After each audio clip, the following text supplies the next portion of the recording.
The old woman took in the beach and the sunbathers with mixed feelings of envy and loathing.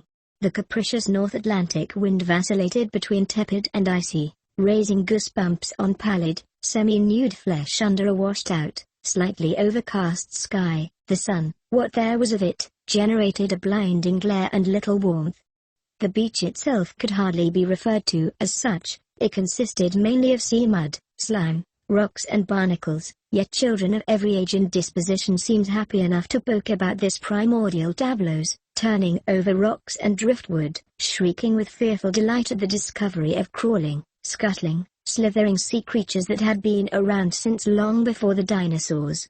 Most of the sunbathers had arrived as whole families, sometimes consisting of 3 entire generations, from the ancient that, sweated and arms folded against the chill, sat motionless and stared disfocusedly at nature, sipping cocoa from time to time, to young adults that tried to converse together only to be interrupted by some screaming child's minor mishap, followed by the tearful proffering of a stubbed toe or scraped knee, to some parent's judicious pronouncement that the injury was not life-threatening, to children of all ages that were lost entirely in the moment, perpetually busy with soon-forgotten things that, taken in their turn, seemed at the time to be all-important.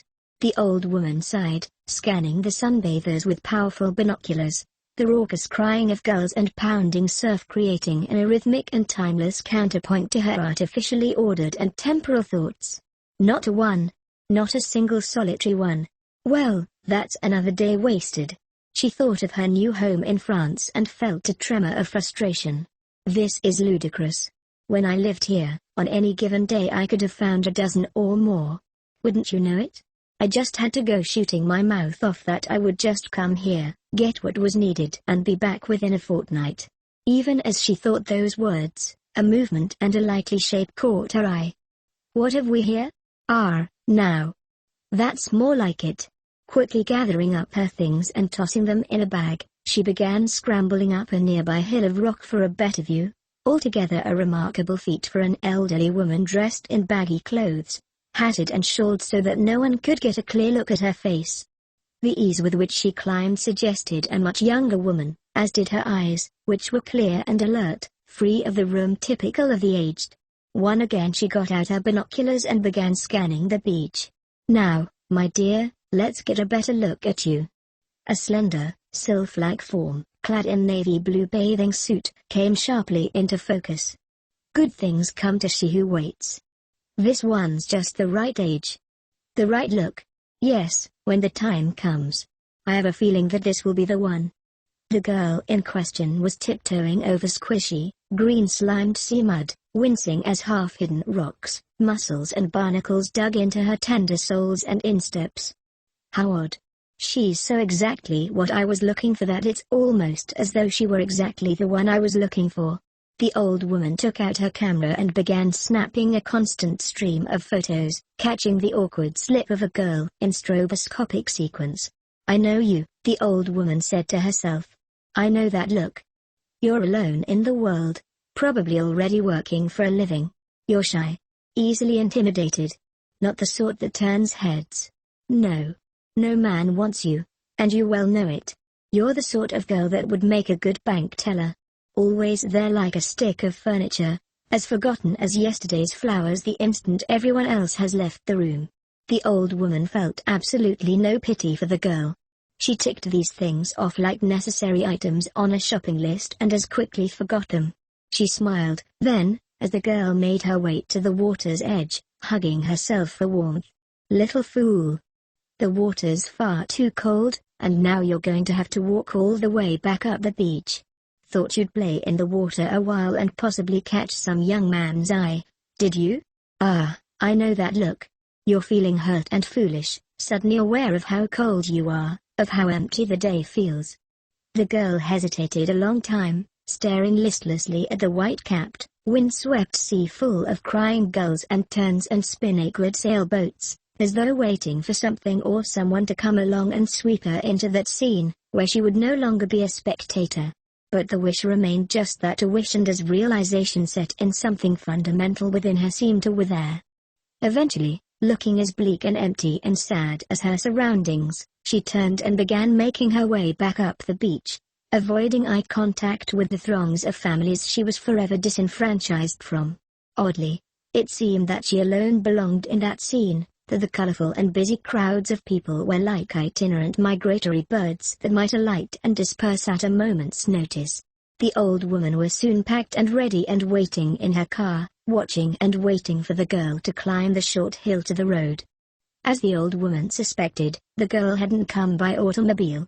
Dressed now in a faded pink flowered print dress and flat-bottomed shoes, the girl came trudging up to the bicycle stand, found her own, a single-speed relic with a basket into which she tossed the string bag that contained her bathing suit and towel, and then she was off. The girl lived not far away, in a rented room in an old, run-down house. Finding out the girl's name was a simple matter. Her last name was on a letterbox. The old woman checked inside this and found some mail that hadn't yet been touched. Got you. Now, all I have to do is keep track of you and the other candidates until the time comes. But the others? No, I think you're the one. Of course, you can never be entirely sure about this sort of thing, but every bone in my body tells me that you're the one we're after. Oblivious, the young girl lay on her bed upstairs, sobbing brokenly. Kirstie started awake, heart hammering, the alarm subjecting her heart to its name and function. And that other noise, what was it called? A klaxon? What was going on? What? This is the captain speaking. All passengers proceed immediately to the promenade deck where you will be issued life preservers. This is not a drill. I repeat, this is not a drill. Please proceed in an orderly fashion to the promenade deck. This was utter madness. What was going on? The first real vacation she ever had, and it's spoiled by some sort of. Surely the ship wasn't sinking? Without warning, her tiny cabin was plunged into darkness. Fighting down the urges to panic, she began groping blindly in the dark, fumbling for her battered wreck of a suitcase, looking for something to wear. What was this? A dress? A slip? Maybe a dress, the sheer one she knew she'd never have the nerve to wear, but had purchased only yesterday, motivated by some naive notion that if she somehow worked up the courage to wear it, that good things would follow. It had cost her a small fortune, both financially and personally. Feeling betrayed, she flung it aside, somehow knowing that she would never see it again, that the cruel truth of dreams was that they were meaningless. Fumbling about in frustration, she selected something that she could recognize, a pair of ratty slacks made for bumming about in and a heavy t-shirt. Nothing else made any sense. All her undergarments felt the same in the dark. And socks. If only she could find her travel bag. No, forget it. There wasn't time, the captain had just said so. She found her sandals and slipped them on. Without socks they felt 5 sizes too big, the uncushioned leather cold, hard, slippery, and strangely foreign against her bare feet. Right. Now, where's the promenade deck? Kirstie left her cabin and found the corridor dimly lighted by emergency lights. Was it her imagination, or was the ship listing to one side? Where was everyone? How much time did she have? She began walking, hoping to encounter someone who could tell her what was going on, but as in a nightmare she was met only with empty corridors and silence. Fear goading her on, feeding upon itself until it became open panic, she found herself running, sobbing for breath, sandals flapping, until at last one of them came off, was lost somewhere in the dark. The other quickly followed, flung away with a small animal noise of frustration. At last she came to one of the observation rooms. It was as dark and empty as a subterranean cavern. As abruptly, the emergency lights went out, both klaxon and alarm bells stopped, and for an interminable moment her ears rang with silence. She cried out in alarm as she felt the ship begin to shudder, violently. The sudden din sent an ice pick of fear into her vitals, and fear quickly turned to unreasoning panic as she felt the great vessel unmistakably heel over. I've got to get out of here. She began making her way by feel to where she thought she remembered the staircase to be, but for a long moment kept running into walls and obstacles and locked doors. All the while the ship, racked by deafening vibration, rolled, heeled over until the floor beneath her became a hill. At last, tripping over the landing, she began a stumbling ascent. What was it she had just been told? Do not, under any circumstances, head for the outside doors which lead to the unprotected areas of the ship. What did that mean? Anyway, all the outside areas were unprotected, weren't they? At last, stumbling over something as she reached the top landing, her fumbling hands found the door by feel, wondering if it, too, was locked, and pulled. To her relief, it opened too quickly for her thoughts to register what had happened. She was sucked from the doorway by the blast of wind, was blown along, scudding like a leaf, sent sliding along the spume-slick deck of the ship which was rising, lifting itself ever skyward, increasing the angle so that she accelerated towards the stern of the ship like a sail ripped from its mast in a gale, fluttering lifelessly away in the clutches of the storm. Her scream was torn from her lips by the howling blast that sent her hurtling headlong, straight for the steel guard rail.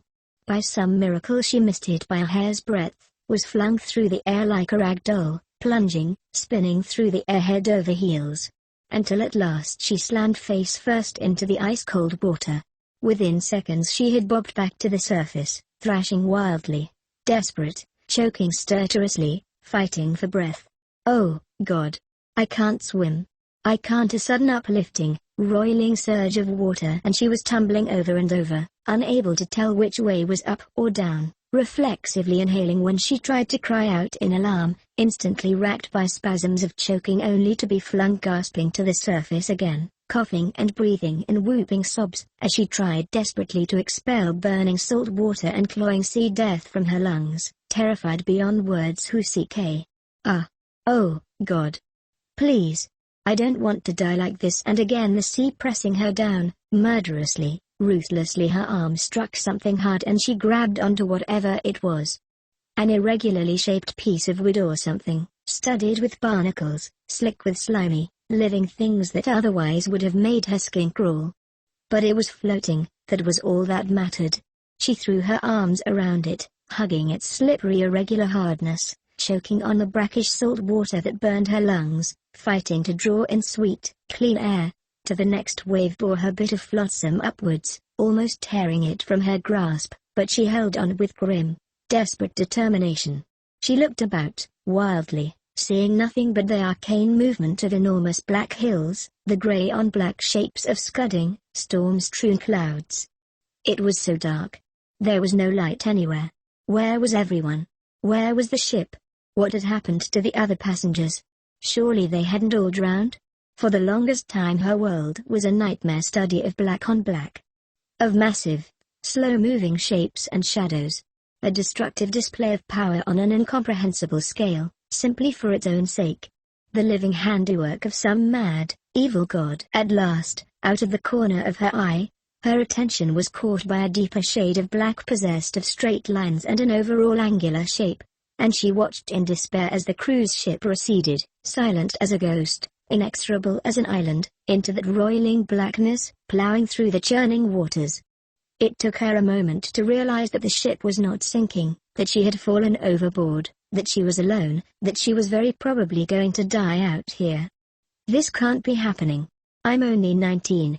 What? Something touched her back. She cried out in alarm, turned to look. But there was nothing. Mum. Mommy. Mum. That couldn't possibly be her, screaming hysterically for her long-dead mother? That sort of thing didn't happen in real life, did it? Just a few days ago. It seemed forever. Something good had actually happened to her, or so she'd thought. She had won a contest, the ticket having been sold to her by an old woman who had approached her on the street. She had purchased the ticket, not hoping to win anything, but out of pity for the old woman. Only a matter of days later, in an unbelieving daze, she had boarded a train from Essex to London, had gone by bus to Heathrow, and from there had been flown to Bordeaux, France, where she boarded a ship bound for the Mediterranean. And now, the little waitress from Essex was about to meet her maker. Weeping in terror and frustration, all hope died within her as she caught one last glimpse of the ship, a darkness that was not a darkness receding inexorably away from her, swallowed up by the rain-soaked hair and spume. She pushed her short, water-plastered hair out of her face, her soft brown eyes wide and pleading. The worst of it was that no one would miss her, that she would go out of this life as inconsequentially and insignificantly as she had passed through it, a petite, unnoticeable little girl who had never caught a man's eye, who had never experienced much of anything except watching the gentry stuff their faces, oblivious to her presence unless they wanted something, their attentions towards her almost invariably self-serving and condescending. It had been like that for her from the very beginning. It seemed that life itself was some sort of cruel joke had at her expense. No. Can't fall asleep. Mustn't fall asleep. Stay awake. Mum. Please. Help me. Help me, Mum. Don't let me die like this, she thought herself delirious when her pleas were suddenly answered. In her mind's eye there suddenly stood a clear image of her mother. Her mien was imploring. It seemed she was trying to warn Kirstie of something. At last it dawned on Kirstie that the cold Atlantic was numbing her senses, finding another more insidious way to drag her down into oblivion. Move. A voice inside her head told her. Keep moving. Try to stay warm. Without volition she obeyed, kicking her legs which were becoming stiff and leaden with cold. But what was that? Where was that noise coming from? It sounded almost like. It was. She could hear breakers. But from where? Pale and blue-lipped, shuddering with cold, she cast her eyes about desperately, trying to locate its source. There. A seething line of white in the distance, and a blackness beyond. Surely that wasn't the coast? Not here. No, that wasn't possible. The ship had been too far out to sea for her to have made it to the coast so quickly. So where was she then? An island? Yes, that had to be it. And lights. She could see the lights of some sort of building, coming into view around from behind the dense foliage at the edge of the shoreline, near to the approaching beach. There looked to be a cottage. By some stroke of dumb luck, by the time she came even with the cottage her feet touched bottom, a sudden wave bore her up, then hurled her down again upon some hard surface. She cried out in agony as the edges of muscles gouged her instep. She could tell that she had been cut deeply by the way they tore into the tender soles of her feet. Ignoring the pain she clutched her boy tightly and made for the beach which loomed before her. She drew near shore with surprising speed, but at the sight of it she wailed in disbelief. It was too steep, a hill of black, glistening, rattling pebbles against which the breakers pounded in and broke like thunder incarnate, rolled back, pounded in again and rolled back like a relentless, unfathomable machine of destruction. She and her little piece of flotsam were going to be smashed to bits on the rocks. A sound caught her attention. Voices. She scanned the beach whitely, spotted a couple strolling along, talking quietly together. Their conversing surprisingly clear and close-sounding, carried across the water by the wind. Help. Oh, God. Please help me. The couple stopped in alarm, the white ovals of their faces jerking towards the sea and blackness. Who help? I'm here. I'm in the water. Please. At once, one of them, the young man, judging by the way he began running, came generally in her direction. Keep calling. I can't see you. His voice sounded clear and strong, and she obeyed, yelling until she became hoarse. Almost without breaking step he was tearing off sweater and shoes, running headlong down the beach, plunging into the surf, swimming towards her. His movements strong and certain. Almost too soon to be believed he was by her side, treading water. Hold up. Don't grab onto me like that. Just let yourself relax and let me do the rest, you understand me? Despite his words, for a moment he had stared at her as though in shock. Though her ability to comprehend seemed rendered almost completely insensate by the cold North Atlantic, she obeyed automatically, releasing her hold on the object that had saved her, part of her mentally thanking it as though it were a friend. She glanced up at the beach but there was no sign of her rescuer's companion. Manon has gone for help, he said, guessing her thought. Now, just lay back and let me do the rest. Just roll with the waves and try to relax. We're going to have to conserve our energy, tread water until help arrives. As you may have noticed, getting into the water in this place is easy. Getting out again, he made a derisive sound. That is another story. His accent was decidedly French. They evidently hadn't got very far before the ship ran into trouble. Before too long the sound of shouting caught her attention. Dimly illuminated by the lights from a house further on down the beach, she saw a knot of people scurrying towards the water carrying a yellow inflatable. 3 times, as they threw themselves into the pounding surf, the craft and its occupants were hurled back by the churning spume, and 3 times they fought it upright, began bailing, muscular shoulders heaving frantically at paddles. All this began to become very distant to Kirstie as the cold leached away the last of her reserves, and even as her rescuers drew near she felt herself falling, tumbling, forever downwards into blackness and oblivion. She came to a short while later in the throes of delirium, coughing up the burning liquid someone had forced between her teeth. Then came an interminable pounding on her back. All she wanted to do was sleep, but at once she was racked by spasms of coughing, and at last, upended and whooping for breath, lungs burning, she felt she could breathe once more. At once, all was confusion as she was blinded by light, her rescuers yelling and waving. And then they were being pulled out of the inflatable into an old wooden fishing vessel. Kirstie flopped to the bottom like a fish falling out of a net, unable to bear her own weight, while the others rolled deftly aboard. A dark man wearing a black sweater and black Greek fisherman's cap said something to her in French. Anglais, Jacques. Her rescuer shouted over the throb of the boat's diesel engines and the pounding of the surf as the yellow inflatable was pulled aboard. Mademoiselle. How on earth did you come to be here? She stuttered, her teeth chattering. Or was it that she was going into shock? I fell off a sea cruise ship. Mandix. You have no idea. The man said in an odd, almost theatrical tone, though perhaps her senses deceived her. It's a miracle you came to be here. This is an island in the middle of nowhere. The coast is miles away. You would never have made it. She could only listen to his words. They seemed devoid of meaning, Someone wrapped a warm, heavy blanket around her shaking shoulders, and at once she began weeping. What a stupid thing to happen. What an unbelievably stupid thing. The trip seemed to take forever, but at last they came to a breakwater, passed through into calmer waters, finally arriving at a marina where she was hurriedly carried off the boat by her rescuer, wrapped in a blanket against the elements. She could feel the rise and fall of the dock, the capricious blasts of wind that jarred her and her rescuer together. All about them boats bumped and creaked in their berths while creosote-blackened piles groaned and shuddered, but her rescuer navigated this endlessly shifting highway with a reassuring, casual ease. He carried her up a long gangway and straight to a small building set on the highest piles which were set at shore level for the benefit of passenger and service vehicles. On this was a medical station set amidst several businesses and ticket offices. The lights inside were on, the door held open for them by a woman who squinted teary-eyed into the wind, her hair savagely whipped about her face by the sea spray-edged gale. Once inside, as the door shut, the ambience suddenly became close and still, except for the rattling of the window panes and the sound of rain on the windows and roof. A middle-aged woman, possibly a paramedic or doctor, took in the girl's visage at a glance and smiled. You are the one, eh? Here, put her on the examination table, will you? She said to Kirstie's rescuer. Now, young miss, let's have a look at you. Nurse, come, help her out of her clothes. There are gowns in the drawer underneath the sink, she added in French.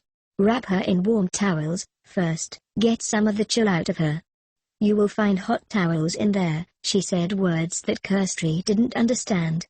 The doctor held a sheet so as to discreetly block Kirstie's nudity from the others. Soon the other woman returned with hot towels, with which she began swathing the girl from head to toe.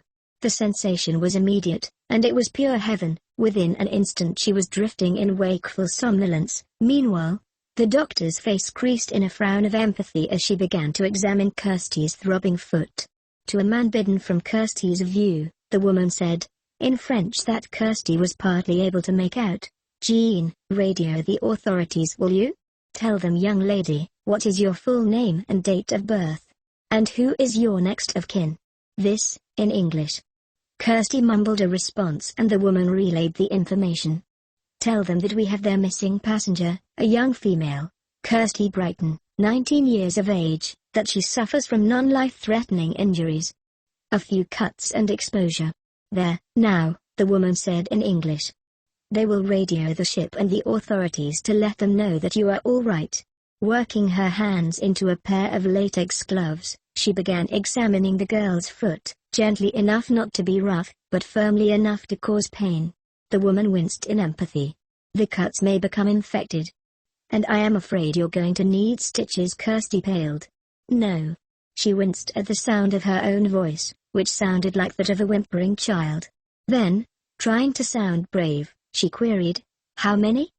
The doctor inclined her head in a way that was distinctly French and said cryptically, smiling to herself at Kirstie's transparency, "Oh, a few." Trying to ignore what the doctor was doing to her foot, trembling from the after-effect of her ordeal, Kirstie began speaking to her rescuer, who had seated himself nearby. "Where's the girl you were with? She must be worried sick." "Manon?" he replied. "Not to worry. She knows where I am." She tried to smile in return but found herself stung with jealousy and sadness, thinking that he was very good-looking, strong, and athletic, the sort of man she had always dreamed about, the sort of man who would never look at a girl like her with anything like interest. No, like all men he was unavailable, and soon she would never see him again, and she would be on her way home. The very thought of returning home made her feel desolate. She had needed to get away for so long, and now this. "I'm sorry," he said quietly, contritely, sensing something of her mood. "Guess this has ruined your vacation, eh? Your young man and your family must be very worried." Her reaction caused him to rise from his seat, to approach her, his expression unreadable. With a curious diffidence that suggested some underlying internal tension, seemingly unable to look directly into her eye, he said quietly, "Have you no one? Is there someone we can contact?" Feeling shy, ashamed of her appearance, she found herself muttering, "My mother. She died when I was very small. I've got a stepsister named Elaine." Her rescuer's eyes narrowed as he considered her more directly. Gesturing with his head, he said, "You mean that one? The one on television?" Kirstie turned her head in surprise to see Elaine's exquisite, confident and professional features. She was being interviewed, her words translated into French. Kirstie ignored the translation, found herself half listening to the words instead, until she heard, "Doesn't surprise me a bit. That's Kirstie. She's always been accident-prone. Please, turn it off." She hadn't realized she had cried out and was weeping until her rescuer, his eyes filled with questions, did as she asked, over the protestations of those who watched the news. Oblivious, Kirstie muttered bitterly, "Accident-prone. She wasn't the one who was always getting slapped around unnoticed by her." Her rescuer gave her a sharp look. Though it felt like she had only drifted off for a minute or so, she could tell that it was some time before it was all over. Her foot cleaned, disinfected and sewn, nearly 30 tiny stitches in all, dressed and swathed in warm bandages. Seeing that she was awake, the doctor helped her into a gown and robe and had her wet belongings placed in a plastic bag. "Thanks," she barely remembered to mutter, wanting only to lose herself in sleep.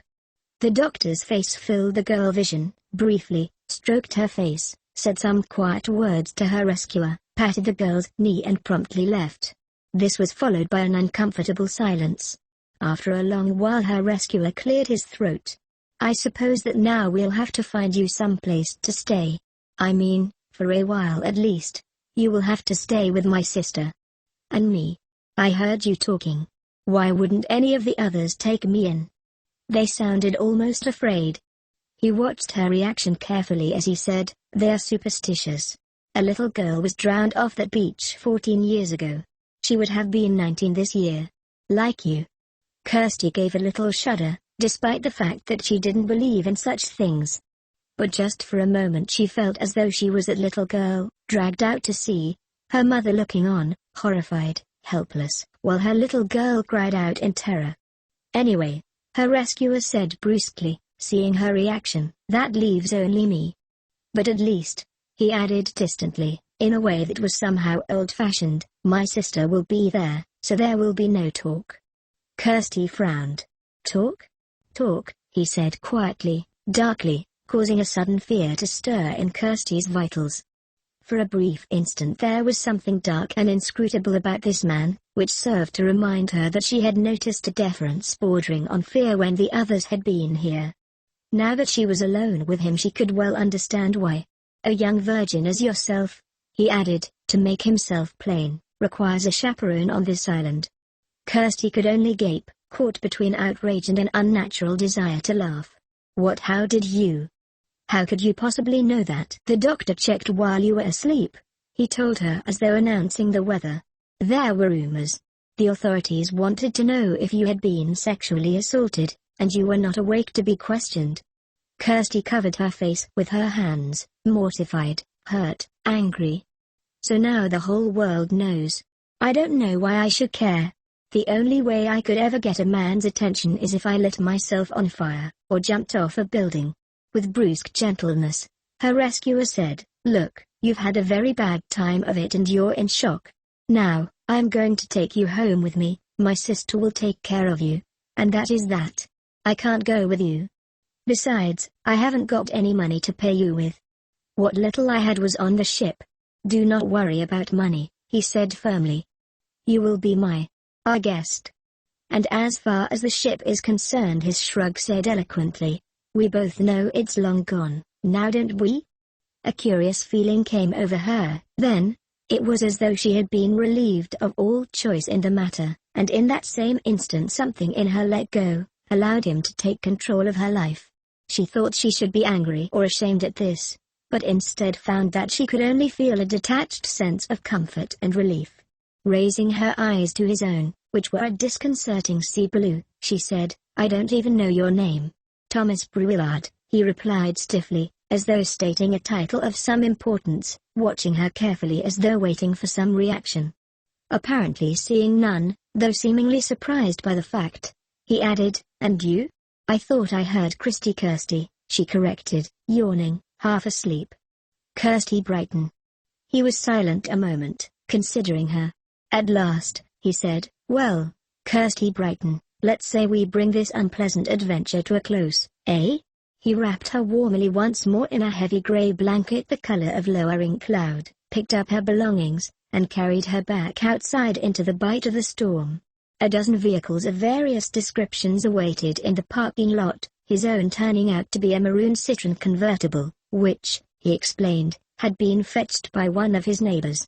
Hunching over to protect her from the driving rain, he skillfully shifted her to one knee and opened the door, then placed her carefully in the passenger seat. Within moments they were underway on the narrow island road, tires hissing on the wet pavement, wipers sluicing away the downpour and thumping rhythmically.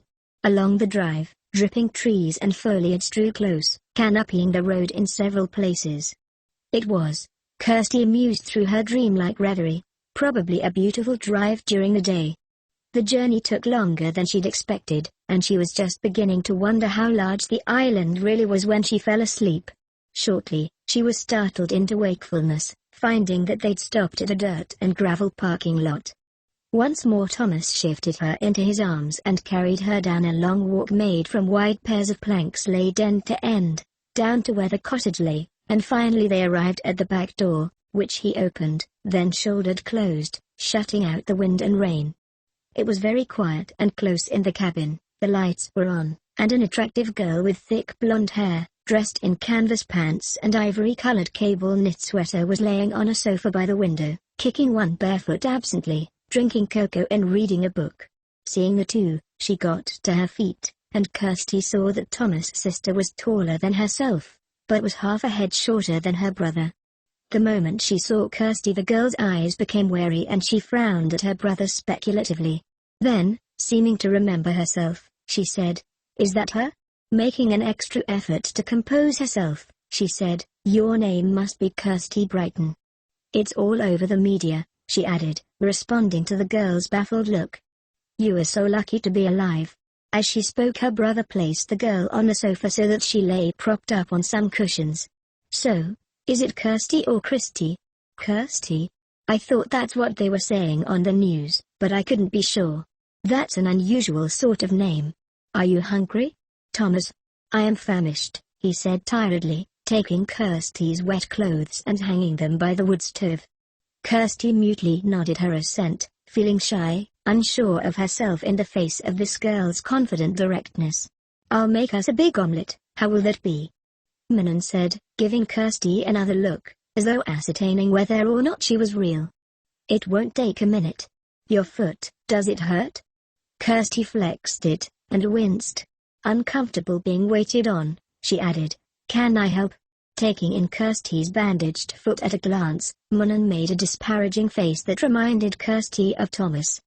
Before beginning the omelette, she reached up to a top shelf, brought down a tin full of medicaments, took out a pill bottle, shook two into her hand, poured a glass of water, and brought them to Kirstie.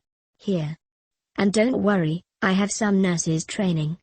These are good for pain, and in an hour's time or so you will sleep like a baby. That will give you plenty of time to eat and to relax. She went back to work making the omelette. Thomas, meanwhile, left the two to go into the bathroom. Shortly there came the sound of a shower running. They said you were missing and feared drowned. Manon continued as she diced vegetables and meat, began breaking eggs. She worked in silence for some time, during which Kirstie almost fell asleep. But at last Manon said, "Please do not be insulted, but I did not like your sister, the one who kept appearing on television. If you don't mind my saying so, she seems a bitch."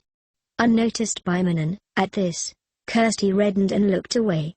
They say the ship was in some sort of trouble, but that they got it under control, and that you had got lost somehow in the confusion. Kirstie felt sick and faint. She blurted, "I did such a stupid thing. I went outside when I wasn't supposed to and got blown overboard. It was dark, and I couldn't see anything, and I panicked." There was an embarrassed silence as Manon waited for her to calm down.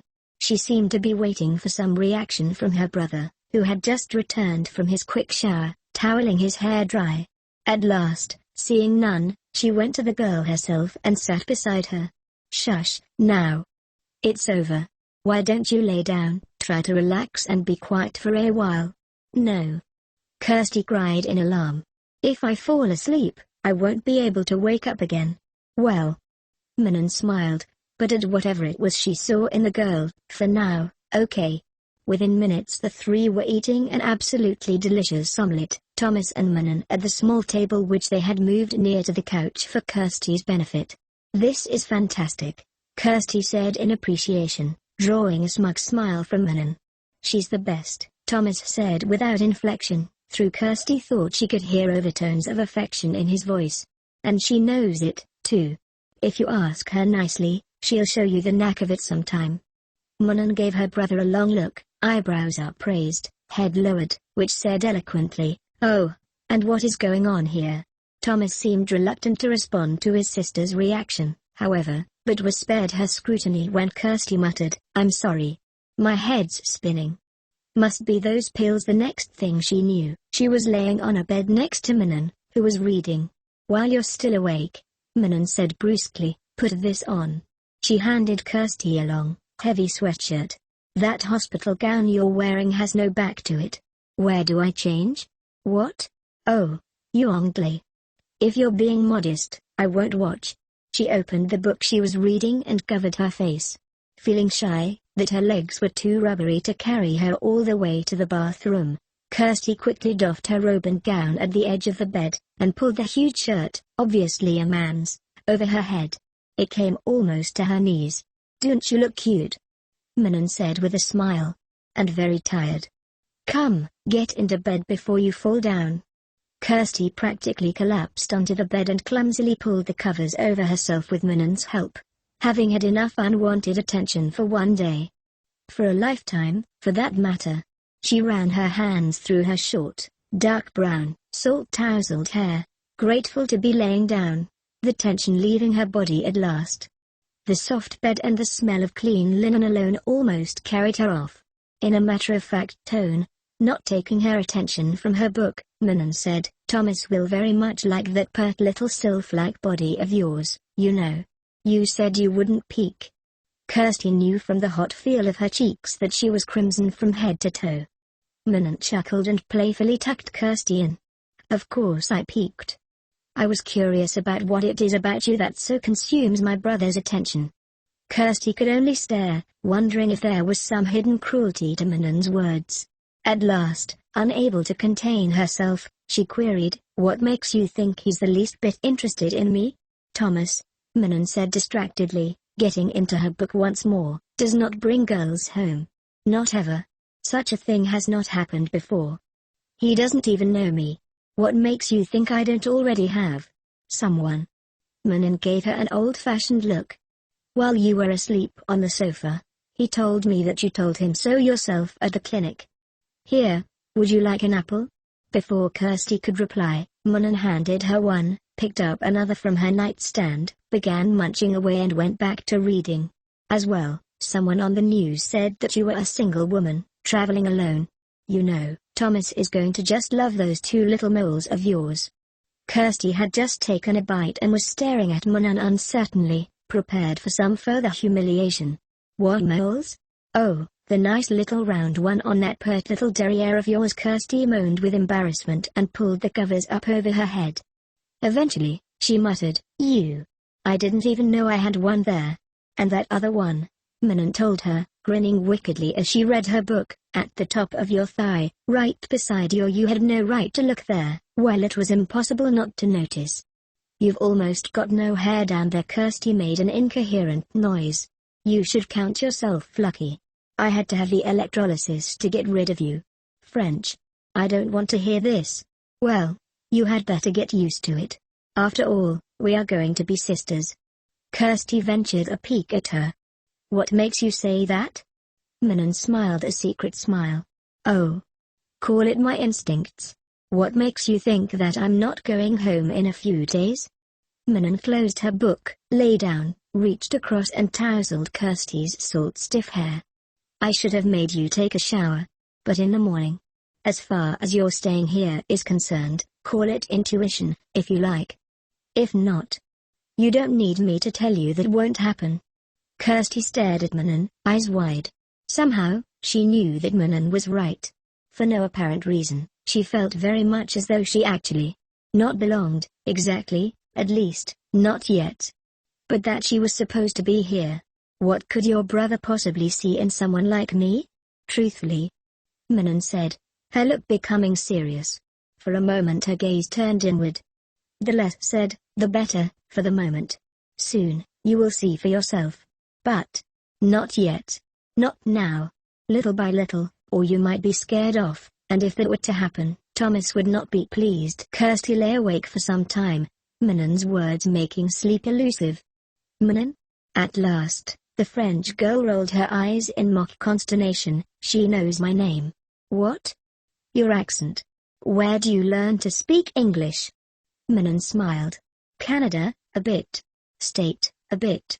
Africa, a bit.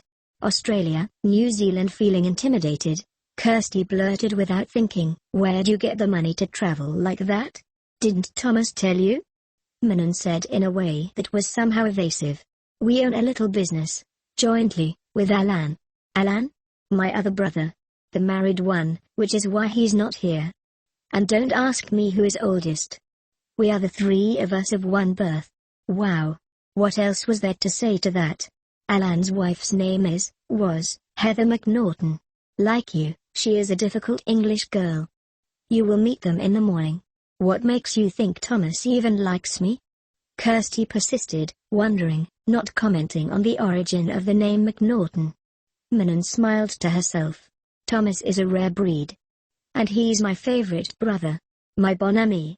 I know him better than he knows himself. He's got the depth, that one. But you watch. Tomorrow he will ask you to remain here. Not believing Manan for an instant, yawning, Kirstie said, did Alan come to Heather's rescue? Manan smiled and shook her head. Heather came here on vacation a few years ago with some friends. Alan picked her out, persuaded her to abandon her friends and to stay on. And that, as they say, was that. Hovering near sleep, speaking without thinking, Kirstie muttered, so, does Heather have any little moles or beauty marks? Manan, sleepy herself, chuckled. Oh, yes. She has one. Sorry, I asked. On the bottom of her left breast. Another I really don't want to know on the lower part of her tummy, and Kirstie put her hands over her ears, trying unsuccessfully to shut out the sound of Manan's voice. Another very pretty one on that voluptuous derriere of hers. She's a very attractive young woman. But not petite and cute like yourself. You are more Thomas type. Kirstie groaned. Look, I'm probably going home in a few days. Again, that knowing smile as Manan said, let's just see what happens, eh? Kirstie began to ponder, but Manan closed the light, and the darkness seemed suddenly to close in as her light blindness cleared, to sap her last reserves, sending her plunging beneath waves of remembered movement upon the sea and into a dark, safe place where she curled up and hid herself, wondering vaguely whether the morrow would make nonsense of all that she and Manon had discussed, or whether the unimaginable would happen, that it would bring Thomas to her. And then what? But no, the real world wasn't like that. Manon was just having it on at her expense. Or was she? Nothing made sense, except the comforting darkness and sleep that enveloped her in languid waves of forgetfulness and warmth. She awoke to find herself entangled in Manon's arms, head pillowed on the older girl's breast. Manon was awake, tousling Kirstie's hair as though she were a child. "You sleep like a little baby," Manon told her with a smile, kissing the bridge of her nose. "Come, my little angel. We will go have a shower together?" Manon gave her a look. "But of course, together. We have to be chary with our water, living as we do on an island." Taking the younger girl's hand, leading her, she urged in a tone which brooked no refusal, "Come. Mind your foot. Walk on the heel. My bandit'll get wet. I will change it afterwards. A good soaking will do you good." They passed Thomas in the kitchen, who looked a tacit question at his sister. For answer, Manon gave him a knowing smile, and led the limping Kirstie to the bathroom. They were no sooner inside with the door closed than Manon was out of her bedclothes and in the shower. Kirstie followed suit, but so shyly that she was unable to meet the older girl's eye. Manon's complete nonchalance put her somewhat at ease, however, and she was soon standing under the steaming water with her as though it were the most natural thing in the world. From time to time Kirstie even found herself looking surreptitiously at Manon's lithe, athletic body. Unable not to stare, she blurted, "You've got a tattoo." Manon smiled, pleased. It was on her lower abdomen, about where an appendix scar would be. "You like it? What is it? Take a closer look." Kirstie did so. It was a perfect miniature of an exotic tropical paradise that suggested an island, centered by an exquisite, beautiful bird, standing alone on a rocky crag above the waves. "It's gorgeous," she exclaimed in awe. Manon's smile showed her pride in the work. "A real artist did that." "Yes. I can see that. The detail. I've never seen anything like it. Would you like one like that?" Kirstie withdrew, flustered. She had always absolutely hated tattoos. But this one. She found herself more than a little envious. "Where'd you get it?" "That is what Alan does for a hobby. He's very much in demand. But I could never afford something like that." "Oh, I think perhaps something could be arranged," Manon told her cryptically. Does Thomas have one?" "Thomas," Manon told her candidly, thoughtfully, "is a bit funny where tattoos are concerned. He likes them on women. Artistic ones like this. But he decidedly does not like such adornment on men. Nor does Alan, for that matter. Neither of them have a single one. Does Heather?" "Ah," Manon said, her low, husky voice betraying her own jealousy, and some other, more subdued emotion. "You should see the one Alan did for her. It is here, on her shoulder blade. It is an incredibly beautiful forest nymph. Now that one is a work of art to die for, Thomas." Her reply, though straightforward, belied hidden undercurrents. It holds a great deal of meaning for him. Also, it is good for business. That's the thing about tattoos. They are a walking advertisement. Alan gets a lot of tourists, many of whom take the trouble to come here to seek him out. But I thought you said something about the three of you having a business together?" "We do, yes." "Well, may I ask what it is?" Manon gave her an oblique look. "You may ask. What is your interest?" "I didn't mean to be rude," Kirstie blurted. "It's just that, well, I'm sort of in a bind right now. I don't want to go back. But I'm going to need a little help getting a job if I'm going to stay here." Manon's features were a study in relief and disbelief. "A job? You know? As in working for a living?" Abruptly, Manon smiled once more, though disparagingly. "Come," she said, turning off the water, "let's get dressed and have breakfast. Poor Thomas is probably starving by now." "You slept a long time, what? Why did you let me?" "That's a silly thing to ask," considering what you'd been through. She smiled, suddenly. Did I not say that you wouldn't soon be leaving here? Kirstie had to mentally gape at herself. The decision had been made utterly without conscious thought or volition on her part. And don't be silly about a job. You are going to have to learn to speak French fluently, first. Becoming cryptic once more, she added, you will soon find yourself busy enough. But come. Let's see if we can't find something for you to wear. The shorts, turquoise blue sweater and shirt were much too large, but Thomas took in her short, dark brown tousled hair and dark eyebrows on pale skin, her appealing features and her petite stature, with a look that, though guarded, was somehow relieved or satisfied, she thought. How's our little invalid? Kirstie shrugged as she sat down across from him, pulling her hands out of the overlong sleeves. I see you're like my sister. You like to wear my clothes. Surprised, Kirstie looked a question at Manon, who had set to making breakfast. I thought you'd like that, she told her brother, smiling smugly to herself. Their behavior caused Kirstie to want to ask questions, but at that moment the back door opened and two young people came in unannounced. One of them was a girl very much like Manon in some ways, except that she was more filled out, her hair a tumble of blonde curls. Her young man was exactly the same height and general build as Thomas, but everything else about him, all of his angles, seemed somehow sharper, leaner, more clearly defined, especially about the face, eyes and mouth. Unlike his two siblings, his hair was very dark and long, tied into a long ponytail, but like Manon his eyes were brown. There was an immediacy and a directness about him that was absent in his brother. Thomas, by comparison, wore his unruly blonde hair fairly short, and he seemed at a casual glance to be less of a man, a presence, than his brother. But there was something about him, a depth, a quiet certitude, a latent hardness about him, that soon reduced his darker brother to his true stature. And who is this? Alan asked, smiling with pleasure at the sight of Kirstie.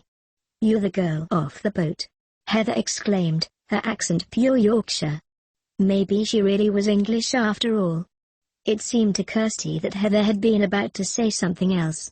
But she said, we saw your picture on television. Surprised, Kirstie said, a picture? She searched her mind for its possible source, drew a blank. Where on earth would they have got one? For some reason she found herself ill at ease with the two newcomers. There was an indefinable, one might almost say professional air about them, something artificial or contrived, that didn't ring true. Kirstie chastened herself mentally for having this impression, put it down to confusing their demeanor with the sort of people that frequented the restaurant she had worked for. Certainly not all the clientele were as bad as those she had learned to dislike and mistrust. She decided that the flaw must be in herself, that it must be a bad habit she'd developed of judging people by the company they kept. Your auntie in Sheffield, Heather told her. She was one of the people they kept interviewing at this. Kirstie groaned and buried her head on her arms on the table. Her long-suffering Auntie May, who had nothing better to do than gossip. A real attention junkie, that one. Kirstie couldn't help but make an angry noise, which prompted the others to chuckle. Not your favorite, I take it, Heather said with a broad smile, sitting beside Kirstie. She looked the type to like all the attention, even if it meant it was on account of her own family dying, or worse. Unnoticed by Kirstie, Manon gave Heather a warning, silencing glance, as she had been about to ask more questions about Kirstie's family. You don't know the half of it. Kirstie rejoined. I'll bet she's told the whole world how what happened to me has affected her, has left her in such a state. I hardly know the woman. She's never so much as sent me a card in my entire life. Hasn't the slightest interest in anything but herself and her stupid, yappy little dogs. Ah. The long-suffering type. Kirstie made a face. Oh, yes. So, Alan said, shrewdly, sitting beside and putting an arm around his wife. Whose guest are you, Manon's or Thomas? She wants a tattoo, Manon added for answer to Alan's question. Kirstie noticed that, though their attitude was incomprehensible to her, Manon's statement obviously spoke volumes to the others. Alan's look was at once serious, grave, knowing, Thomas carefully neutral. Guarded. Ah, so you've seen my work in the flesh, Alan said.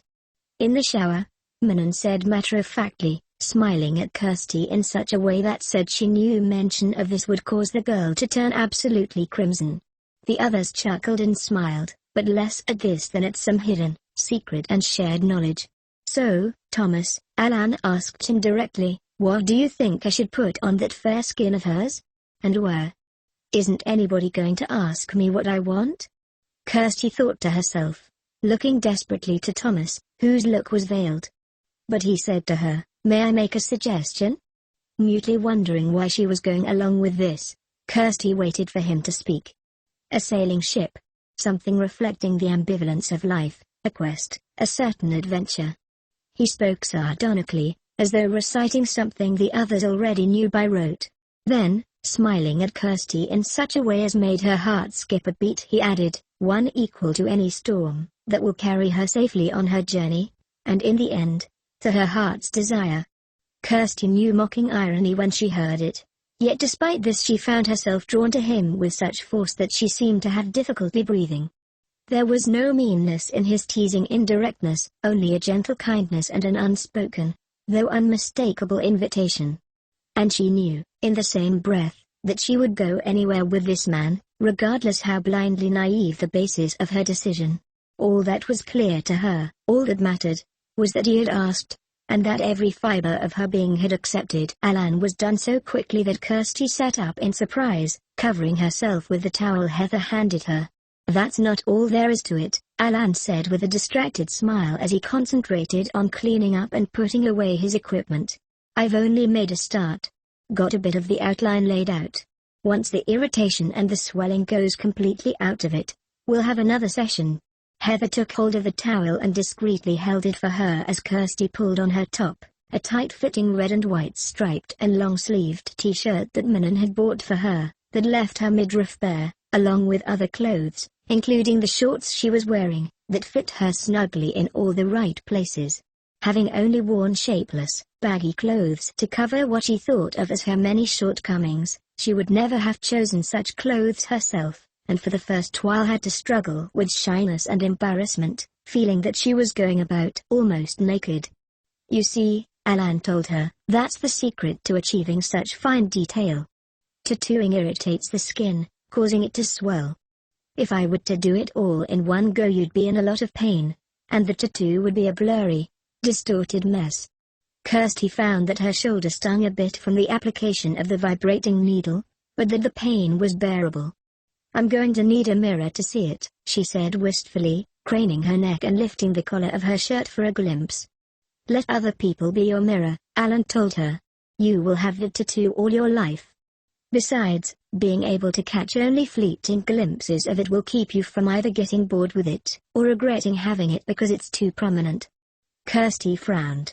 As though reading her thoughts, Alan said with a broad smile, "Manon is a direct sort of person, who likes things right where she can admire them." He said this as though conveying more meaning than appeared on the surface. Then, to Heather, Thomas was right after all. "It's not the sort of thing I would have chosen to do. If I didn't know better I would say that he was challenging me. But he knows how I am with capturing the motions and textures of life. When I am done, not only will the sea and the sails be full of life and animation, but the wind itself, though invisible, will be unmistakably present." Giving her an odd look, Heather said to Kirstie, "Thomas quite literally fell in love with mine. He used to admire it. Still does when he gets the chance." She gave Kirstie an unsettling smile. "Their first time he saw it," he said, "I know her. I'm sure of it. An odd thing to say, when you consider that my little fairy is purely of Alan's design." It was amusing just to see the look on Thomas' face whenever he studied it. To tell the truth, it had begun to bother me. I was beginning to wonder if maybe it wasn't actually me that he had designs on. But that changed the moment you washed up on the beach. Kirstie felt a pang of misgiving as Heather said this. "What do you mean?" Heather shrugged. "You've seen this fairy of mine, at least to glance at. I'm surprised you haven't noticed it for yourself. Take another look. Take a good, long look. Look closely this time. Look at the expression on her face, and in her eyes." Heather turned obligingly, giving Kirstie the best possible view. "She looks so real." Kirstie breathed in awe, staring at the near photographic representation. "So alive. So she stopped, eyes going wide in absolute shock as recognition set in, put her hands to her mouth and stumbled backwards. That's impossible. Their resemblance is shocking, isn't it? Except that it's far more than just a mere resemblance, isn't it? It's you, right down to that tiny mole, which is part of me, not part of the tattoo. So that's why Manon. How she? Yes, Leuf. That's why she snuck a good long peek. How she knew for certain. Thomas suspected as well, right when he first laid eyes on you. I must say, you gave him quite a start when he dove into the water and saw who it was he'd rescued. But the boat. My boat. Alan smiled enigmatically, as did Heather. Come. It's time we showed you something. Mystified, Kirstie followed them to their car, an aged and illustrious Jaguar convertible.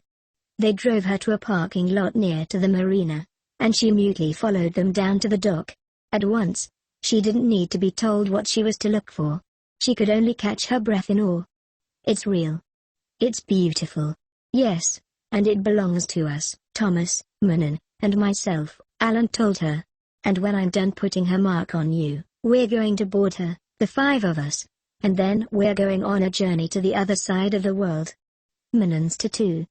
Kirstie wondered on a sudden intuition. A bird that lives only in a certain tropical paradise, Alan finished for her. On only one island in all the world, somewhere in the middle of the Pacific Ocean. When I did the tattoo, I had no idea that I was creating an analog of something that really existed. But 3 separate tourists, on 3 entirely separate occasions, noticed Manon's tattoo at once and recognized the bird without question and without hesitation. Kirstie frowned. Thomas hinted as much. What is it you hope to find there? Alan shrugged evasively. Who knows? Perhaps nothing. Perhaps everything. Kirstie waited to be enlightened, knowing there was more to come. Heather and Alan shared a secretive look, but Alan turned to Kirstie, his mien serious. You will have to promise to keep this to yourself. Manon does not yet know about this, and she's not going to. Will you swear to that? Kirstie nodded, wondering. Good, Alan said, relieved. We don't yet know what Manon's tattoo means, other than that it represents some rare, exotic, tropical bird. But we intend to find out. It may have been an accident. Pure coincidence. But neither Thomas nor I are sure. We feel otherwise. And we take these feelings very seriously, not because they occur, but because they occur so often. Kirstie waited tacitly for Alan to explain. Alan fixed her with a look. Take your presence here as but one example. You are the same age as the girl who drowned exactly in that spot. Had she lived, you more than resemble the depiction on Heather's tattoo. But it's more than that. He seemed about to say more, then seemed to change his mind and said, well, are you up for this little adventure? I promise you, the worst thing that could happen will be that it'll make up for your ruined vacation. Kirstie's thoughts turned inward a moment. This was insane. Still, what did she have to lose? All right, she said, slowly, I'll come with you. I know it all sounds crazy, but I don't know. At the same time, something about it just feels right. After picking her up, instead of driving back to the cabin, Thomas took Kirstie to a small park by the beach. There were few people at the moment, but there were barbecue pits with picnic tables and 4 large covered areas with huge open grills and rows of tables. Thomas took a small backpack from the boot and led her to a picnic table that was near to the ocean, shaded by trees from the bright, warm sun, and secluded. I have a question for you, he said without preamble as he began taking a thermos and cellophane-wrapped sandwiches from his pack. Remembering Manon's words, Kirstie felt a surge of panic. Seeing her expression, divining her thoughts, he said, Manon has told you that I will ask you to stay with us. Well, she is right, but I now see no need to ask, as you have decided to accompany us on our journey. Thomas. She wanted to kick herself as a sudden misgiving took away her voice for a moment. In an instant, to her own surprise, her misgiving turned to rebellious anger. Are you really serious about all this? I'm sorry, but I find it hard to. You're asking me to believe in magic. You may not believe this, he said slowly, but you are here, alive, because you are. You have a part, a purpose in this matter. Thomas, that's crazy, but in the same breath she couldn't help believing it to be true, a simple statement of fact. But how could anyone know such a thing? And why was she suddenly feeling so defensive? Let me explain something to you, he told her. Heather's tattoo. After searching for words for several moments he made an angry noise. How can I explain that which has no explanation? Then there is Manon, and what her tattoo means. Alan fears the worst. He claims to see something in her. Call it a vision of her life. Something. Call it her destiny, if you will. This may sound insane, Kirstie, but believe me, it is all very, very real. Alan has been right far too often and in far too many ways for skepticism to stand in the way of the evidence. Trust me. I know.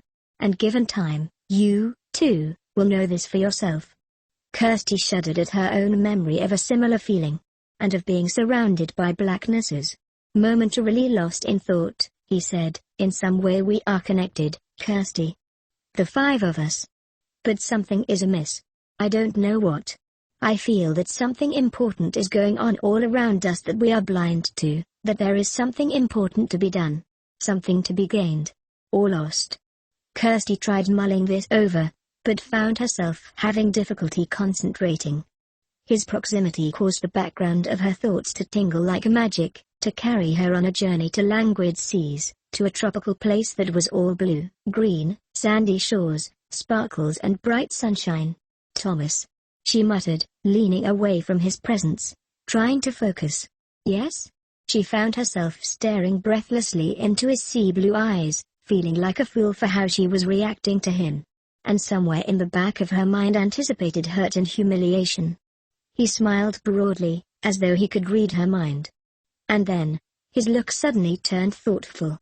Manon, having seen you as you are, is now more certain than any of us about who and what you are. What I am? Kirstie started in surprise, ignoring his reference to Manon's having seen her stark naked. What's that supposed to mean? Manon won't tell me, he said quietly, looking genuinely worried, causing a responding worm of fear in Kirstie. Just as certain as the N on the end of her name is silent, there are secrets about herself she tells to no one. Perhaps this is because the O that precedes it is long and emphasized, as though she herself were an unwilling but awed observer of life's hidden purpose. Perhaps because of this she can say no more. But whatever the reason, he told her, you give me hope. You see, I am very fond of my sister. We have always been very close. And for no reason that I can put into words. For some time now I have been very much afraid for her.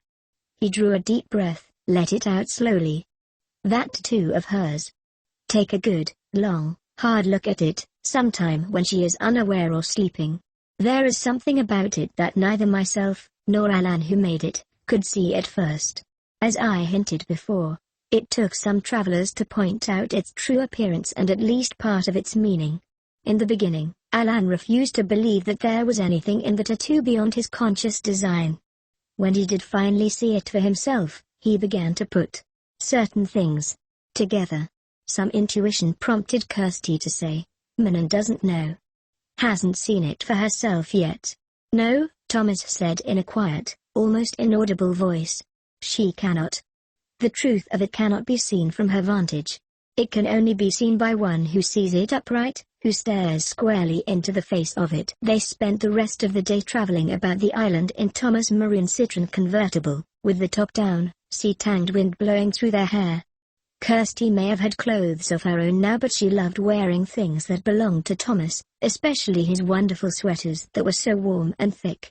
They were all of them practical pullovers of good quality, suited to life on the sea. He had dressed her in the one she wore now. It was one she had eyed with some desire before but had left alone, knowing it to be his favorite. It was a deep marine blue, which on him made his eyes glow like the late afternoon sky over the sun-limned sea. 2. It made him appear a placid, thoughtful, yet strong man, comfortable and confident with his life on the island and with the open sea. On her the effect was wholly different. The blue made her brown eyes beneath dark brown eyebrows and lashes appear even larger and darker, her skin paler, and to those who observed her, as though she were some woodland creature possessed of an ethereal, eldritch quality. Altogether the mysterious eyes of some forest nymph that had been coaxed from its natural environment by a desire that was no less than magical, making her stand out, not as though she didn't belong, but rather more as though she were some rare exotic bird or waking dream, passing through foreign, less tropical and plainer climes, choosing to stay for secret reasons of her own. Kirstie had utterly no idea of the effect she had on the young men as she limped about the outdoor market, who eyed her surreptitiously, enviously. She was equally oblivious to the true reason that men kept their distance. Every man, that is, with the exception of Thomas. But she was painfully aware of the effect she had on the young women who noticed her presence at Thomas' side, often with thinly veiled and hostile jealousy. She heard a number of remarks which she partly understood, obviously directed at her, some of which, if she had understood correctly, stung in their tone and in their depth of spite. At last, she heard one about which there could be no mistake whatever. Thomas noticed her hurt, shocked look and, taking her by the hand and leading out of earshot of the tightly packed throngs in the market, said contritely, "I'm sorry. Perhaps it's time I told you our little secret." Deeply hurt, tears welling in her eyes, Kirstie blurted, "Why did she call me that? That filthy name?" Pulling away from him, feeling betrayed, she said, "If I'd known you kept the company of that sort of girls, I'd never have spoken to you." Kirstie, wait. Don't walk away from me. You don't understand. She was weeping now. Don't understand what? That people think I am a little tramp, just because I've been seen with you? I heard what that woman said, Thomas. I'm not fluent in French, but I know enough. You know what that woman said, but not why, he said with gentle emphasis. Please, listen, and let me explain. Kirstie took a deep breath that may as well have been a sob and waited, looking up at him, hoping against hope that his explanation would suffice. Did you understand the rest of what that woman said? Yes, I did. It was something about what I'd cost. He gaped at her for a moment. Then, to her utter shock, he began to laugh. As though watching an act committed by a total stranger, she slapped him as hard as she could. Before he could respond, she fled from him, weeping, limping, and in short order was lost in the crowd. It was Manon who found her, late that evening, sitting alone on a rock at the beach, watching the sunset, features streaked by tears, still racked by the occasional sob, her traitorous stomach grumbling its protest. "You're a funny one," Manon said, sitting beside her. "Another girl would what? Be on her back by now, doing whatever it was your brother wanted?" Manon's hissed intake of breath eloquently voiced her anger. "If that's what you truly think, then you can stay here alone until you rot. My brother is not that sort of man. You may find this hard to believe, but his experience with women is very limited. Yes, there are a good many very pretty young women here, several of whom work in the market, who have for years been aching to get their claws into him, but he has been with not a one of them, nor has he used any girls just to sate his passions. He has been holding out, waiting to find someone like you, for a very long time. You've really cut him, you know." "Why?" Kirstie shouted, pale with hurt and anger, "because he thought he was going to get it for free for a change?" Manon's features became a mask of white fury. "You had better explain that remark," she said succinctly in a tone of voice thick with the promise of violence. Kirstie recounted what the woman at the market had said, and Thomas' subsequent reaction. Manon thought a moment. "What exactly did the girl in the market say to you?" Fran's eyes, "As close as you can remember." Kirstie told her. Manon shook her head, the anger gone out of her, replaced by a little smirk. "You little fool. Your French is close, but not close enough." However, turning her head to glance at the sea, trying to maintain a straight face, she said, "I can see now why you were so angry." Kirstie watched her uncertainly, unsure whether she wanted to hear Manon's explanation or not. "You have the syntax wrong." She was not wondering how much you cost, though that is close to the literal translation. No, she was calling you a gold digger. You know what that means, eh? "I know what it means," Kirstie replied, baffled. "But why would she call me that? And why did Thomas think it was so funny?" "Kirstie, mon petit ingénu," Manon said directly, seriously, "Alan, Thomas and I, we own this island. That is why those girls were being so cruel. There is not a one of them that hasn't been hoping to one day be in your shoes. Being from here, they feel that you have usurped something that doesn't rightly belong to you. Because of it they are jealous, spiteful and angry. Thomas was laughing not at you but at them, and at the irony of the situation. Kirstie hid her head in her hands and wept. Manon put an arm around the girl, pulling her close. Come here, Betty. It's funny, you know, but in a way I'm relieved. I admit, I had my doubts before. But this proves it, that you are genuine. What are you talking about? Kirstie sobbed. I mean, why didn't you just tell me? Why do you live like this, pretending to be something you're not? The three of you were cruel to lead me on like this. Kirstie. Manon growled, giving the girl a gentle shake, letting a little of her anger show once more. We are even as you see us. What you see is what you get. We are not the type of people who go in for all that. That phoniness, that ostentation, that. We are not that sort of hey, you. She disengaged herself and took the girl firmly by the hand. I heard that. Come, let's get you home and feed you to stop that monster in your belly from growling. No buts. They arrived back at the cabin in darkness. Thomas was laying propped up on a sofa by the front window, watching the ocean, lost in thought. As he surged to his feet, his relief at the sight of Kirstie was palpable. See what I found? Manon said with smug satisfaction, propelling Kirstie in Thomas' direction until she stood before him. I'll bet you haven't eaten either, eh, Thomas? Nor I for that matter. Talk. I will see to the fare. Thomas stood silent and diffident for a long moment, staring at the ground. Kirstie stood before him, unable to speak or meet his eye, overcome with shyness and remorse.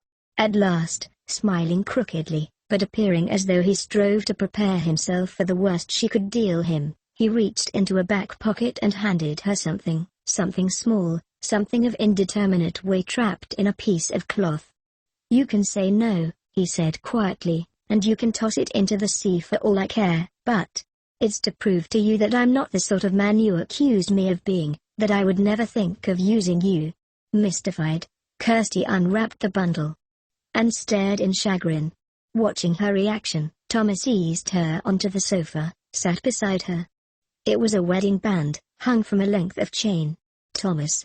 I can't hush, my sweet, he told her, taking her chin in his hand, smiling into her disbelieving eyes.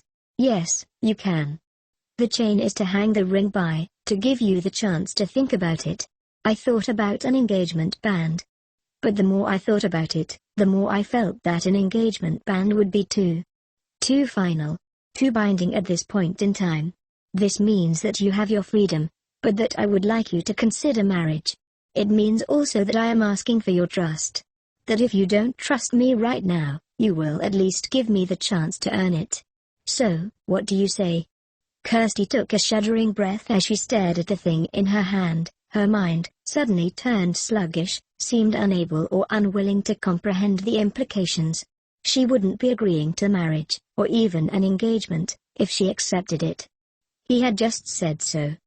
It just meant that she would be giving him her word that she would consider the possibility. Didn't it? Nothing more?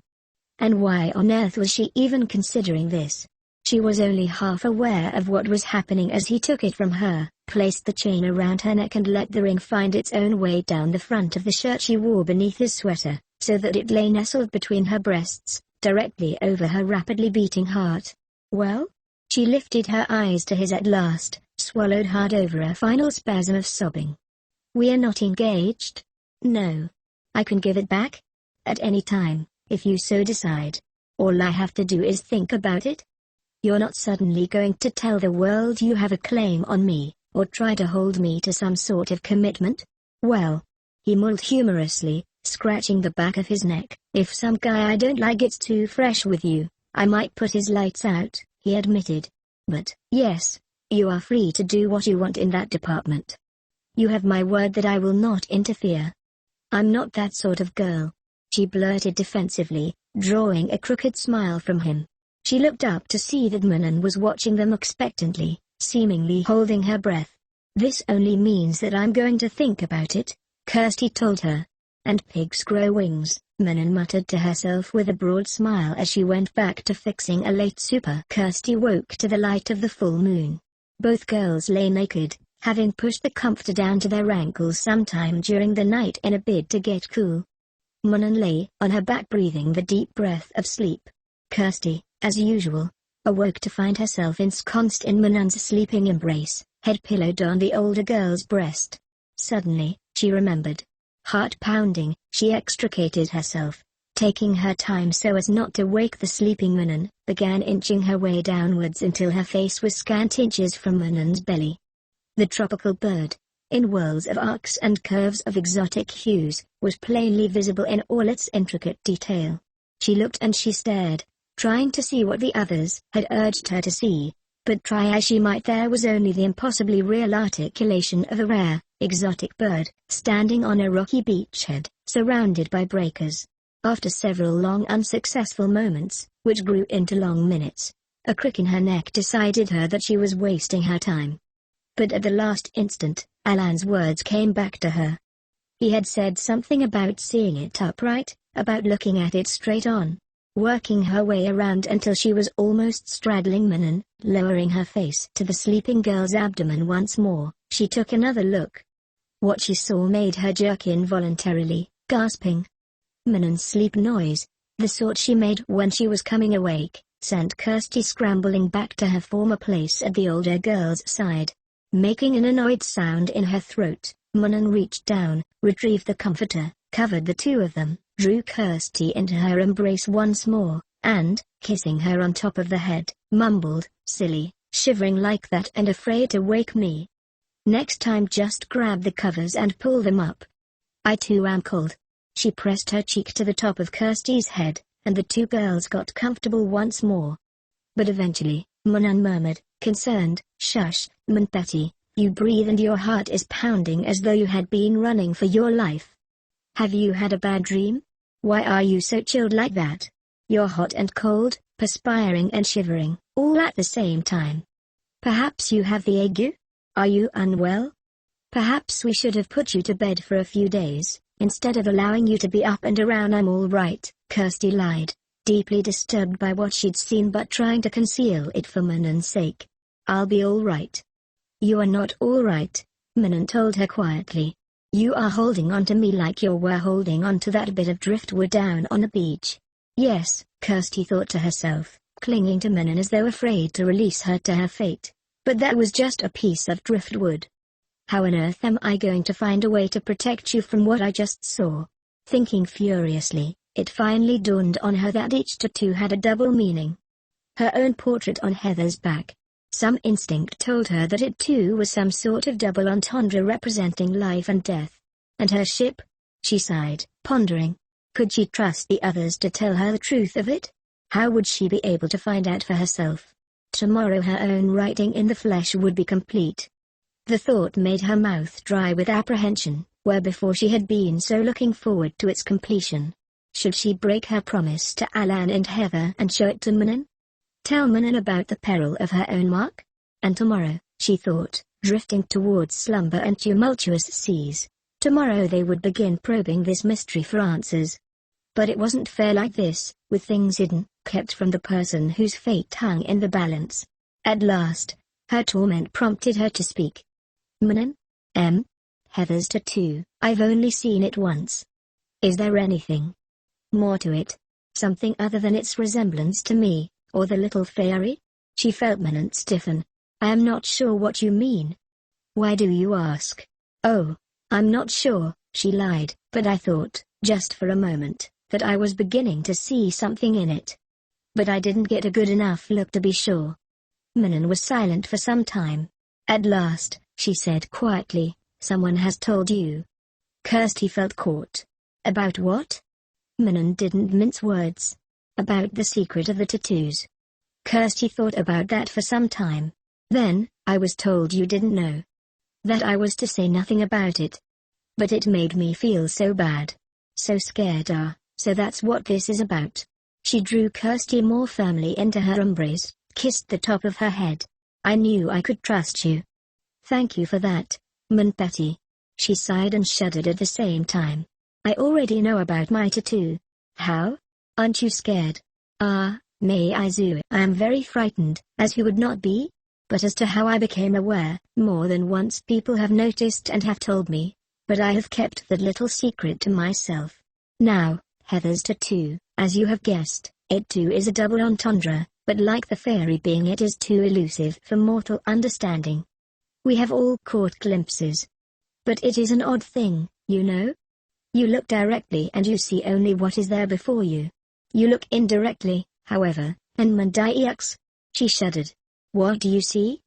It is forever changing, Manpati. Its nature is concerned both with the living moment and change itself. It is a fairy for good reason. There is true magic involved there. But mine. She sighed. Mine is forever unchanging. That in itself is of concern to me. Are you asleep? Manan chuckled. Well, tomorrow morning your own piece of this puzzle will be complete. Then, perhaps, we will find some answers, you and I. What do you say to that?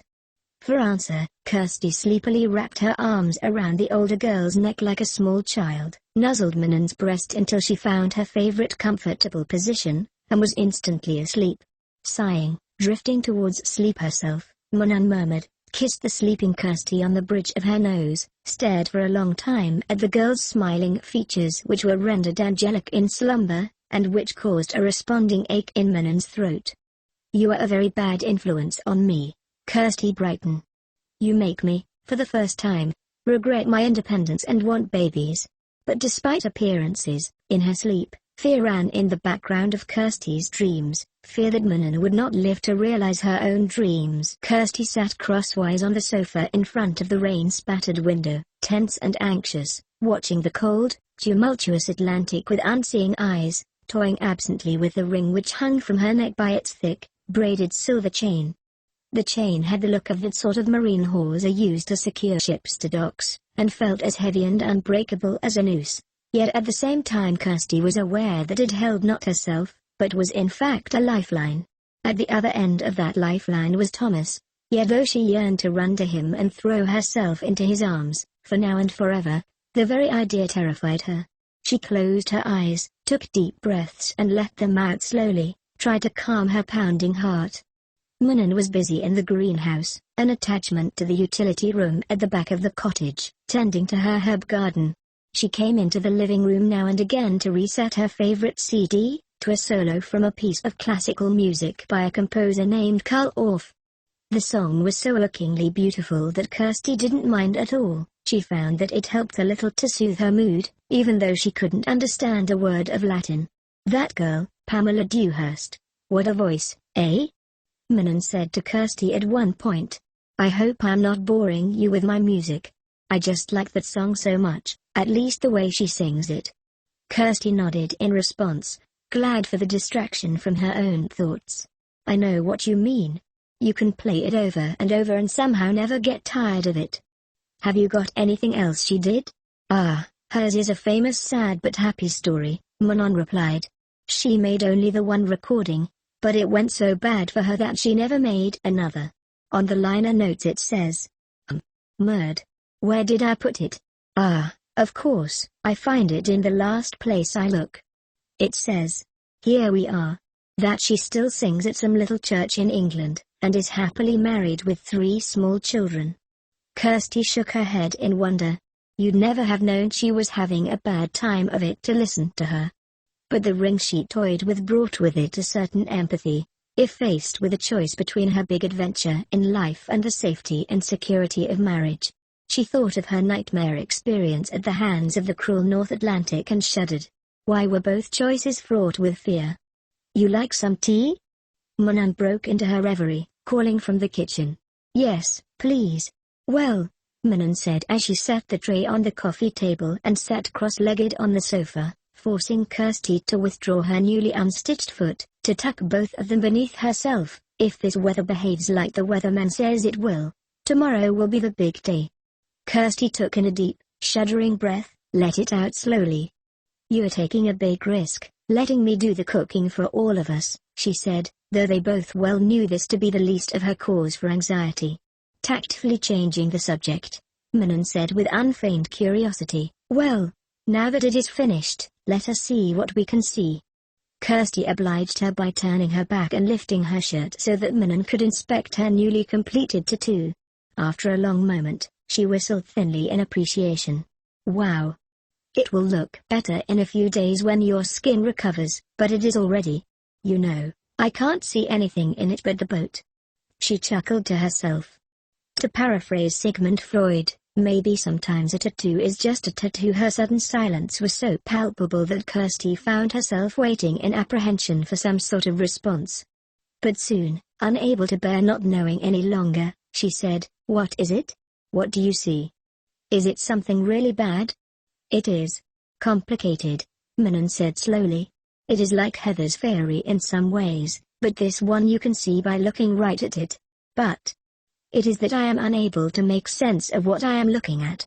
I have the feeling that if I only knew what I was looking for, then I would be able to see it. Perhaps it will come more easily when your skin heals itself. Or maybe." She was silent a long moment. "Maybe it is like an Escher." "A what?" "You have not heard of Escher? He was an artist who played with perspective. You know? With staircases that can either be upside right or down, and rooms that turn into the outside of buildings, and things like that." "I think I know who you mean," Kirstie said doubtfully. "But what's that got to do with my tattoo? Are you saying that it's a trick of perspective instead of a double image?"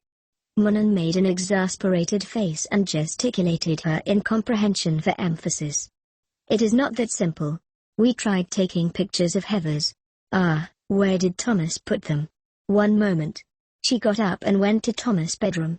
She was gone for so long that Kirstie doubted her chances of locating the photos in question. But when Manon returned, she was sorting through a number of Polaroids. "Here, see?" She laid them out on the table before Kirstie. "Look. They're just pictures. No life. No mystery. No nothing." Kirstie stared at the photos for some time, frowning. "This doesn't make sense. There's nothing missing. And yet they lack whatever makes the tattoo what it is," Manon finished for her. "You may think I am crazy for saying this, but I think our tattoos are alive." The way she said this sent shivers down Kirstie's spine, but she couldn't deny the truth in Manon's words. Maybe alive wasn't quite the right word, but it was as close as language could come to describing the essence of the tattoos. At last, wanting a change of topic, Kirstie said, "Are we still leaving tomorrow morning?" Alan said something about having to wait for a new radio. "It came," Manon replied, gathering the pictures together. "He and Thomas are putting it in this afternoon." She got to her feet. "Come, it is time we joined them. We will be staying on the boat tonight."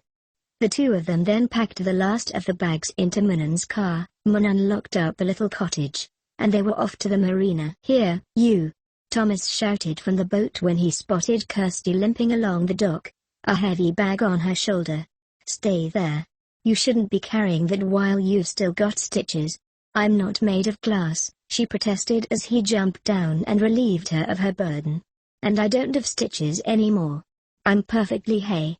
Put me down." Thomas chuckled as he strode up the gangway, the indignant Kirstie slung over his shoulder. "I've got 2 legs of my own, you know," she protested. "And a lot of old-fashioned English dignity," he rejoined lightly, standing her on the wooden deck. "Well, what do you think?" The boat looked old, very old, but there was something timeless and enduring about its lines and construction. But to Kirstie's eyes, this paled in comparison to Thomas, who appeared perfectly in his element. She found herself having to tear her eyes away from his presence to even register the vessel. Unconsciously, she leaned against him. And when he put his arm around her, the boat was quite forgotten. She was startled out of her reverie by the sight of Manon's cryptic smile as she carried the last of the baggage up the gangway. "What?" "Oh, nothing," Manon replied ingenuously, her smile broadening. "If you can tear yourself from my brother's arms a moment, you can come with me to the galley." Kirstie stood stock still for a moment, surprised and yet not surprised at the reluctance she felt at the prospect of leaving Thomas' side. "If you don't move right now," he teased, his eyes smiling, "I am going to kiss you, right in front of everyone." "Oh, no you're not," Manon said firmly, seizing Kirstie by the sleeve of her sweater and dragging her away, Kirstie's eyes still preoccupied with Manon's brother. "Come. Before you end up by making babies before you're ready for them." At the moment, Kirstie couldn't have cared less. But when she and Manon reached the galley, her senses suddenly came back into focus. "That's better," Manon told her. "Now you don't look like a rabbit caught in the headlights." Turning red, Kirstie made a small noise of frustration. "Careful, Cherie. You're going to fall too hard in love and lose yourself. Here, you can unpack this box. Thomas is your first, isn't he?" It was a statement. Kirstie breathed a shuddering sigh and took a look in the box. "My very first. I guess there's no point in asking if it shows. Make him work for it," Manon told her. "You are not yet strong enough to be a wife to Thomas." Kirstie reluctantly began unpacking. "And don't you even think about sneaking off to his bed at night," Manon ordered, watching Kirstie in such a way as made her squirm. "I'm not that weak," Kirstie protested without much conviction. "Ha! Those cans can go in that cupboard over there, the one with the new handles. And you can take the milk and juice back out of the oven at any time." Manon chuckled quietly to herself as Kirstie opened the oven and groaned. That evening, Kirstie made her way to the deck to be alone for a while, to take stock of her life which, like the boat, was about to cast off its moorings and sail off into the great unknown. The sea had a glassy cast, appearing like liquid emerald, upon which reflections were disturbingly all but resolved into clarity.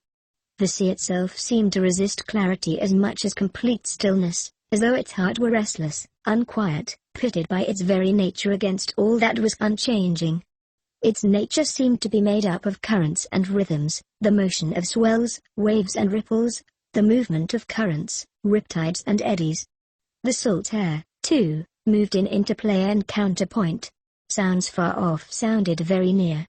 The boat rolled and nodded gently, herself a creature perfectly adapted to a life where the elemental worlds of wind and sea came together.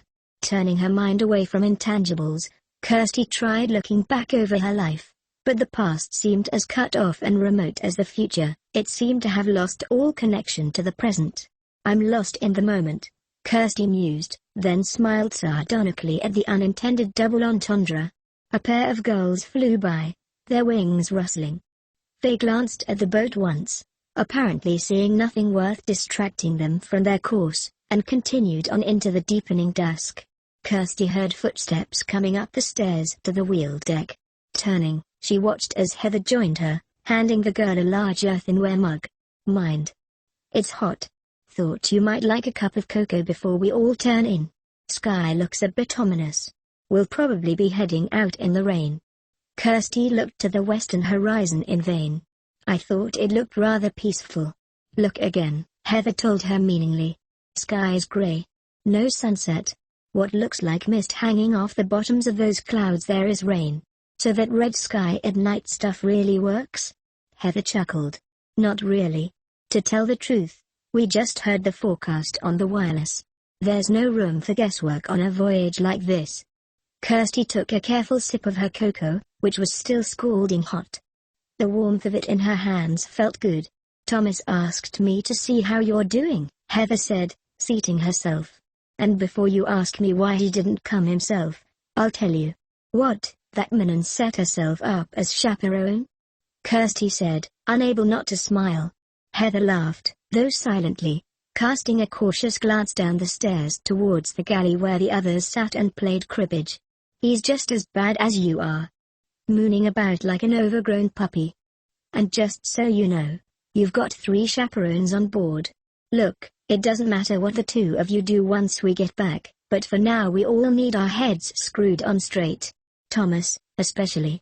Our little quest comes before everything. Until this is over." Mention of the reason for their voyage hit Kirstie like cold water, bringing her back to her senses. Images seemed to vie for her attention.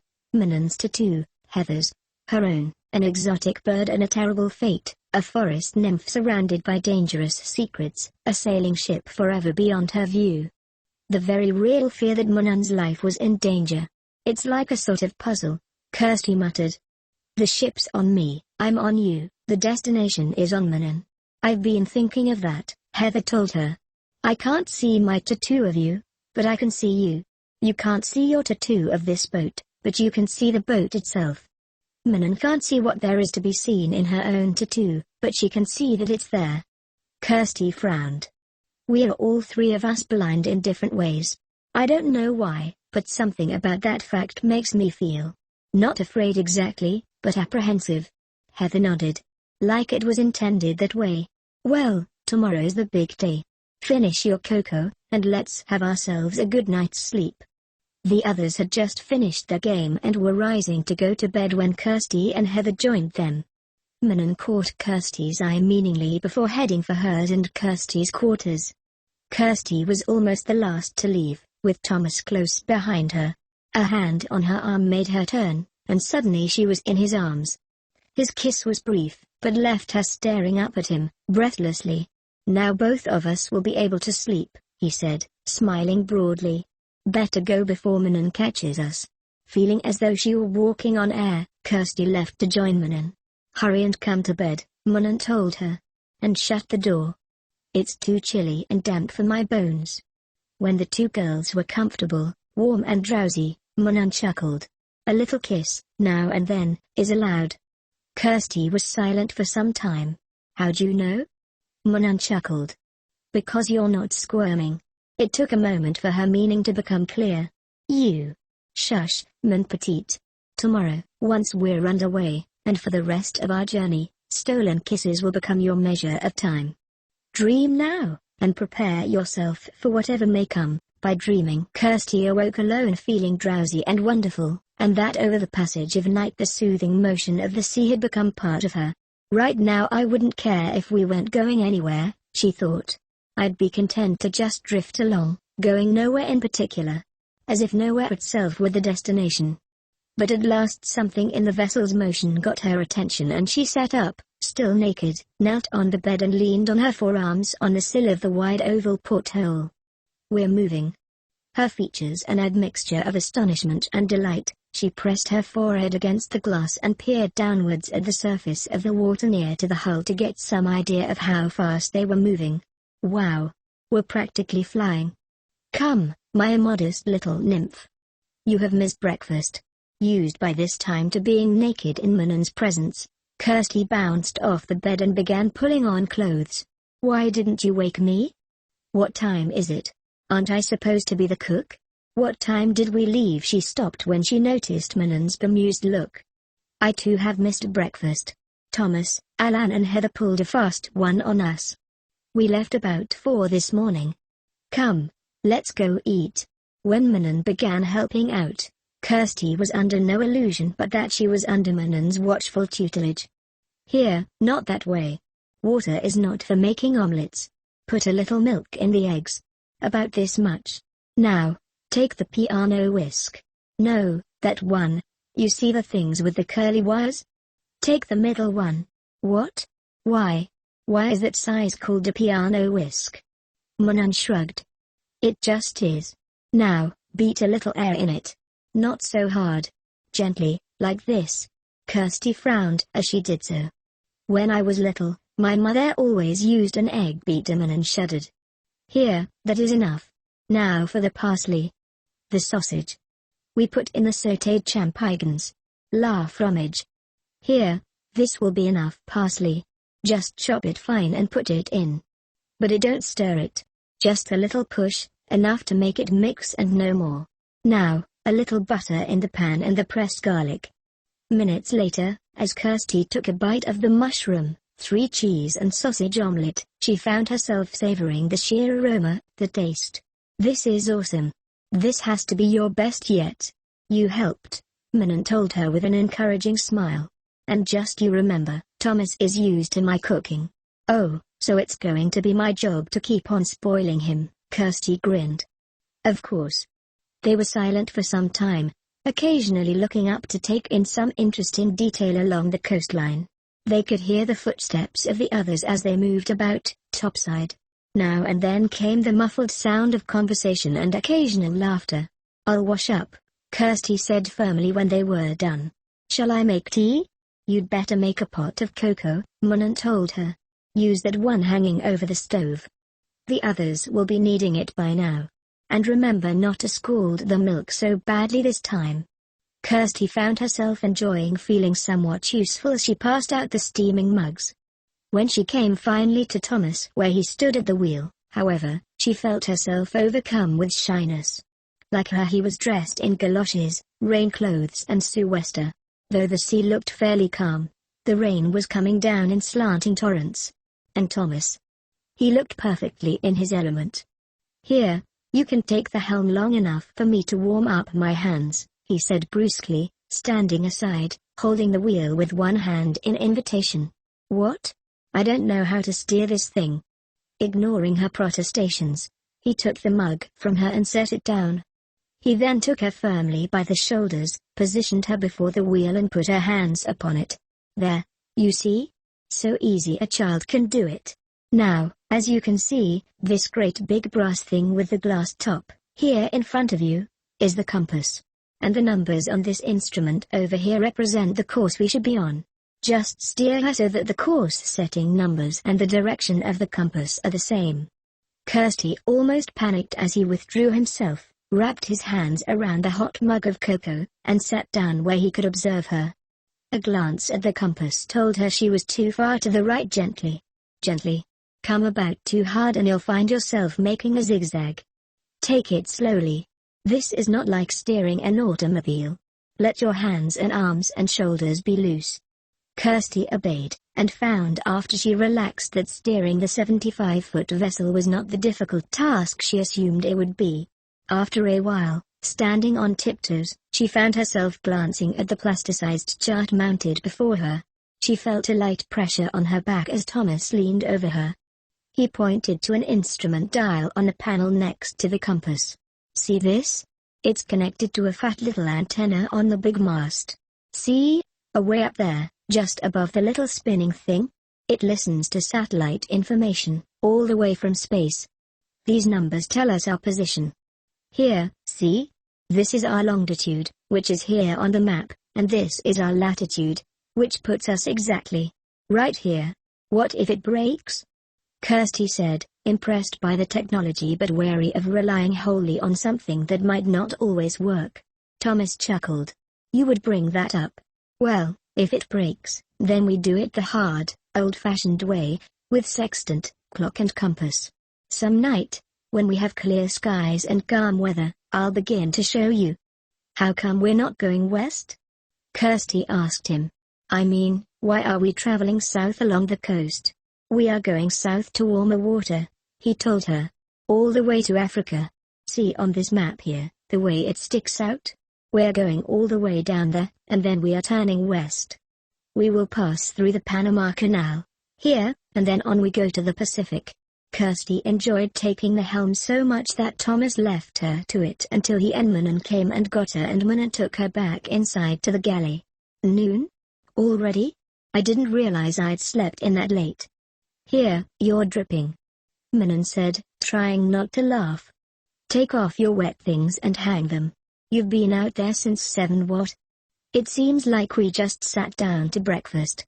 All the morning gone in a single kiss," Manon said with a broad smile. "What did I tell you? Time will move in strange ways on this voyage of ours.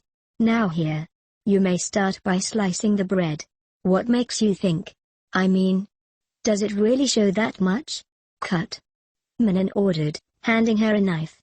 The moment Kirstie's back was turned, however, Manon smiled at the girl's transparency.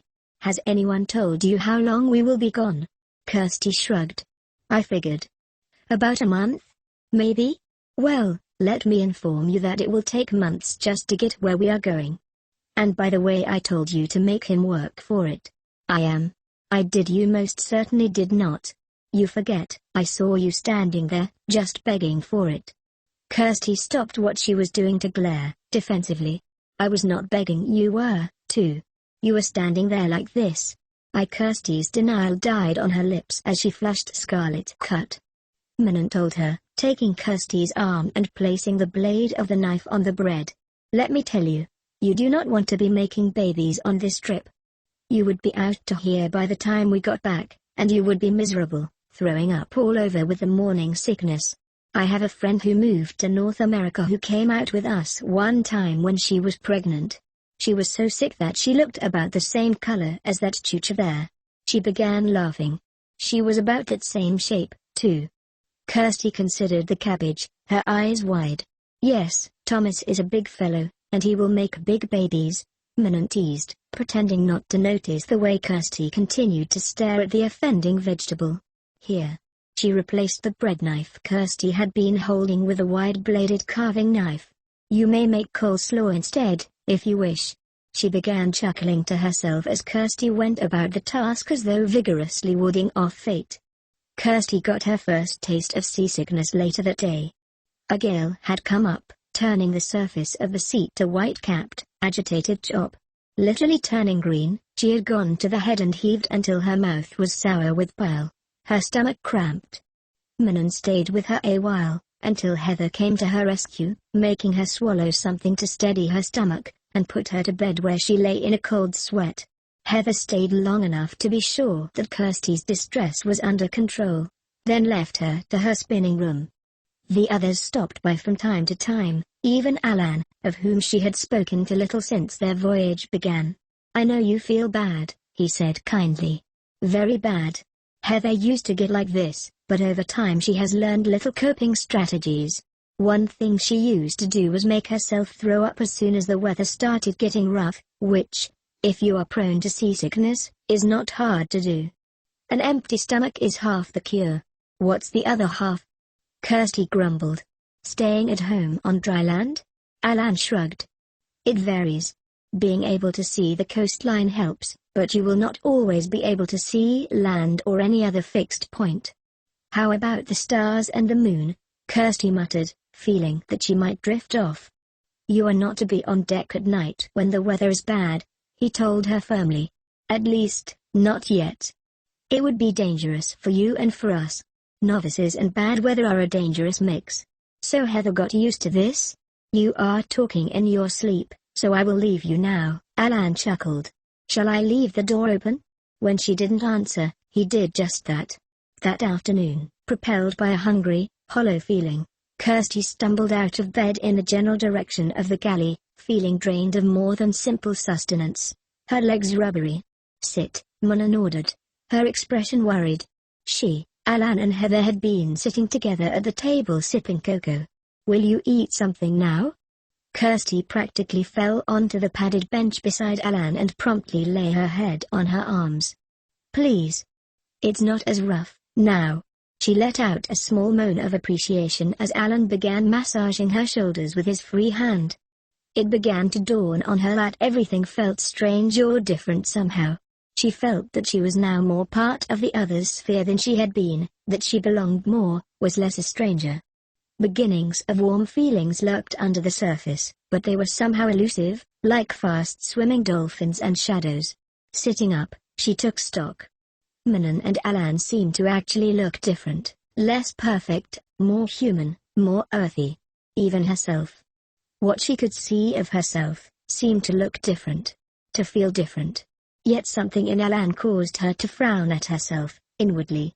There was still something. Something. The word "closed" was all that came to mind. How odd. And Heather struck her that way too. She shrugged, inwardly. Perhaps it was just that she was unlike them, and therefore unable to relate easily to them and with them. "Still waking up?" Manon asked her with a quizzical smile as she placed a cup of broth and tomato sandwich before the girl. Alan, too, was watching her with something like concern. Heather seemed tense as she stared outside, apparently lost in thought. "I feel funny," Kirstie admitted, slowly. "Not sick, but funny. Like everything around me is different somehow." Manon said nothing, but exchanged a meaning glance with Alan. Catching this, not knowing why she was doing so, Kirstie asked, "Manon, does Heather? Can either of you, feel your tattoos sometimes?" Manon and Alan exchanged a guarded look. After a moment, Alan said, "Heather has often told us that she can feel hers.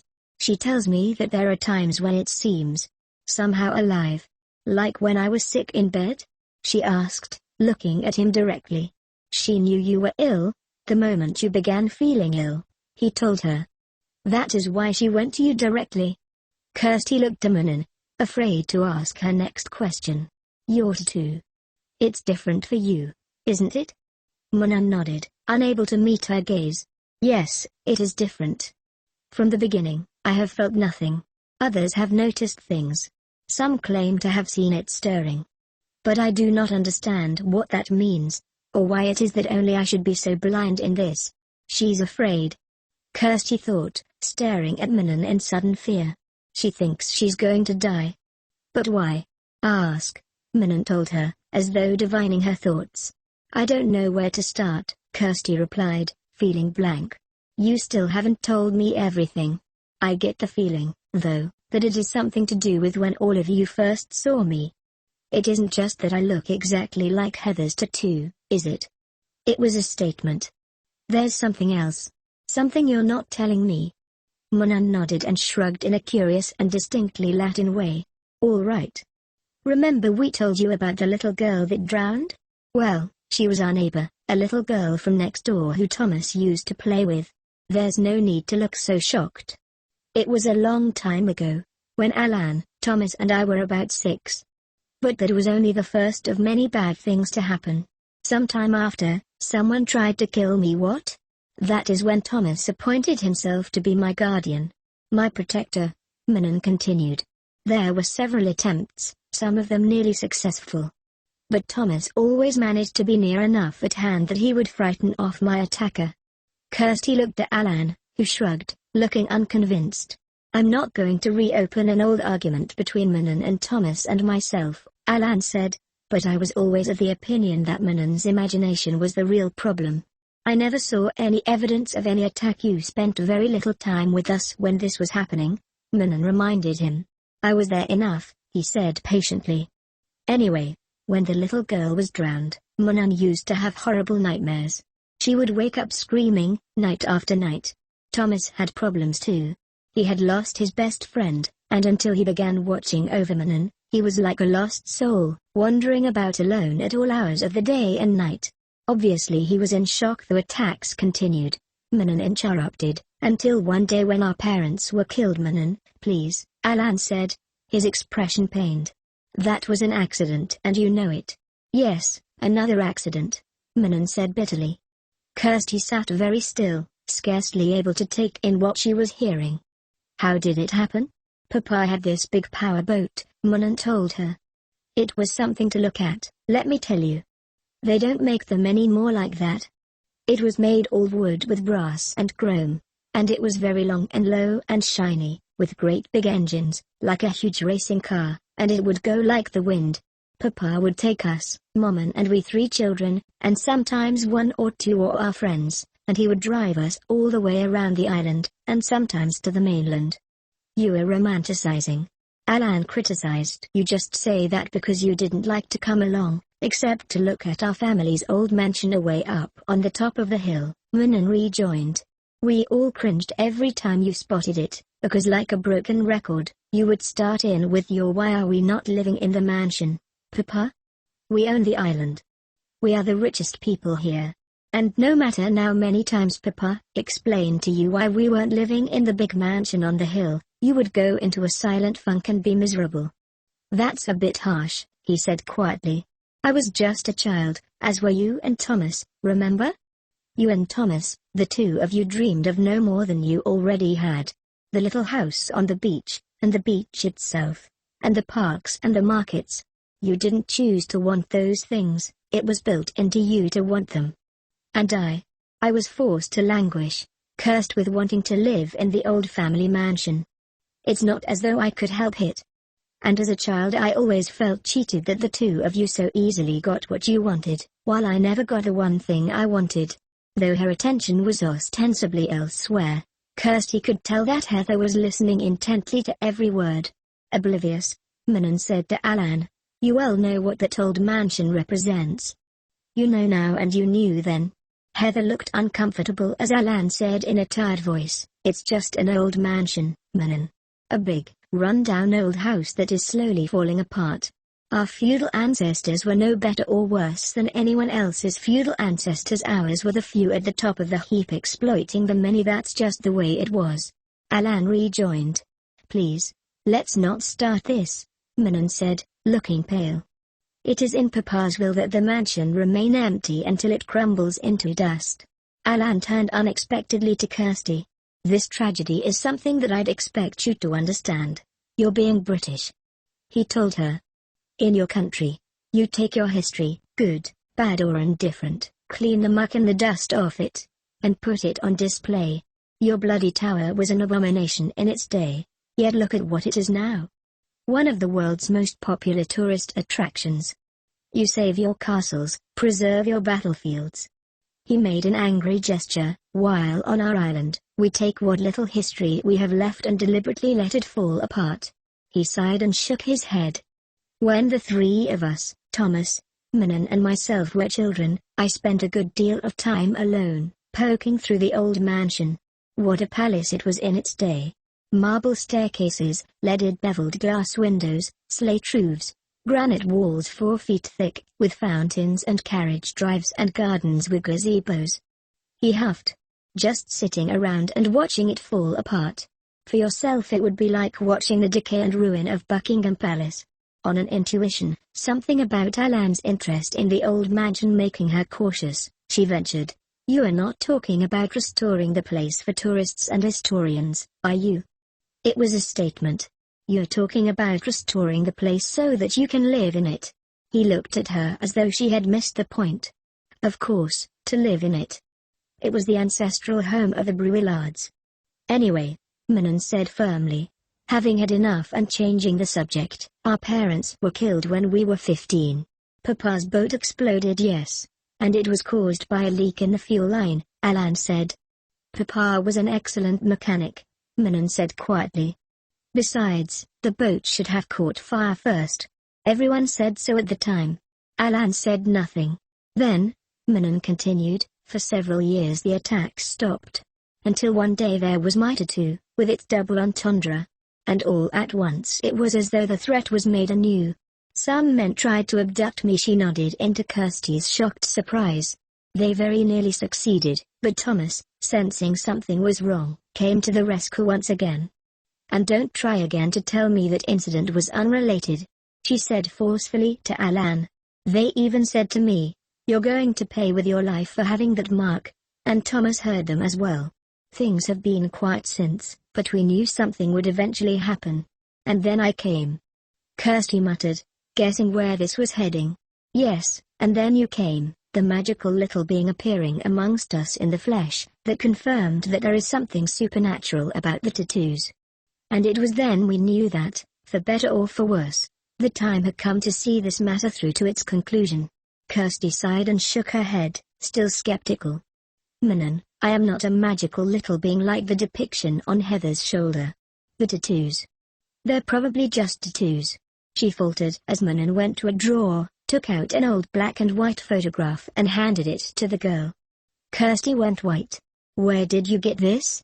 That's me when I was about 5. The woman. I don't think I recognize her. That, said Manon, taking the photograph from her, is because you never met her. Or the little girl. That is a picture of the little girl who was drowned here. Let me see that. Kirstie demanded, retrieving the picture, her hands shaking. She then went into her wallet and withdrew some old snaps, those of her mother and herself. The others leaned over for a better look. I would say that is one hell of a coincidence, Alan said with gentle irony. I would also say that one coincidence is just that, a coincidence, but when the coincidences keeping mounting up, then there is no coincidence at all. You're talking nonsense, Kirstie said, though it was evident even to herself that she doubted her own words. I'm not the girl in that picture. I never said you were, Alan told her. But you are her double in likeness. You are the exact double, as a grown woman, of Heather's tattoo. You did end up in the exact place where the little girl was drowned. And, okay, here is another thing. What is the exact date of your birth? Kirstie told him. Alan and Manon exchanged a meaning glance. Alan went to a drawer, pulled out an old scrapbook. He turned to a page on which was pasted an old obituary. Look, he told her, his thumb held deliberately over some of the type. "Look at the day, month and year on which the little girl was born." Kirstie, who had gone very pale, forced herself to ask one more question, though indirectly. "Please tell me her name wasn't Kirstie." She almost relaxed as Alan smiled oddly and said, "No, her name was not Kirstie." She tensed, however, as Alan removed his thumb, allowing her to see for herself.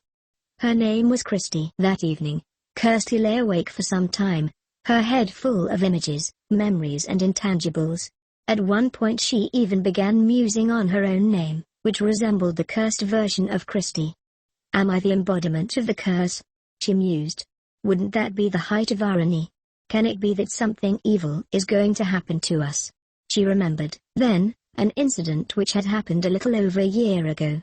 The restaurant she had been working for had sent a number of the staff, including herself, to cater for a group of lecturers. They were members of an international association of experts on fairy tales and folklore. Kirstie, having done her bit for the time being, as the meeting had not yet broken up, found herself at loose ends. Wandering about the vicinity within the university, she found herself entering a lecture hall, unnoticed. The subject caught her attention immediately, and she sat down at the rear of the lecture hall to listen to the speaker's words.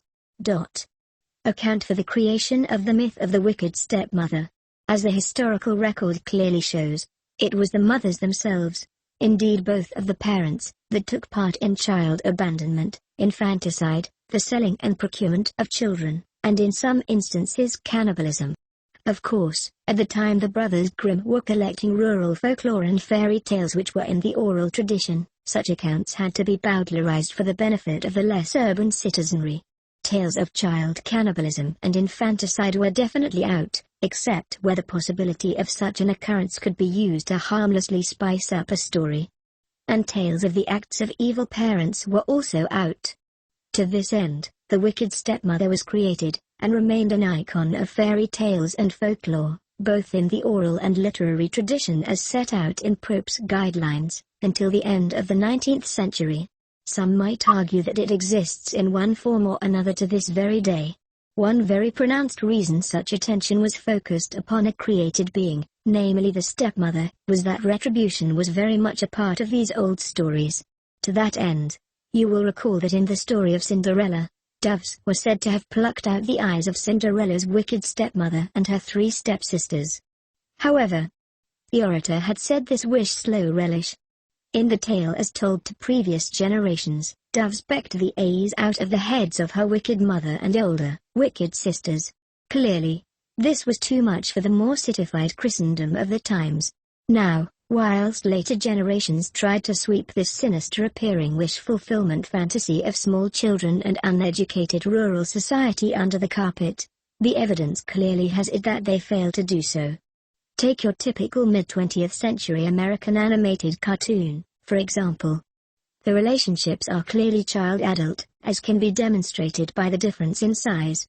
Tweety Bird is small and speaks with a child's lisp, and possesses such child's features as the domed head and comparatively large eyes, while Sylvester the cat is large and overbearing and distinctly of adult proportions. Jerry is an innocent-appearing little mouse, once again with child's features, whilst Tom is a big, interfering cat possessed of adult features. Roadrunner is a high-speed adolescent whilst Wile E. Coyote is constantly trying to interfere with his activities. The list goes on and on ad nauseum. The theme most often is of revenge and retribution. Everyone that has dumped on our poor little hero gets it in the end, whether by direct contrivance or by fate or by a combination of both. Now, those of you that are familiar with such tales, and with the cartoon genre I've just mentioned, cannot have failed to notice 2 things. Firstly, the utter lack of genuine innocence on the part of the child character, and secondly, the element of supernatural control. If anything, there is a loutish innocence about their antagonists which our so-called little heroes exploit with absolute ruthlessness and impunity, and for the most part absolutely without conscience. As well, the fates are not only entirely in favor of our wretched little hero figure, but our little hero figure is almost invariably aware of this fact. In point of fact, he has the attributes of a little demigod. possessed of a certain degree of omnipotence, and has almost complete control over all that transpires. That said, clearly the desire to create such tales lies far deeper in the psyche than the superficial notion that we Homo sapiens desire to tell tales simply for their own sake. As the anthropological evidence has clearly shown us, once removed from the sphere of modern political correctness, media-generated psychobabble and a public schooling system which seems bent upon ignoring the truth about the nature of children and humanity in general, there remains an underlying need for such stories, both to relate and to create them. Now, before we consider condemning our forebears for what are today considered unconscionable acts against children, or the fantasied retaliatory acts of children against their parents, let us review the conditions as they were at that time. The largest surviving body of these stories date from feudal times and have roots which go back to the dawn of Western civilization and before, elements of which lasted until the end of the Industrial Revolution. Life was very hard in those days. There was no public schooling, illiteracy was the norm. The average life expectancy was 30 years of age. There was no surgery.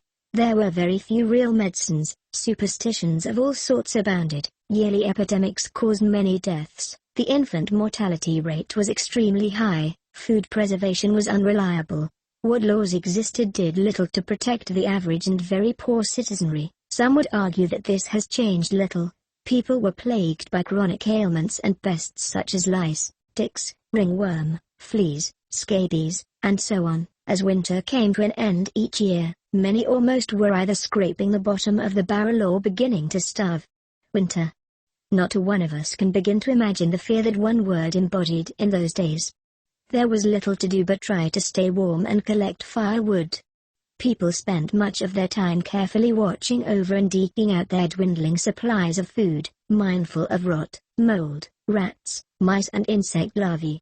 Worst of all, they feared raids from the so-called nobility, who would send forth their thugs to take what they wanted when their own cupboards began looking a little bare. To cope with this cheerless, hopeless and frightening world, families gathered round the fire in the evening and told tales, namely folk and fairy tales in the oral tradition. You will recall that the literary tradition was relegated to the more literate nobility of the times. That said, now we are come to it, the unthinkable, also the title of this lecture, that which we, used to prosperity, are no longer able to comprehend. I ask you now to consider, what did people do in those days when the food ran out, especially early on? Or when the nobility took all their food and livestock? Or when raiders came and took all their food and livestock? Or when a father and provider died, leaving the young mother with any number of hungry mouths to feed? That people starved is obvious. But what else happened? What happened that people didn't talk about? That only got talked about in fairy tales and folklore, as a sort of balm or catharsis? Well, what often happened was, people often abandoned or killed their own children, rather than watch them starve to death. In this day and age, the tendency is to think or believe that we would have done otherwise, but we would do well to remember that during better times, the very notion of killing or abandoning their own children would have been just as abhorrent to those parents.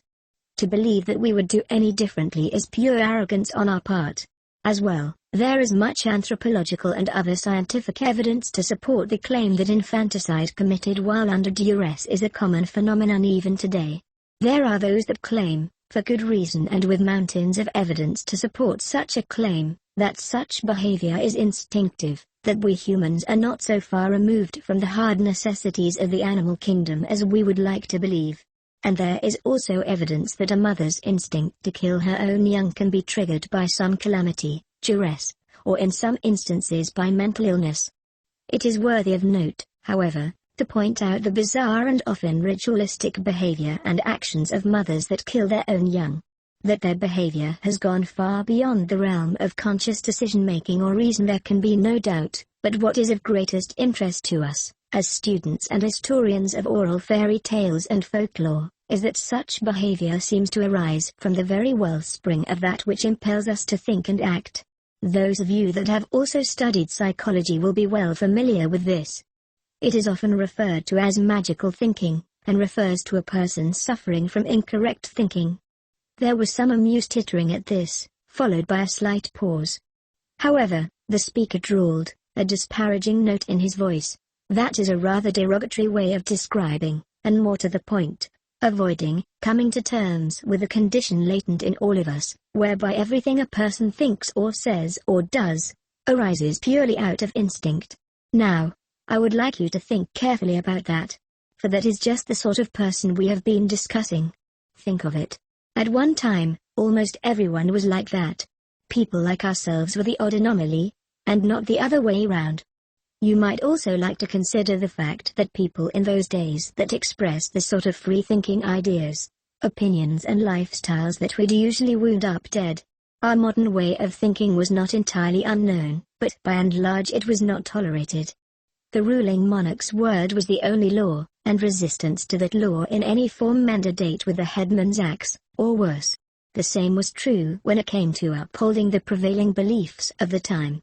When considering such a person, particularly, in our day and age, a mother that commits infanticide, us moderns react with horror and find ourselves unable to understand or come to terms with such behavior. Perhaps even more incomprehensible are instances where children, working alone or together, turn on their parents or their siblings or both. Historically as today, such occurrences are almost evenly divided between children that have been abused, or that have experienced no apparent abuse, but that are tormented either by some sort of dementia or by some overwhelming internal conflict.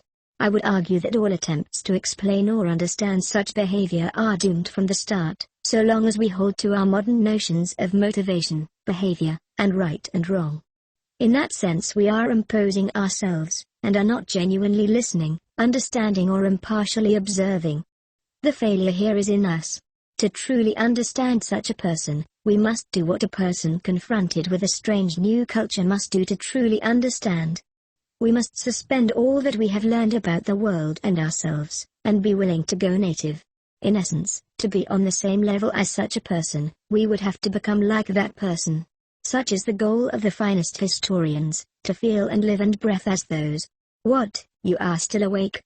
Manon had just joined her, and was undressing for bed. Kirstie muttered sleepily. I was thinking about tattoos and going native with people from a long time ago. Go back to sleep, Manon chucked as she crawled in beside the girl. You talk as if you were still dreaming. Manon's presence lulled Kirstie into a deeper sort of somnolence. She began dreaming of a woman, fey, desperate, unreasoning, violent, her eyes the embodiment of madness. Kirstie stared in terror, awe, pity and loathing as the woman became a powerful mythic being, a warped and dangerous figure that had become a force of nature.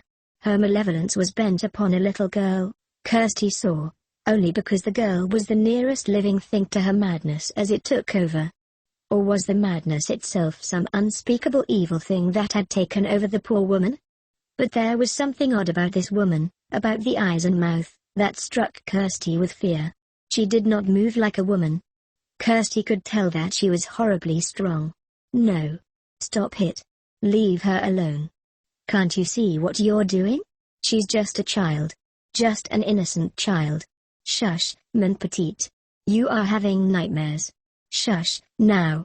I've got you. There are no bad things here. Just bad dreams. You monster. Kirstie wept in her dream, and then became mute with horror as the woman uncovered her face. Shush, Manon murmured once more, and by her presence alone she seemed able to drag Kirstie away by the hand. But I saw its face. Her dream self protested weakly. I did. But it wasn't a woman. It was something else. There was something else, a sort of recognition. But this was soon forgotten as Kirstie drifted away to less troubled waters. The first leg of the journey, taking them to the westernmost edge of the African continent, took a full 5 weeks. There they stopped in port for a day, to rest and to reprovision the boat for the Atlantic crossing. As Manon had said, the time for Kirstie would be marked by little intimacies shared with Thomas, the man she had come to think of as her husband-to-be. And by the time she had gotten used to the idea that this was all they could share of each other, she discovered too that an inner resolve and confidence was forming itself, albeit with melancholic overtones.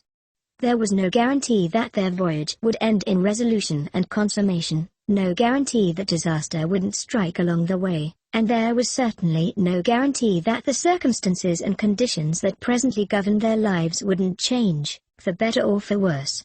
At last, with the sun at their backs and a brisk offshore breeze speeding them along, their journey across the equatorial Atlantic had begun.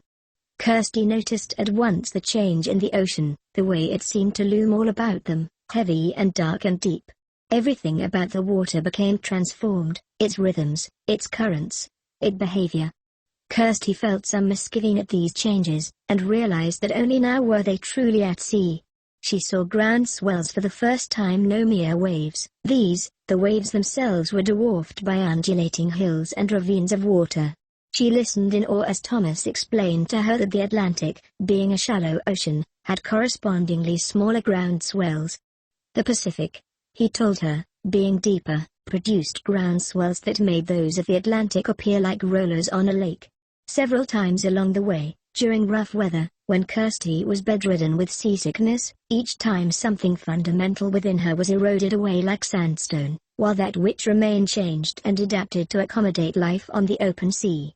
By the time they had reached Africa, she had already learned to walk on a heaving deck without having to look to the shoreline for reference, had learned to navigate with or without instruments, had learned how to tack and to set the rigging, how to set a course and to adjust to accommodate the ever-changing conditions of current and winds. She had become a fairly good cook under the worst of conditions, and she had learned to cope with seasickness to the point where it became merely an occasional annoyance.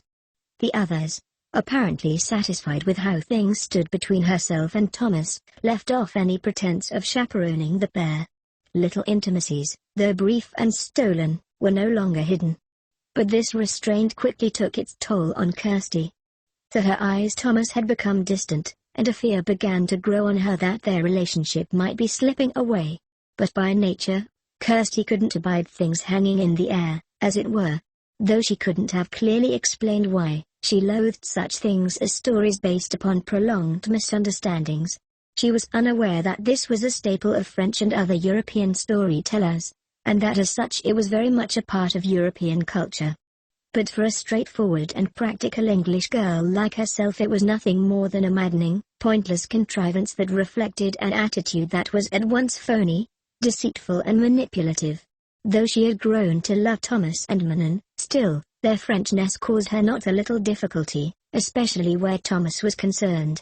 This realization forced on her the decision that she must confront Thomas with the truth, that there had to be some middle ground between them, that, at least where Thomas was concerned, she had to be accepted for who and what she was. One evening in the galley, having waited some time for an opportunity to be alone with him, Kirstie approached Thomas awkwardly as he replaced a pot on the stove. She had been through this situation 100 times in her mind. It was well rehearsed and thought out. She had only to say the words and it would be done. Noticing her diffidence, he stopped what he was doing and turned to her with a quizzical smile. Yes? Maddeningly, she found herself suffering an attack of nerves. Thomas. I. He frowned, concerned. What is it? Is something the matter? I just wanted to say. I mean, Kirstie, is something wrong? He came to her then, took her hands, which only served to make things worse. Why are you trembling like this? Here, sit down. Involuntarily, she blurted, No. Thomas, I don't have to think about it anymore. What? That definitely wasn't what she had come here to say. He stared at her, blankly. Then, slowly, a lopsided smile of relief spread across his features. Could you be a little more specific? I want you to understand. If you still want me. Please, come sit down before you faint, he said quietly. You're as white as a little ghost. There. Now, am I to understand that this is just your funny way of saying yes? Wondering where her little speech had gone, and what she was talking about and doing, Kirstie nodded dumbly, feeling like a fool. Smiling broadly, he said, All right, then. Let's have it. She looked a question. With a chuckle, he unclasped the rope chain from around her neck, slid the ring off and replaced the chair around her neck, then took her hand. If we're to do this, he said, I will need a finger not a fist. She obeyed. And then it was done. Was that so bad? Like a cowardly traitor, her original intent had deserted her and gone running for the hills. She could almost imagine her little speech standing there like a little girl with its finger in its mouth, having been prompted by its parents to say something cute, then having clammed up altogether once the spotlight was turned on.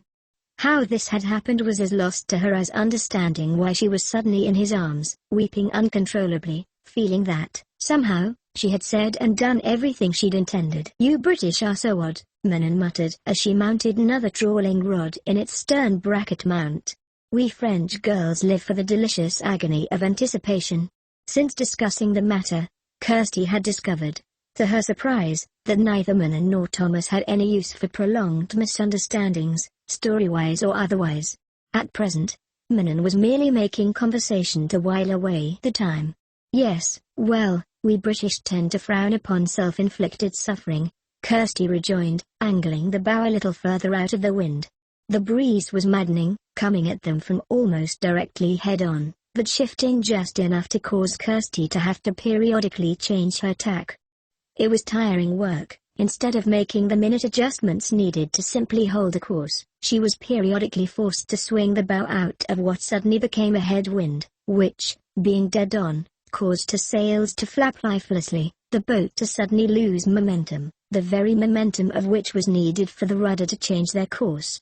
A stationary boat could turn its rudder any which way, Kirstie had discovered earlier, with absolutely no effect. It took the boat's forward momentum and resulting passage through the water to cause the rudder to plane the water, altering the boat's course. The result of this constant changing of tack was a lot of extra work that Kirstie was unaccustomed to. Distraction definitely helped cope with this nerve-wracking chore and aching arms and shoulders. "A little pain and deprivation adds piquancy," Manon said, placing the last of the poles and threading its cotter pin home with a snap. "We French cook well because we skillfully torment ourselves with anticipation." "You cook well because you're hedonists," Kirstie rejoined. "We love well because we eke out our feelings and our sensuousness in intense little bursts of heavenly ecstasy. You love torturing yourselves with breaking up over nothing and making up with people you shouldn't be in relationships with," Kirstie said. There's nothing like a British marriage. A few short years of boring, almost frigid sex, and a lifetime of soul-destroying dullness and routine. What could be better?" "A 10-pound box of chocolates," Kirstie breathed, wistfully. "Ah," Manon intoned. "You would have no figure. No ardent lover. No teeth. But you would not care. Hey, why are you looking like that?" Her answer came by following the direction of Kirstie's gaze. On the edge of the horizon, slightly to the southwest, there was a lick of flame. "Oil rig?" Alan offered as Thomas studied the fire through the telescope. "It is too far off to tell," Thomas answered. "Whatever is burning is still below the horizon." Kirstie only half listened to their conversation, concentrating instead on holding a steady course towards the distant flames. Manon stood beside her, watching. Heather was below, talking on the wireless. After several minutes, she joined them. "Well, there have been no distress calls. It's not an oil rig, there are none anywhere near here. They've decided it must be a freighter, so they're sending help. There are a pair of reconnaissance aircraft on their way right now. I was told to watch out for them in half an hour or so." "Might as well be a lifetime," Thomas said, grimly. "What do they say about ships?" 10 hours at best, Heather told him. "Mon Dieu," Alan muttered. "We could be swamped with survivors, if there are any. I think perhaps we should just leave this to the authorities or we could run into trouble ourselves." For one brief instant, Kirstie found part of herself reluctantly agreeing with him, until Thomas replied curtly, "You're talking nonsense. You cannot rescue someone in the water from an aeroplane. Waiting 10 hours for a ship to arrive, in the Atlantic, is most often a death sentence. We will lend what help we can." As he spoke, to Kirstie it was as though the sun had broken through grey cloud or mist. For no reason she could put into words, she had the fleeting impression that he had a deeply ingrained understanding of such mists, that he knew how to deal with them. Alan, on the other hand, she thought it odd that he was just the opposite, that it was in his nature to generate such mists which concealed purpose, clouded understanding. Was that what lay behind her inability to understand or empathize with Alan? Was it that she couldn't comprehend what motivated him? How was it Manon referred to him sometimes? Alanga? French for languish. The way Manon had said it, the word seemed almost to imply some sort of soul sickness. And Manon. Kirstie suddenly had to smile to and at herself for thinking such nonsense about the three. But her next thought was sobering. Manon, who lived within these mists as the potential victim. Enough daydreaming, she said to herself at last. There are enough problems in the real world without compounding them with silly imaginings. But then, she shuddered suddenly as a chilling little finger of memory from a certain lecture hall seemed to reach out across space and time and touch her, and it was accompanied by a little shock of revelation. How odd, that she had heard the words before without fully comprehending them. One of the professors had said that people once lived in their imaginations, much like small children did, to a far greater degree than modern people. Symbolism, a thing of the active and ongoing imagination, itself an integral part of their culture, he had said, had once permeated their lives. It was in everything they saw and did. It was in their circumstances, it was their world. They really did believe in folk and fairy tales. They really did believe in magic. Such thinking, he had said, allowed them to do things we of today would find incomprehensible.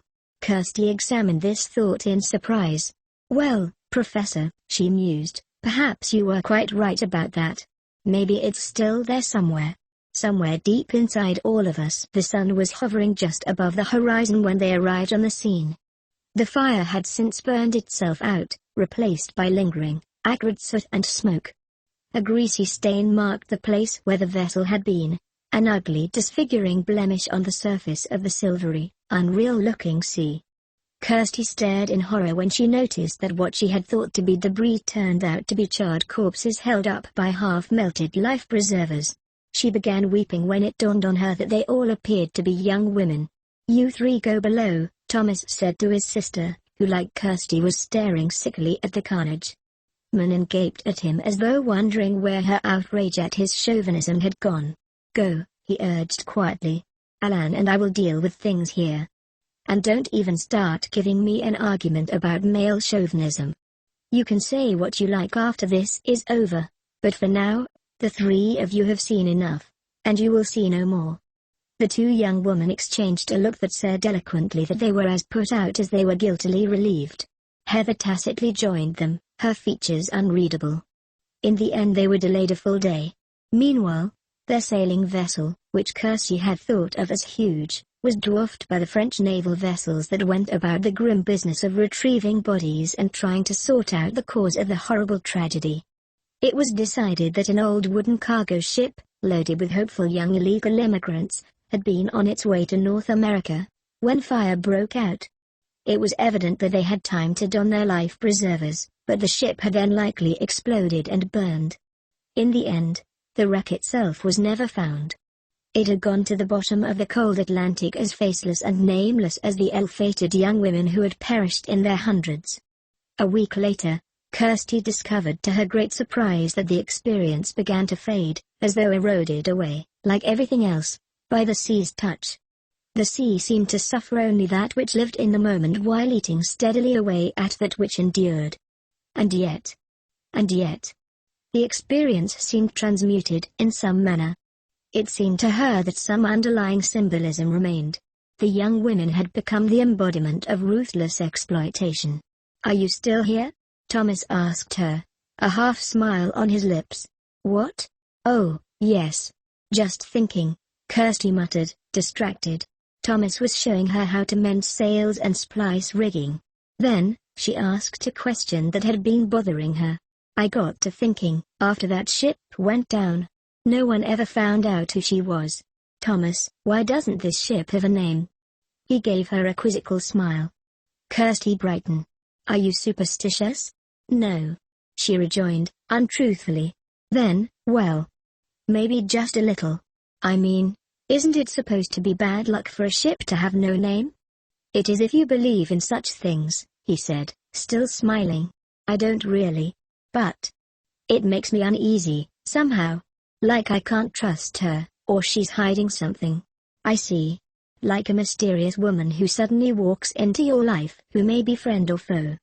You want to believe that she is your friend, but doubt and instinct tell you that because she is hiding something she is not to be trusted." She must therefore be up to something. Something mysterious and altogether bad. Don't make fun of me, Thomas. I know it's irrational, but I can't help the way I feel. He sighed, gathered her into his arms and kissed the top of her head. I was only trying to make light of things, he said, giving her a little squeeze. Manon, too, has always thought it wrong for a ship to have no name. What about Alan and Heather? He shrugged. Neither of them think it's the least bit important. Kirstie was silent for a bit. Then, what about you? Do you think it has no importance? He thought a moment. Well, he said slowly, to tell the truth, I think it doesn't matter, but I feel otherwise. However, he shrugged. It annoys Alan to discuss the matter, so I always let it drop. Unseen by him, Kirstie smiled, though for no reason she could put into words. Something of his mention of Alan's attitude gave her a momentary pang of worry. They went back to mending sailcloth, both sunburnt, with clothes fluttering, hair disheveled, sun-washed and salt-stiff. We're being molded, Kirstie thought to herself. For the sea or for some purpose, I don't know which. But this boat. It's almost as though she were some supernatural being, in her element, and immune. I don't know why I'm thinking or feeling this, but she seems to hold some secret power over the sea and over us. But Alan said that my tattoo would make us all safe. Instead, I feel like it's provoking her in some manner. Can that be what I'm feeling? Surely not. But on that day, and at that moment, Kirstie began to feel in her very bones that the vessel was aware of her, watching her. She tried to dispel this notion by thinking of a caricature of a wicked old witch, but even as she did so the image seemed to stare back at her with chilling eyes that were not part of her own safe imaginings. Mon petite, if you do not start letting me sleep, then I am going to make you sleep with Thomas, whether you are ready for it or not. What is keeping you awake like this? Are you having nightmares about that shipwreck? Or are you homesick? Are you ill? It was on the tip of Kirstie's tongue to explain, as she had before, that she was becoming afraid of this nameless vessel that carried them on its own secret journey, that the others seemed unable to detect the hidden malice, the danger. But they didn't believe her. Oh, they were all set to allow themselves to believe in the magical powers of tattoos and symbolism, but they were not about to allow themselves to put their trust in Kirstie's feelings. She tried another tack. It's the tattoos. Manon, I don't think they're what they appear to be. Manon stirred. What are you saying? I have this feeling. They're like the rattle on a snake's tail. They're a lure? A deception. Kirstie. Manon made a frustrated noise. Then, she opened the light, got out of bed, took Kirstie firmly by the hand and led her to Thomas' quarters. Without bothering to knock, she opened the door and pushed Kirstie in the direction of Thomas' bed. He opened one bleary eye and considered the two intruders. What? It is time for you to begin looking after your fiancé, Manon told him. Bon knew it. With that she left, closing the door firmly behind her. I believe that might have been an ultimatum, he said ironically, bleary-eyed with sleep. He lifted the covers for her. Come. And please, close the light. I've got to sleep or I will be good for nothing when my turn comes at the watch. Kirstie hesitated, surprised at her own reluctance now that it had come to the point. This was where she wanted to be, wasn't it? In bed in her fiancé's arms? He smiled ruefully at the way she stood there shivering in her nightgown. Do I have to hold this position all night? Forcing herself to move, she closed the light, got into his bed, awkwardly, tried to make herself comfortable. Here, turn yourself around. With your back to me. There, like that. A wonderfully warm feeling enveloped her as he wrapped his arms around her, as though merely being in such close proximity to his calm confidence was enough to dispel her fears. His breathing quickly resumed the deep and regular rhythm of sleep, and she tried her best to follow suit, like an inexpert swimmer trying to keep pace while swimming dangerously far out in the ocean. In her mind's eye she turned to that place the old witch had watched her from and discovered a closed door. But it was the sort of door that might open at any time when her attention was diverted elsewhere, and it gave her no comfort. Something watchful lay behind it, and something in her responded in its turn by keeping vigil. For the next several weeks the weather cooperated with a sameness that would have been positively languid were it not for the spume-tanged breeze, white puffs of scudding cloud and churned pale green of an ocean that seemed lighted from within. Each day they reeled in twisting, writhing, living things that scant moments later were sizzling aromatically on a hot skillet, devoured with that sense of awe and gratitude that comes with being a part of nature. No fish caught at market ever tasted so good, and the added piquancy of necessity put the lie to the myth of the sport fisherman. Day by day, week by week, the coast of Panama drew ever nearer. So too did the number of vessels traveling both in their direction and in the opposite. They found that they had become part of a slow-motion race towards the famous canal. There were never fewer than a dozen freighters in sight, most of them container ships. Sailing yachts were becoming commonplace, and at infrequent intervals, huge and novel relics from the past delighted Kirstie's eye. One of these was an American Coast Guard vessel, a huge white sailing ship with modern metal hull, Coast Guard swaths of red on her sides. "What on earth?" Kirstie exclaimed on seeing her. "Surely the Americans don't still use sailing ships for rescuing people?" Alan chuckled out loud as Thomas explained. "She's a training vessel. I can't tell from here, but I think that's the Eagle. Learning to sail and navigate the old-fashioned way is part of their training. I only noticed her a few minutes ago and already she's passing us," Kirstie said in awe. "Look at the size of her. A ship like that must be well over 100 years old." "Actually, she's relatively modern," Alan told her. At once, Kirstie became aware of an alien feeling. She felt herself to be in the presence of curdled, petty jealousy. Startled, she glanced up at Thomas, then over at Alan, who sat hammered-ship. But it was coming from neither of them, neither seemed aware of it. "It doesn't make sense," she mused. "It's not coming from Thomas or Alan. There's no one else topside but me, and I know it's not me. Where else?" A prickling sensation abruptly reminded her of her tattoo, and at the same instant she realized where the ugly feeling was radiating from. "It's the ship." "But no, that's impossible. The ship doesn't have any feelings, nor does my tattoo." Yet despite her inner protestations she felt acutely the eyes of the witch following the immense and graceful beauty of the Eagle with vitriol so poisonous that Kirstie's senses recoiled. When at last the Eagle was no longer to be seen, Kirstie was left feeling as much empty sadness as relief. "Thomas," Kirstie said quietly, "we have to talk." She was sitting on a bench at the stern, studying his profile as he managed the helm. "If it is about this boat and the tattoos, Manon has already told me what you've said." She swallowed, feeling apprehension in the pit of her stomach, for no apparent reason. "So, what do you think?" He took a deep breath that was almost a sigh, let it out slowly. "I think that you believe it," he said, his manner tense, gaze fixed in the distance. At this, Kirstie had gone cold inside.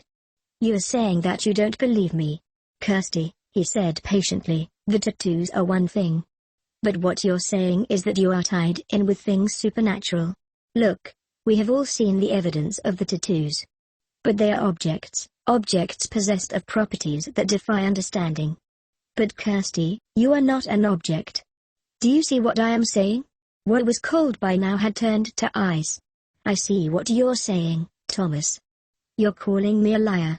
"I said that I believed that you believed what you were saying," Thomas rejoined. "That is hardly the same thing as calling you a liar." "It's the next best thing." Kirstie bit off the words, tasting the bitter bile of betrayal. "Kirstie, please, don't let's fight." His face looked drawn in the late afternoon sun. The distinction between an inanimate object that defies explanation and a supernatural power in a human being. "Can't you hear how that sounds? I never said that I was anything supernatural," she said, angry now. "I just said that I could sense things. To me they're as plain as the color of your sweater, or the darkness of the night. Thomas, there is nothing wrong with me. I see what I see, and I hear what I hear. Why do the rest of you have difficulty accepting this?"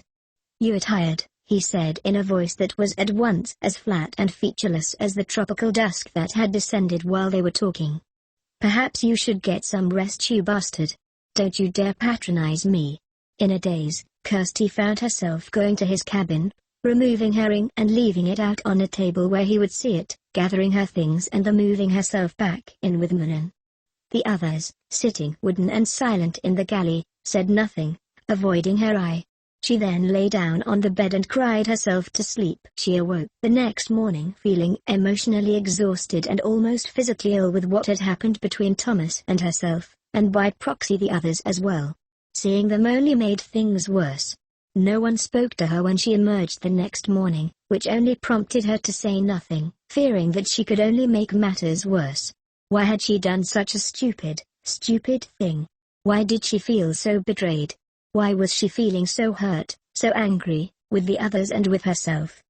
The ship, which until now had been the very expression of freedom for her, seemed suddenly to have become a sort of prison. There was no escaping what had happened. There was no running away. No avoiding the others. No getting off the boat and simply walking away. It occurred to her, then, that she could get off the boat as soon as they stopped for supplies in Panama. She had no idea what she would do then, or where she would go, but the thoughts she had of walking away from all this seemed to grow, to have a will of their own. Yes, she could leave. And she would. At once she found that her mind was made up. It was over. The passage through the canal seemed interminable, like a difficult birth that left both child and the mother permanently scarred, though a birth, however painful, left life and hope and possibility in its wake. Kirstie's life, however, seemed to be closing in on all sides. I suppose this is what it's like to grow old and die, she mused. Our lives begin in small, closed spaces like birds' nests, and as we grow older the world seemed to grow endless and lay at our feet. Then, one day, there begins the long process of dying, when we become grounded, when flights of stairs suddenly become obstacles, when hills seem to grow ever steeper, when running, then even walking, becomes an arduous chore, until at last our world becomes very small once more, a flat with no stairs and a store close by, a walker and visits by the delivery boy, a stationary bed in some sterile room, and a tele or wireless, and then the darkness closes in until all becomes nothing. Nothing at all. For all eternity. Why have you packed your things? It was Manan, who stood diffidently at the entrance of the cabin. Not meeting her eye, Kirstie said, "I'll be leaving when we stop for supplies." There was a long silence, during which they heard the clock ticking, occasional chatter and bursts of static from the wireless signal horns, the throb of the ship's engines and generator.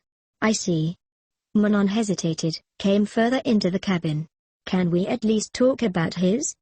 "There's nothing to talk about," Kirstie muttered bitterly. "I will not be called a liar.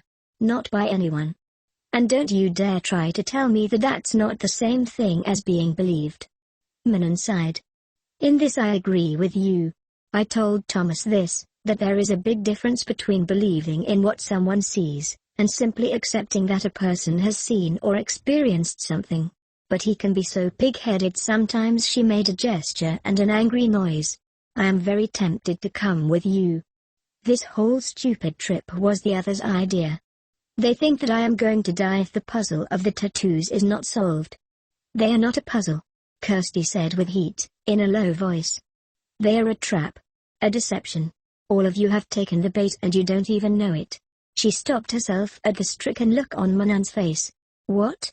If what you say is true." She swallowed. "If what you say is true, then they're a lure to get us to the place where I'll." Sudden comprehension dawned on Kirstie. "You never questioned that your tattoo might not be a warning." "Well, I'm telling you that it isn't. Don't you get it? The double image is of an exotic tropical bird that lives only in one place, the place this ship had headed. But it also shows a naked young woman laying on a rock by the sea. You can tell just by the way she's laying there that she's drowned and dead, cast up on a beach." Manan's eyes narrowed, though she looked at nothing. "And Heather's is of you. A changeable forest nymph that is in her element, surrounded by magic. Aware of and in tune with all that is going on around her." She shook her head. "It's so obvious now.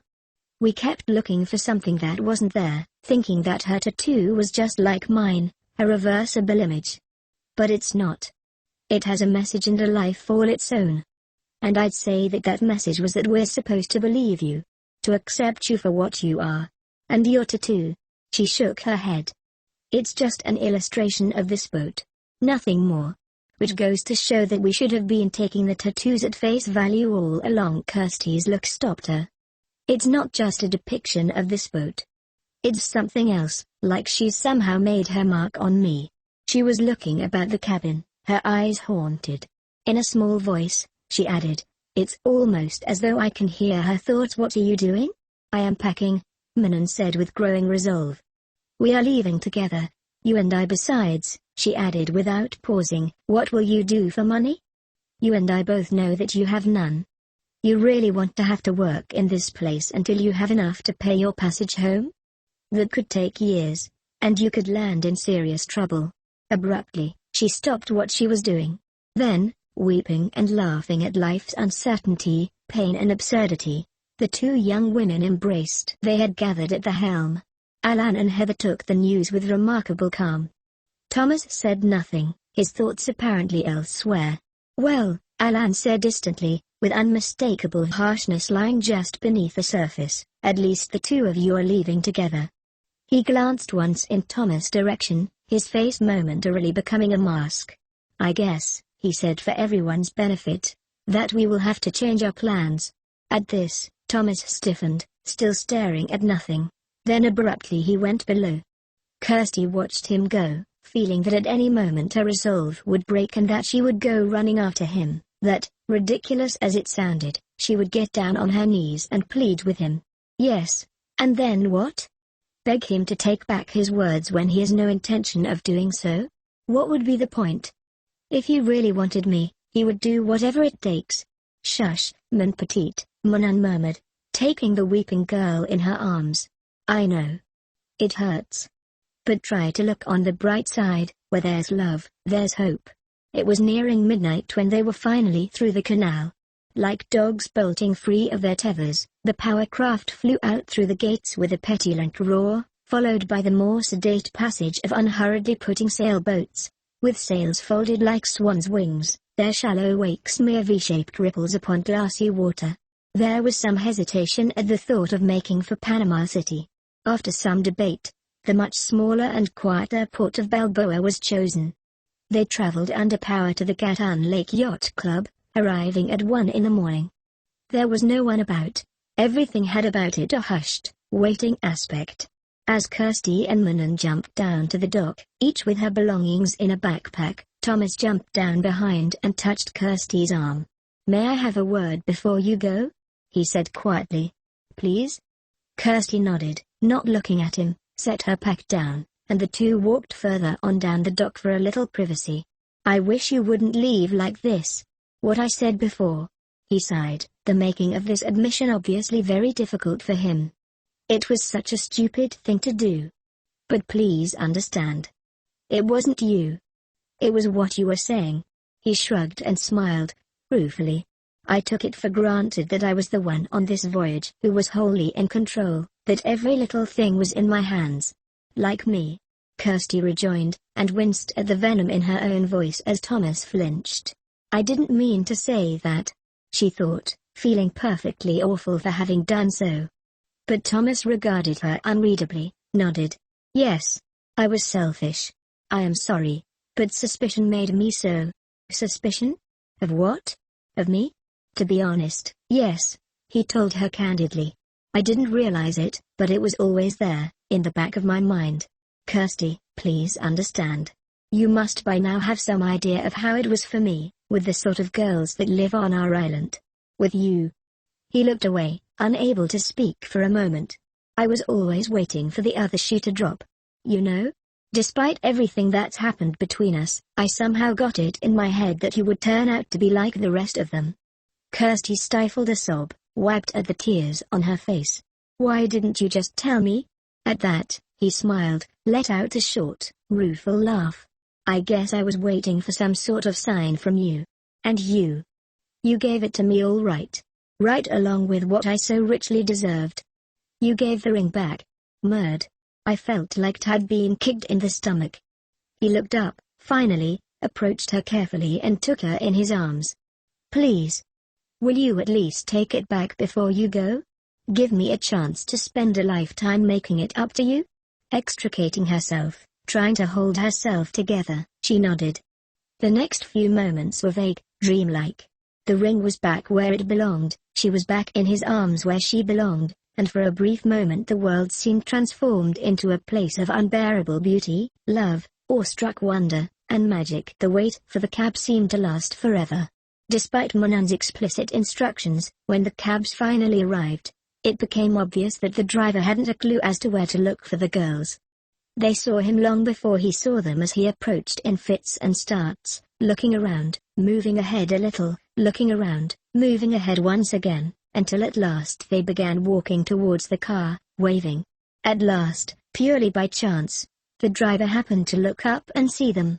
He stepped on the gas at once, approaching so rapidly that the girls stopped in alarm, feeling menaced by his approach.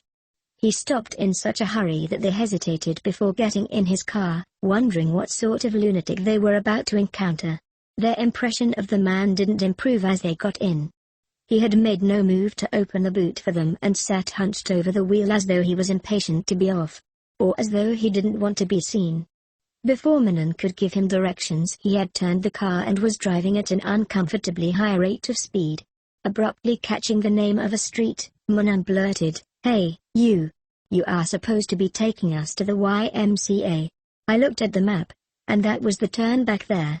The two girls gave a cry of alarm and froze as a figure seated on the front passenger seat suddenly raised himself up and pointed a gun at them. "That should be long enough. Turn the car around." Clutching each other as they were led down the dock towards the boat, pistol muzzles aimed at their backs, the two girls scanned the boat with dread, fearing that the others had been murdered or worse. Once there, a man dressed in black sweater and slacks, wearing a black Greek fisherman's cap, leaning negligently against the cabin, regarded them as he lighted a cigarette, his blunt features the very picture of unreason. "Which of them has it?" "This one," the former cab driver said tersely, shoving Manon towards the man that was obviously the leader. "Let's see it." Manon stared in incomprehension, causing the man to smile. "Guess the two of you will have to strip search her." The two girls went white. "Just tell me what it is you want," Manon said, trying to keep her voice from breaking. "I want the birds," he told her, standing up to his full height and approaching her. "The what?" The man chuckled, drawing near, about to lay his hands on her inappropriately. "Don't play the fool with me. The lot of you know where those birds are. And you're going to take us there." Manon gaped at him. "What? Why?" $500,000 apiece," he said with a snarling smirk, trying to lay his hands on her. "Leave the women alone." The words were softly spoken, in a tone of voice that on the surface was almost kind. But they were underscored with such menace and the promise of violence that the man jumped back as though he were dodging a bullet. The owner of the voice had appeared from nowhere, though obviously he'd been below. He was a tall man, dark like the other, but the resemblance ended there. His stance was that of a fighter, who, though relaxed at the moment, could spring into lethal action at any given moment. There was a calm and distant reserve about him that set him apart from the rest. He was well built without being overly muscular, possessed of an aura of command that was difficult not to respond to. "I told you right from the beginning, Jacques. If anyone gets hurt it'll be you." "Jacques?" Manon blurted in comprehension, her eyes narrowing in recognition. "I know you. From the marina, back on the island." Kirstie, too, recognized the man as one of those that had pulled herself and Thomas from the sea. "I did nothing." Manon's antagonist blurted defensively to the newcomer. He looked to his two companions for help but they avoided his eye. "Good," the newcomer said with feigned joviality. "Just keep on doing nothing and everything will turn out just fine." Turning to Manon, he said, "Let's go below and introduce ourselves, shall we? Then, I'll tell you exactly what is going on." When they got below, the two girls were relieved of their packs and ushered to where the others sat at the table in the galley. Heather and Alain sat quietly, while Thomas sat looking sullenly defiant. In a corner of the galley was a huge stack of boxes containing supplies. Kirstie immediately squeezed herself in beside Thomas. The one named Jacques tried to interfere but Thomas said tersely, "If you so much as touch my wife, I'll kill you." The man glanced at Kirstie's hand and backed off. Manon's rescuer glanced at the pair with amused eyes. The two remaining men were a study in opposites. One of them was a huge, hulking figure. Yet despite his obvious size and strength, he looked to the others for direction. His counterpart was a short, compact man, obviously in the type of shape and trim that came from self-indulgent working out. There was something about his smallness and the attention to his own appearance that gave one the impression that he was a salesman of some sort. "Now," said the man who seemed to be in charge, "as the 6 of us know who the 5 of you are, let me tell you who we are, and what this is all about. Jacques, here, is in charge. The big fellow there and the one beside him are Hans and his little brother Dieter. Marcel was the impromptu cab driver and his partner there is Rousseau. My name is Howard, and I hold the purse strings for this little enterprise." "What enterprise?" you asked. "Well, as Jacques has told you, we're after the birds. We have a buyer for them who will meet us when we locate them. Those birds," he continued, "are worth millions to us. There is only the one flock in the entire world and our patron has private buyers for each and every one of them. Their precise location has always remained a mystery. Because they are a wide-ranging seabird, they have, of course, been seen, but the location of their nesting area has eluded even the finest of ornithologists. That's where Manon's tattoo comes in. Because of the tattoo, you came to our attention. We thought at first that you might be in possession of a map, but over time we learned that you had only a very general idea as to where these birds are to be found. Being a reasoning fellow, I gave the matter little thought, of course. Until this one," he indicated Kirstie with a nod, "got washed up on your doorstep. A girl who, impossibly, was born on exactly the same day as the little girl that drowned, who exactly resembled her at the same age, who exactly resembles the tattoo on Heather's back. Now, even for a skeptic like me, coincidences like that just don't happen. Ever. So when my associates here decided to make a move on you, I decided to cut myself in. We did think of offering to cut you in on the deal as well, but, well, you're already so damnably wealthy that any gains from our little scheme would hardly be worth your while. Besides, you're not the type of people to be tempted by such an offer. Pity that. It would have made things much simpler. Now, here's the deal, you are taking us to where the birds are. Once there, I shall radio our patron, and he will take it from there. And then you will kill us," Thomas said in a dark voice, his eyes steely. Howard's look became stony, yet strangely veiled. "If we were killers, you would already be dead, with the exception of Manon. We do not need you to run this boat. We would, in fact, do much better without you. 11 people consume a lot more supplies than 7. I suggest that you be thankful that we have some moral fiber. If we did not, then yourself and your brother would have been quickly and quietly dispatched, your women taken as expendable toys." Something about the way he spoke made Kirstie instinctively wary of Jacques, Marcel, and Rousseau. It was an odd sort of impression, considering that Howard was one of them. Kirstie found herself wishing she could trust her senses, and in the same breath found herself hoping that Howard could be taken at his word. Now, Howard told them about working, living and sleeping arrangements. "There are 3 unused cabins. The 6 of us will take those over, 2 in each. We will be working in 12-hour shifts. The 5 of you shall put in 12 hours, guarded by us, then you shall be locked in your cabins for 12 hours while we take over. While this may sound a bit harsh, just remember that we will be pulling double duty, having to remain vigilant 24 hours a day. Now, are there any questions?" "Yes," Dieter cut in sharply. "When are we getting the hell out of here? This whole business is taking too damned long, Patience." Howard cut him off. "We must not draw attention to ourselves. Haste is a sure way to make people remember you, what you were doing and where you were going. It is the ordinary which is overlooked and soon forgotten." "Sounds like a lot of crap to me." Dieter's hostility was palpable. Jacques and Marcel grumbled their assent. Rousseau was vigilant, watching which way the wind blew. "Everything sounds like a lot of crap to you," Hans said sullenly, no doubt from having had a lifetime of dealing with his sharp-witted, sharp-tongued younger brother. "You say it so much that it hasn't any truth left in it. Besides, everything isn't a lot of crap, just because you say it is. When you talk like that, it's not your words anyone pays attention to, you know. It's what you're after." Howard was grinning. Bravo, Hans. And just what do you think the crafty dieter is after? With an unkind smile, Hans said, Dieter's a weasel. He always has been. He likes to get himself in somewhere where someone else is running the show and has all the responsibility, but he's the one actually running things. You don't know what you're talking about, Dieter announced, trying to cut him off. And that's when he rips them off, Hans said without pausing. He steals everything and leaves people that thought he was their friend holding the bag. Shut up, you idiot. No, I won't shut up, Hans said with the dignity of the simple-minded. I'll say what I want, and I'll listen to him as talks sense. Howard here? Now he talks sense. He wants to help us all make lots of money, and not hurt anyone. I've seen you hurt people over nothing. I've even seen you hurt defenseless women. Don't listen to him. He doesn't know what he's saying, Dieter said, trying to act and sound reasonably, as though his brother were too feeble-minded to be believed. Like that one when we were in that bar in Spain. The one that was engaged, and you just wouldn't leave her alone.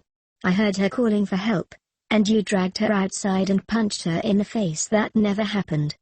And that was the first time, Hans said emphatically, stabbing his huge finger at the center of his brother's chest, each one a physical blow that shook Dieter like a rag doll, that I realized what you're really like.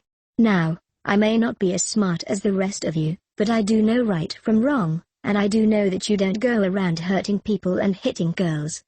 He poked Dieter twice more as he said this for good measure. No matter what they've done. There are 3 girls on board this ship, Howard reminded Hans.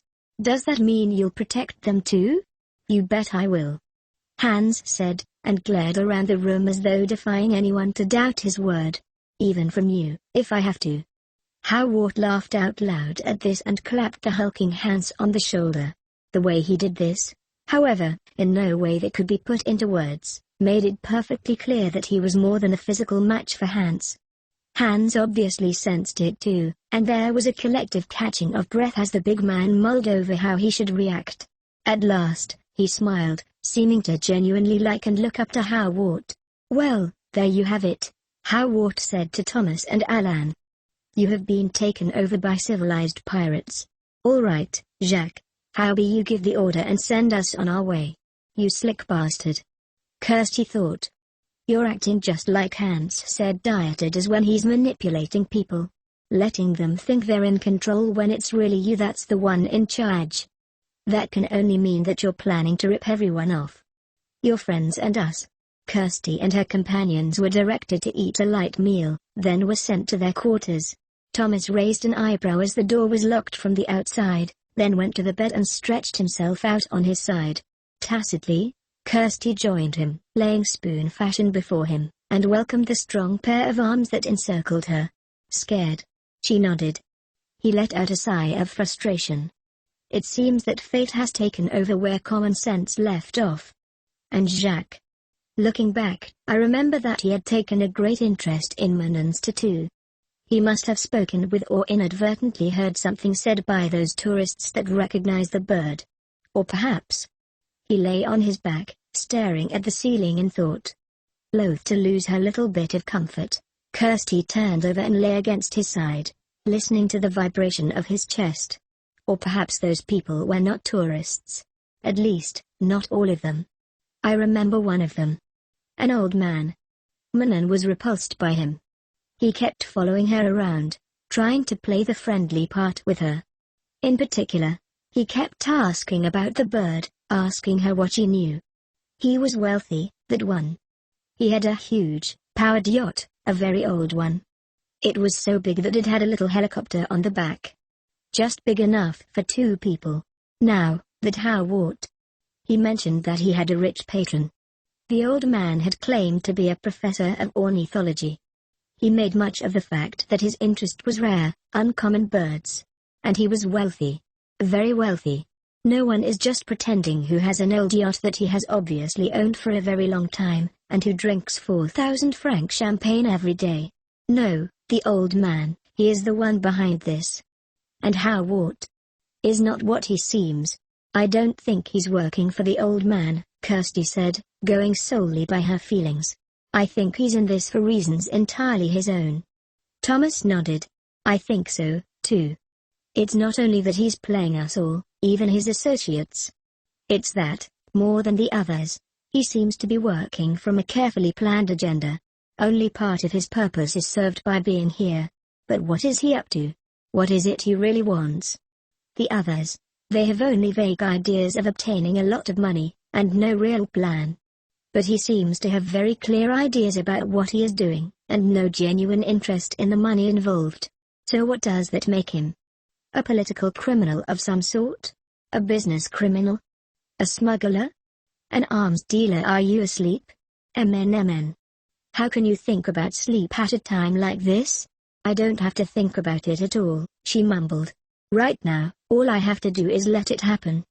He pulled a quilt up over the two of them, dressed as they were, and as Kirstie drifted off altogether, she felt, too, the headlong motion of the ship as it got silently away under full sail. Their captors drove the ship at a relentless pace, deep into the heart of the Pacific Ocean. Their goal was a tiny unmarked island group reputedly sitting squarely on the equator, almost 1,000 miles north of the Marquesas Islands. From the outset, the peaceful Pacific was anything but. Their headway was hindered by capricious headwinds of the sort that had slowed them in their trek across the Atlantic, and by unseasonal squalls which, although brief, were unnerving in their sheer fury. On more than one occasion, Howard demonstrated almost superhuman strength and skill in handling the ship during a storm. With 30-foot seas bearing them sickeningly skywards, and with equally sickening plummets into 30-foot draughts, with spume-slick air blinding them and the wind howling like a plague of demons, threatening with unseen hands to pull them from the safety of the ship to their deaths, Howard seemed equal to whatever the sea gods could throw at him.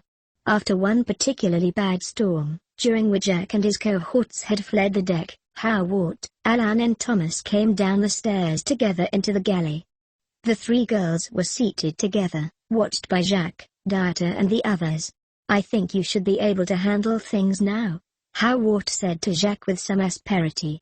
Jack eyed him darkly, nodded to Dieter, Hans, and Marcel, and the four went topside, leaving Howard and the watchful Rousseau to mind the captives. Manon, Thomas said quietly, would you mind getting the first aid? She looked a question, then did as he asked, taking the box from its wall mount and setting it on the table. Your hands, Thomas said to Howard. Howard gave him a look, then, looking almost embarrassed, if that were possible, complied, turning both his hands up on the table. Manon stared. His hands were a mass of cuts and rope burns. Howard shrugged. I got a little careless. Like hell, Thomas said, and there was a note of admiration in his voice that didn't go unnoticed. We lost a sail. It had got wrapped around the mast and we couldn't free it. He loosed it by climbing in the rigging, right up to the top, and unraveling it. While you're at it, Howard said to Manon, you'd better tend to your brother. Seems he's just as much of a lunatic as I am. Manon glared at Thomas and gestured. Give. Thomas complied, sheepishly showing her his own hands, which were in little better shape than Howard's. Men, Manon said under her breath as she went to work. Little boys, all of you. I suppose you just had to climb around in the rigging. You just couldn't wait for the storm to die down. You had to show off your machismo. Oh, did that hurt? Good. Howard smiled ruefully at the others. Is she always like this now? Kirstie stared, wondering what was going on here. Alan was in a position to easily remove Howard's pistol from its holster, unnoticed. But Thomas and Alan did not look anything like hostages. And Howard couldn't have looked less like a hostage-taker. If anything, the three of them suddenly looked like old friends. She looked to Heather for help, but Heather's look was somehow guarded. Manon, too, seemed to notice that Alan could easily take Howard's pistol, and she looked to her brother as though for some sign. Seeing none, despite that he caught her eye, she went about her task with more gentle diligence. Howard flexed his hands, wincing but seemingly surprised when she was done. You've done this sort of thing before. I have two irresponsible brothers, Manon said distractedly as she went to work on Thomas. Here, give. Or you will regret it. I am going to regret this either way, Thomas grumbled, giving in to Manon's ruthlessly thorough ministrations. Something in the way Manon was sitting, The way she unconsciously leaned towards Howard made Kirstie stare, until Thomas nudged shoulders with her. Oh, Kirstie thought, they have got something going. Maybe Manan is supposed to lure Howard into leaving his guard down. He is the real leader, after all. But why doesn't Alan just take his gun? Or is Howard so dangerous that he doesn't dare? But Howard certainly didn't look dangerous. In fact, he seemed to be entirely relaxed, as though he were enjoying himself. And Manan? Kirstie knew that look. Her attention was less on repairing the damage to Thomas' hands than it was on the man sitting beside her. Surely she wasn't attracted to the man? No, that wasn't possible. But Howard seemed all too aware of Manon's distraction and the reason for it, as though it amused him greatly. And Thomas and Alan didn't even seem to mind. Surely they didn't intend to allow Manon to get used by this man, in a bid to distract him. To do so made a twisted sort of sense, she had to admit.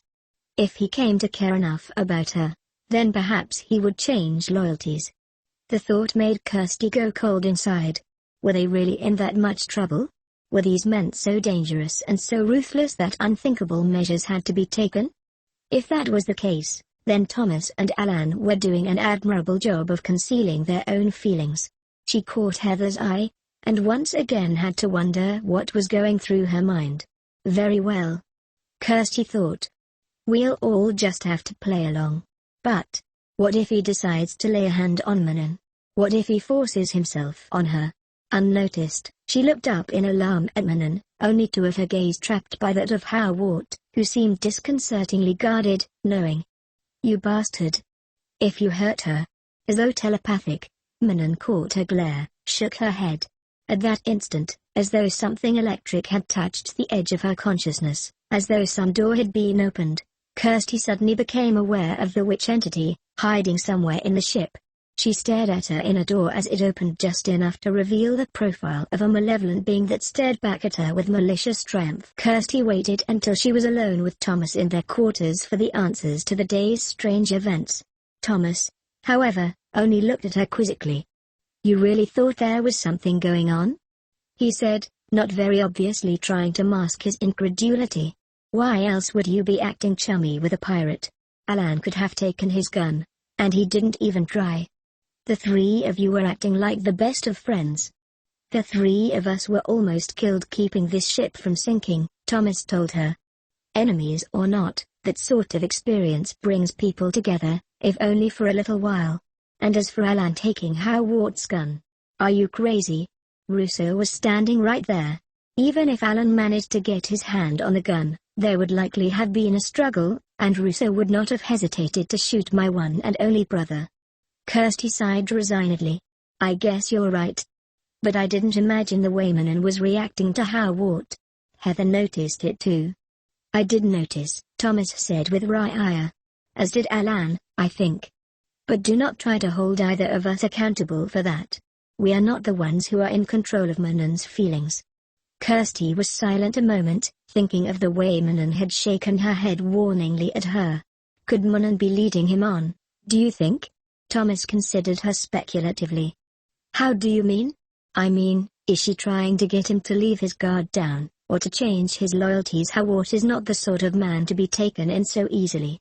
And Manon is not the type of girl that can fake her feelings. It would seem, he nodded at Kirstie's reaction, that she is genuinely infatuated with him.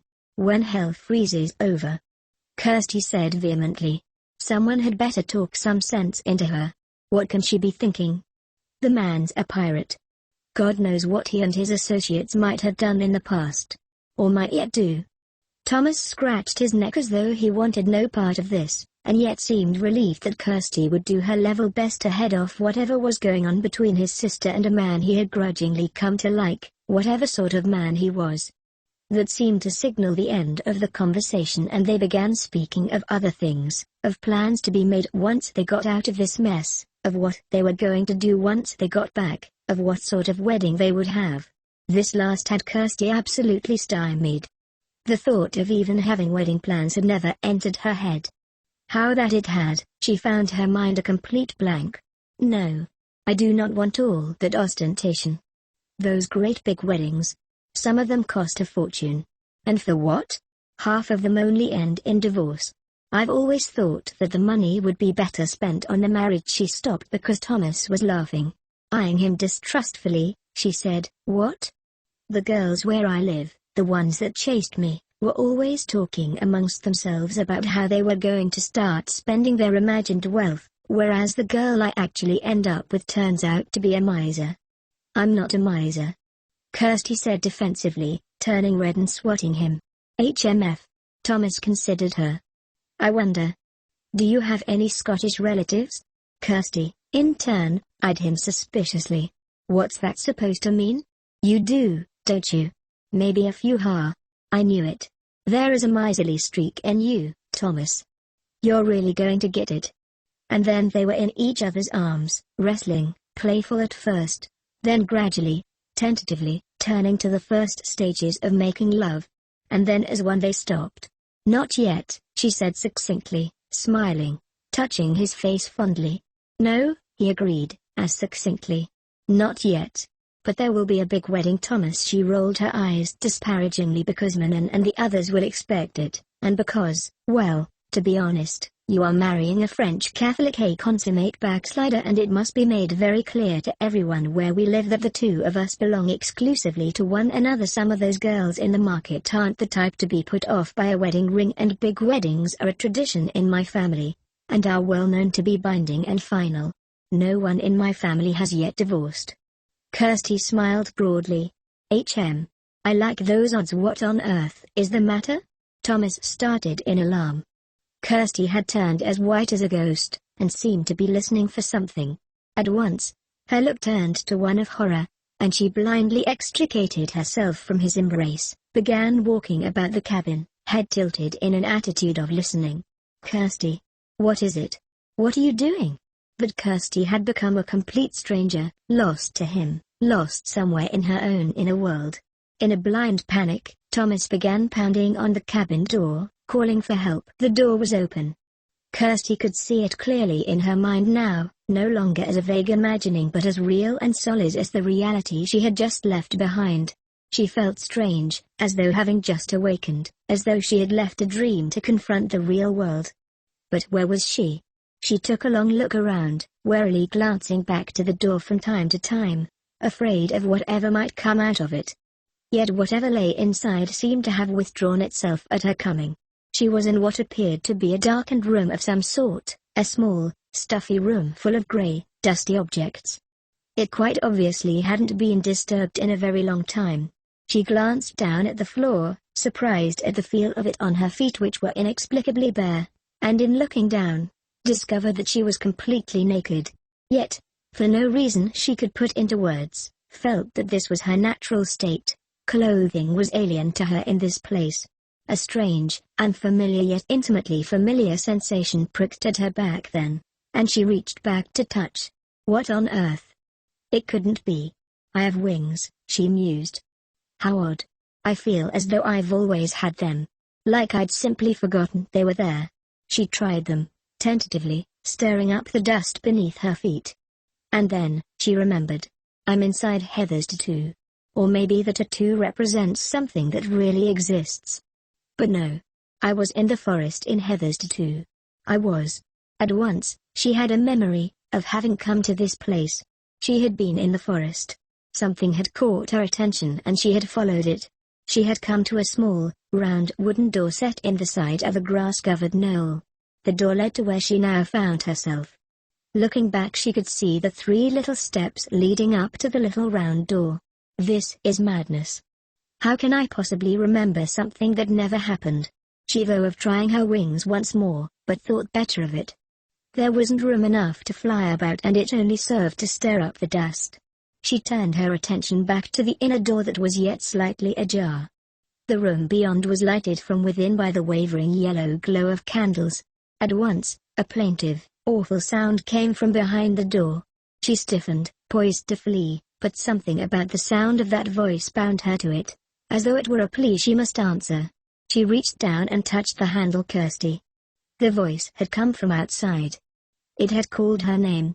There was fear in the voice, a warning. Then, she heard again that awful, plaintive sound from behind the door. "Kirstie." You've got to wake up. But I'm awake. You are not. You're dreaming. You've got to come out of it." The room she was in suddenly turned very cold, so cold she could see her breath. It began dripping with moisture. Something wet began slapping at her face. She tried batting it away. "Kirstie, come on now. Wake up, Thomas." His name seemed to suddenly pop into her head like some long-forgotten memory. "Thomas."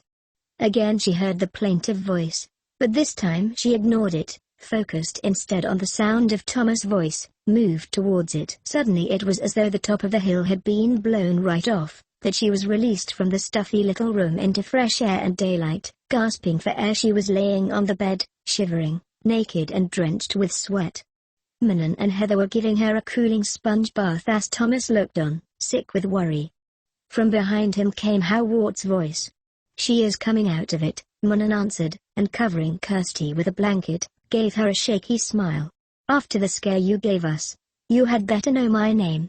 "I was inside Heather's tattoo," Kirstie said, managing only a mumble, not expecting to be believed. "Yes, I am sure that you had all sorts of adventures without us," Manon said kindly. "Now, what is my name?" Kirstie managed a weak smile in spite of herself. "Pest.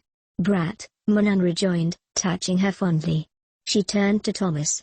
"I think you had better stay with her, and keep her from catching a chill." "I have to go back," Kirstie found herself muttering.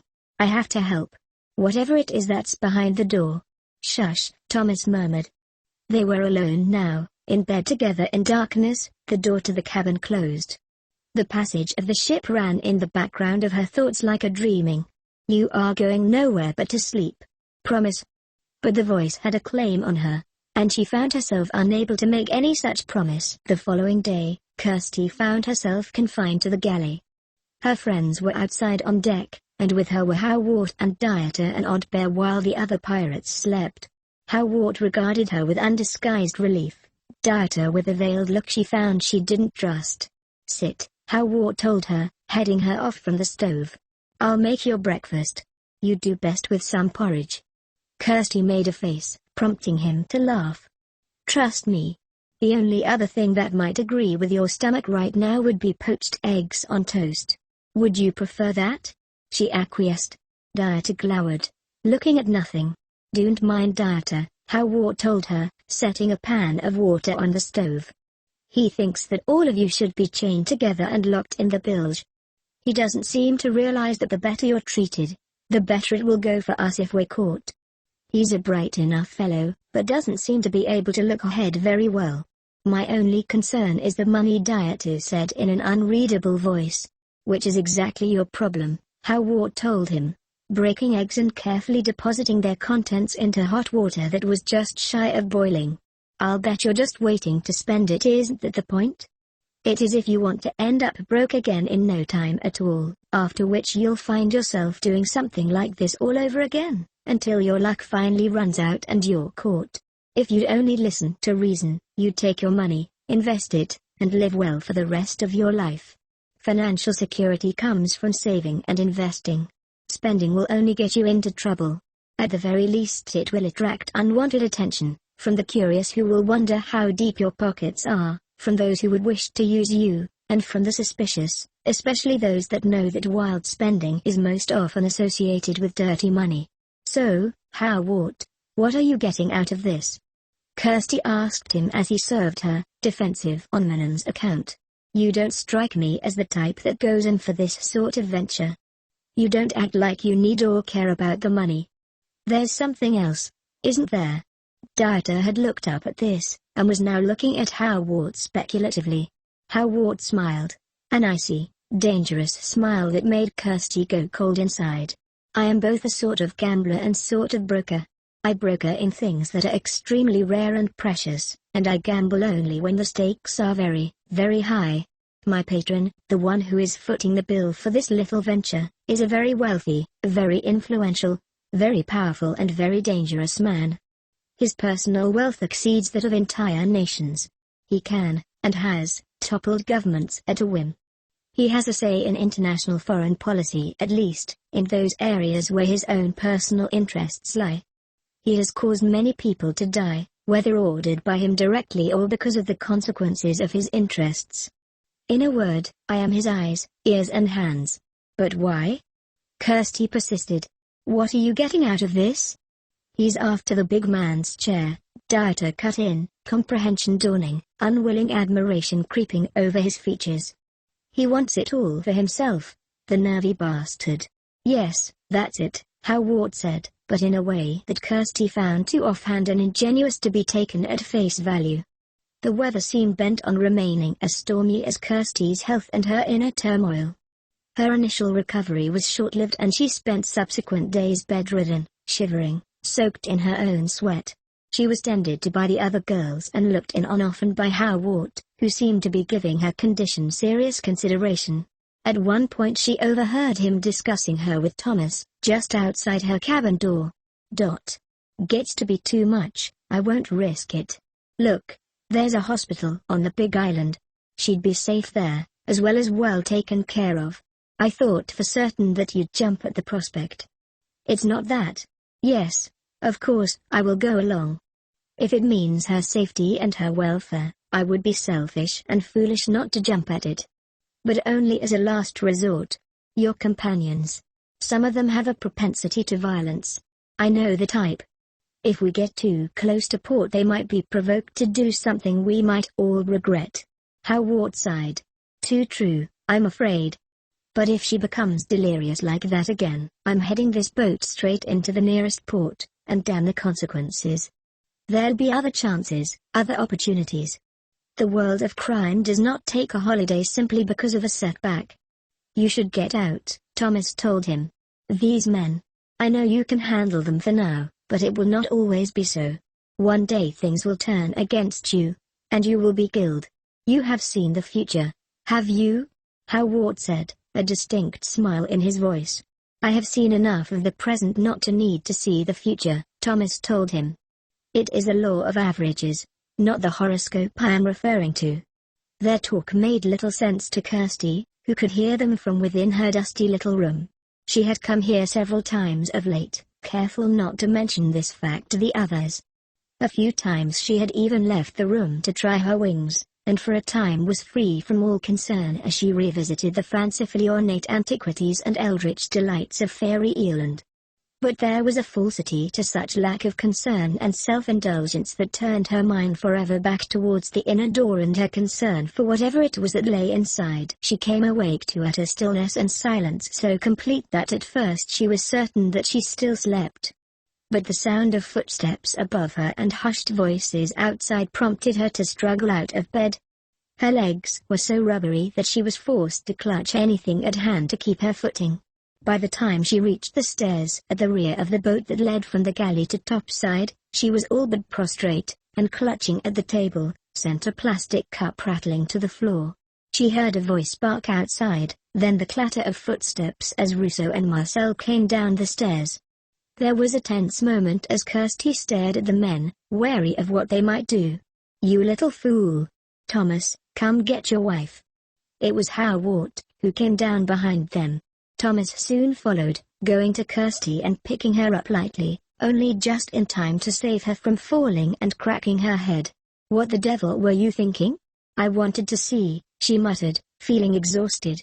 Something's going on. I can feel it. Thomas and Howard exchanged a long look. At last, Howard said, perhaps you should take her outside a moment, let her see what the hold-up is about. But just for a moment. This last to Kirstie. Enough to satisfy her curiosity, and no more. Thomas reluctantly agreed, and carried her up the stairs. Kirstie could only stare. The air was hot, stale and oppressive, the sea as flat and lifeless as some dead thing. The air was so humid that there were no horizons. The sun above was an opaque gas, a brilliant smear in a dully blinding sky. The sea itself seemed to steam, a steam which became a cloying mist that the gravidly humid air refused to absorb. The others stood arranged about the ship, staring in silence. Every inch of sail was up, yet hung like pennants in an airless void. Then, distant and far off, Kirstie heard it, a plaintive, mournful sound, a sound that she had by now become intimately familiar with. I'm here, Kirstie answered weakly, oblivious to the stares she got from the others. But I can't help you unless you show yourself. The sound was answered from the other direction, from a point so close to the ship that the others started in alarm. As though cued, the pirates drew their firearms. At once there was a great groaning that echoed and reverberated throughout the depths, causing the ship beneath their feet to vibrate. Whales, do you think? Howard asked. No one in particular. There was nothing on sonar, Jacques said. Unless there is something very wrong with it. He looked to Thomas as would a superstitious man looking for reassurance. Thomas shook his head, placed Kirstie on a bench near the helm where she was seen to by Manon, and leaned far out over the water, head cocked. After several minutes of this, he said, "If those are whales, then they are invisible and making sounds of no whale that I've ever heard." They became aware of a new sound, then, a noxious sort of bubbling. This was soon accompanied by a sulphurous, fire and brimstone smell. "Start the engines." Howard snapped. With a worried shake of his head and a smile, he muttered, "Billy be damned if we're not sitting right on top of a volcanic fissure, or a very large volcano." In her mind's eye, Kirstie seemed able to see the ocean floor as though it were no bigger than the room on the other side of the door. No, it was the room on the other side of the door she was looking at. And the door was wide open. "The door is open," she said. The others turned to her, their expressions ranging from pitying to uncertain surprise. Oblivious, she watched what came out and began screaming in horror. "The demons! They're coming! They've gotten out! They've gotten out! Thomas, no! Let me go! We've got to get out of here!" Howard seemed about to speak, in all probability to tell Thomas to take Kirstie below, when there came a sound as of some immense leviathan. A groan that was the floor of the sea itself, heaving upwards as though it were no longer able to contain some immeasurable might. "Jacques! Get us out of here! Full throttle!" Jacques needed no persuasion, but opened the throttles full bore. The sea around them began to hiss and steam. As in a dream they noticed that the very sea was rising below them, heaving them upwards. The water changed, becoming a milky green, rising currents making oily-looking circles where they reached the surface and dispersed. The groan from the seabed became a series of convulsive shudders that shook the sea like a tumbler of glass smacked down upon a table. Abruptly, a sudden, ominous silence fell. No, not quite a silence. There was a low vibration that jarred the senses, turned every nerve raw. What happened next seemed impossible. A wall of superheated steam, brimstone and water erupted from behind them, some 2,000 yards off. It seemed to stretch from horizon to horizon, and was soon towering towards the heavens. And it was overtaking them. Howard turned to Thomas with surprising calm. "I don't suppose any of you have a camera. No one's going to believe this." "Done," Alan said with alacrity, went below briefly, and came back with a bag of photographic equipment. In an instant he was at the stern, snapping photos, changing lenses. And still the wall of steam and brimstone advanced. "Dragons and brimstone," Kirstie muttered, feeling that she was slipping away. "Thomas, hold me. I can't see." She awoke feeling somehow that she had weathered some crisis. Thomas was watching her with relief so palpable that she ached in sympathy. His sweater was scorched in places. There was soot smeared on his face. His hair was matted and his clothes smelled of fire. "I can't explain why we're still here," he told her, "but here we are. If you hadn't warned us, well, that would have been the end of it." "You must think me mad," she muttered dejectedly. He shrugged. "That's what Marcel said just before he was killed." "What? How?" "He began ranting about how you're cursed, and how you've cursed us all, and he wanted you shot and thrown overboard. You were in my arms, and he pulled out his gun and aimed it at you, and then... it was like he was slapped down by a giant. We didn't realize what had happened at first, except that he had been struck dead and the ship was burning. By the time we got the fire out we found him laying there, a big smoking hole where his chest had been." Shaking his head, he let out a shuddering sigh that Kirstie unconsciously responded to in kind. The expression on his face as he lay there. "I've never seen anything so horrible. How badly are we damaged?" "We are not, really. We lost a pair of sails and some rope. We were alarmed at the time, and circumstances made things seem worse than they really were." "But what happened?" He made a derisive noise. It is not something I would have believed, had I not seen it with my own eyes. Tell me. He took his time, choosing his words carefully. From north to south, as far as the eye could see, there was a jagged wall of fire and brimstone, of steam and ash towering up into the heavens. And then came the rain of firestones, some as big as a child's head, yellow and red, and burning and falling from the sky, leaving trails of sulphurous smoke. They were falling everywhere, all around us, many of them exploding when they hit the water. And then, where the wall had been, the sea began to rise up until it was a boiling hill. We thought at first that it was a giant wave, and that we were done for. But it somehow stayed where it was, hissing and smoking and boiling, as though prevented from advancing. While this was going on, you were talking in your sleep. You were saying, "I remember," she said quietly, rubbing her temples as though in remembered pain. "Avaunt, demon! You shall not pass. Go back from whence you came and follow me no more." "Yes," he said, watching her speculatively. Those were the words. "It's just a coincidence," she said with a yawn, closing her eyes once more. "Perhaps." He caressed her face, searching her features. "Yes, perhaps." But he no longer sounded like a man convinced of anything.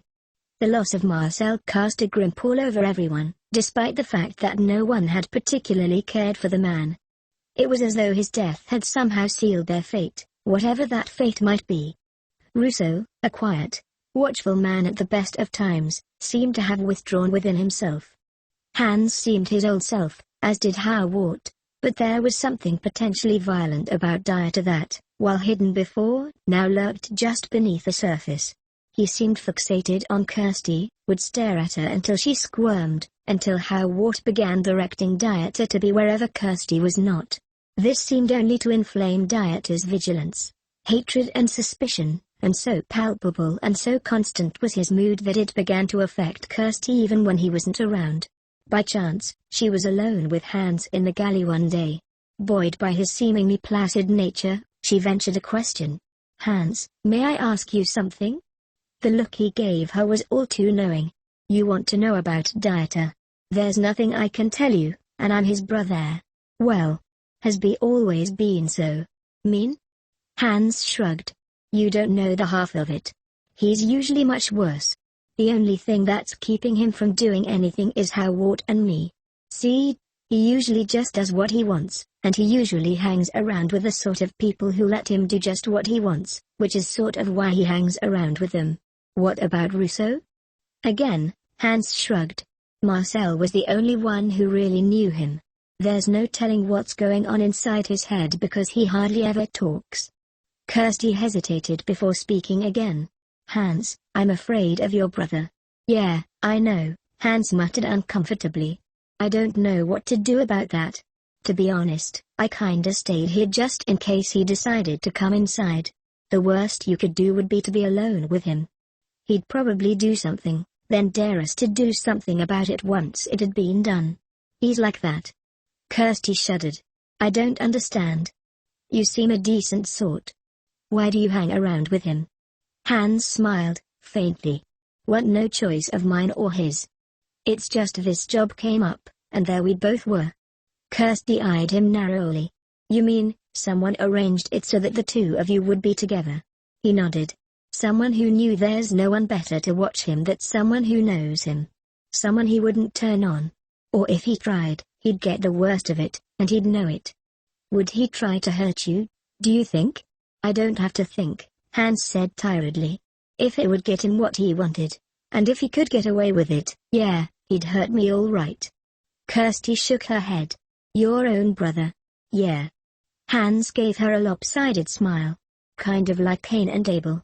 Kind of makes you wonder which of us is which, doesn't it?" It was the end of their shift, and Kirstie and her friends went to the galley as usual to start dinner. Yet there was a change of mood in the air, the beginnings of a feeling of charged expectancy.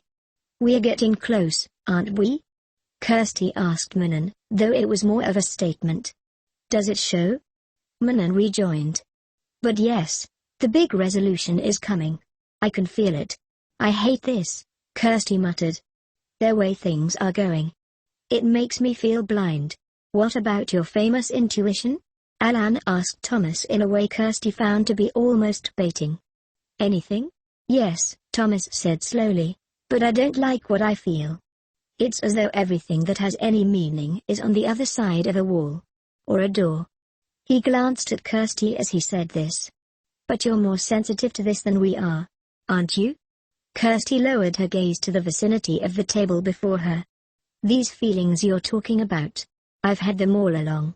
I've been trying to warn you. She raised her head and looked each of them in the eye in turn. I've seen beyond the door. I've caught glimpses of what lies beyond. Maybe what I see is only a metaphor for what's really there. But I don't know. It's like the reality itself is only a metaphor for the truth of what lies beyond. I told you before that I thought the tattoos were a trap of some sort. Well, I still believe that to a certain extent. But it's much more complicated than that. I also thought that maybe they represented good and evil, but the more I thought about that, the more I began to see the flaw in that kind of thinking.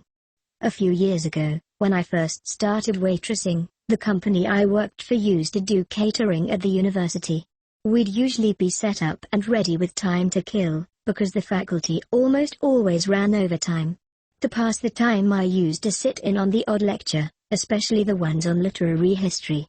I remember this diagram that looked like the crosshairs of a gun, with a double-pointed arrow going up and down, and another one going left and right, with a circle over top, so that the circle was divided into 4 quadrants. Above the top arrow it said magic, below the bottom it said concrete, to the right it said literary, and to the left it said oral. Then there were the 4 quadrants of the circle. The upper left was oral fairy tales, the upper right was literary fairy tales, the lower left was oral folklore, and the lower right was literary folklore. The point I'm trying to make is that I think we've been trying to think of the tattoos in a way that's two-dimensional, like the up and down or right and left arrows. Alan nodded as she spoke. So, right and left would be good and evil, while up and down are either spiritual and profane, or life and death, or something like that, Thomas added. Double that, Heather said almost too quickly. The tattoos are reversible, remember? Then how about 2 more arrows, Manon put in, with something like reality and illusion. I have it. Alan snapped. Manon's is life and death. Heather's is reality and illusion. Kirstie's is. Yes. It is to be good and evil. Good? Kirstie asked, taken aback. What good? Alan, who had been deep in thought, said, Manon, would you hand me that pencil and pad of paper beside you? Now. I've just had a thought. The background of 2 of the tattoos make an oval, while one makes a circle. Manon, yours is upright, like this. He drew a quick, deft sketch of it. Kirstie, yours is on its side, like this. He drew another quick sketch. And lastly, Heather's, is the circle. He finished with her fashional. They're 2 ovals. No. I don't believe this. Regardless. He traced out the intersecting lines of the 3 tattoos. A sudden presence made them start. Well, Howard said as though nothing could surprise him. A map showing the location of the tropical island with the exact beachhead superimposed. The cliffs, the forest, the arrival of this ship and the location of the birds by virtue of the fact that the one depicted stands within that scene. Well done. Thomas was so tense that Kirstie felt as though she were laying against a board. How long are you going to keep shutting me out? I'm sorry. Sorry to have got you into the mess, sorry that I can't just make it go away, sorry that I can't be your protector. He sighed. It is one of life's hard truths that we do not live in a perfect world. It's often said that the world is what you make of it, but it appears that that saying, like most others, contains little truth when put to the test. Blaming yourself is just making you hard to live with, Kirstie complained. I wish you'd stop it. It's not your fault. She poked him in the side. It's making you rather lumpy and wooden, too. He chuckled, albeit unwillingly, forced himself to relax so that she could mold herself to his side, and kissed the bridge of her nose. Mon pauvre petit ami, I feel as though I've robbed you of your innocence. You make me fear to give you children. What, don't you like children? Of course. Good. Then you'll be giving us several. He was quiet for some time. Several is an indeterminate number. She smiled, but it didn't respond directly. Thomas. MN? That business with the map. Ah, so it bothers you, too, eh? Bothers doesn't even come close. I mean, the tattoos just being what they are is enough. But this, it doesn't feel right. I mean, something being magical is somehow easier to believe than something that appears to be deliberately contrived. She thought a moment. That isn't quite what I was going to say. But now that you mention it, that's closer to what I meant to say than what I meant to say. Alan. I cannot believe that he would plan the design of the tattoos in the manner in which you describe. Besides, the ideas for the tattoos were mine. I wasn't suggesting that Alan had anything to do with Heather. Had absolutely nothing to do with them. She can't even draw. I never said do you think I could have had anything to do with their being the way they are? She sighed. Why don't you just tell me where you're going with this, and save me having to guess? All right. You told us that you believe the tattoos are a way of manipulating us. But I have come to believe that we have been manipulated from the beginning. The beginning? When was that, exactly? When Manon got her tattoo. It was before that. It was when an old woman approached Alan some years ago, just before he met Heather, with the offer of a commission. He began painting birds for her. Rare, exotic birds, many of which were on the verge of extinction. She then got him learning the art of tattooing, and she got him wealthy clients, each of whom wanted a tattoo of a bird. I discovered, after some time, that no sooner would one of her clients have a tattoo than the bird in question would become extinct. I went to tell Alan and found him arguing with the old woman. When she left, I told him about the extinct birds. He then told me what he and the old woman had been arguing about. He had just given Manon a tattoo that was meant for one of her customers. The woman flew into a rage and was never heard from again. Kirstie felt herself go cold inside. This old woman. What did she look like? He told her, adding, why do you ask? Because from your description, she sounds like the old woman who sold me the ticket that got me on that cruise ship. He was silent a long time. Eventually, he weighed, you know. Only this much is certain, that someone of great means has been preparing this trap for us, with great care and probably for several years. Kirstie was silent for some time, also deep in thought. Manon told me there were several attempts on her life. That there was an accident that killed your parents. Do you think this might be all tied in together? And what about the little girl that was killed? Are there any relatives waiting in the wings who might be in line for your family's inheritance? Thomas shook his head, doubtfully. None that I am aware of, he said quietly. At one time I hired someone to look into the possibility that we had relatives unknown to us, but a search turned up nothing. He rubbed his eyes, tiredly, then, considering her, gave her a rueful smile. Squirming under his scrutiny. Eventually she blurted, what? His smile broadened.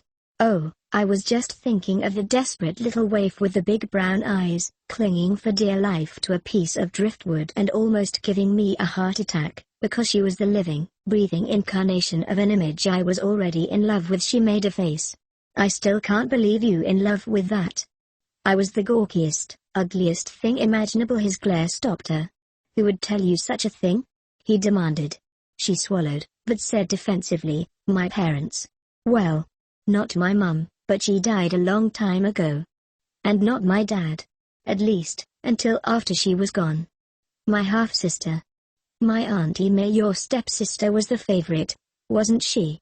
Despite her best attempt to hide her hurt, Kirstie found herself turning away, trying to hold her composure together.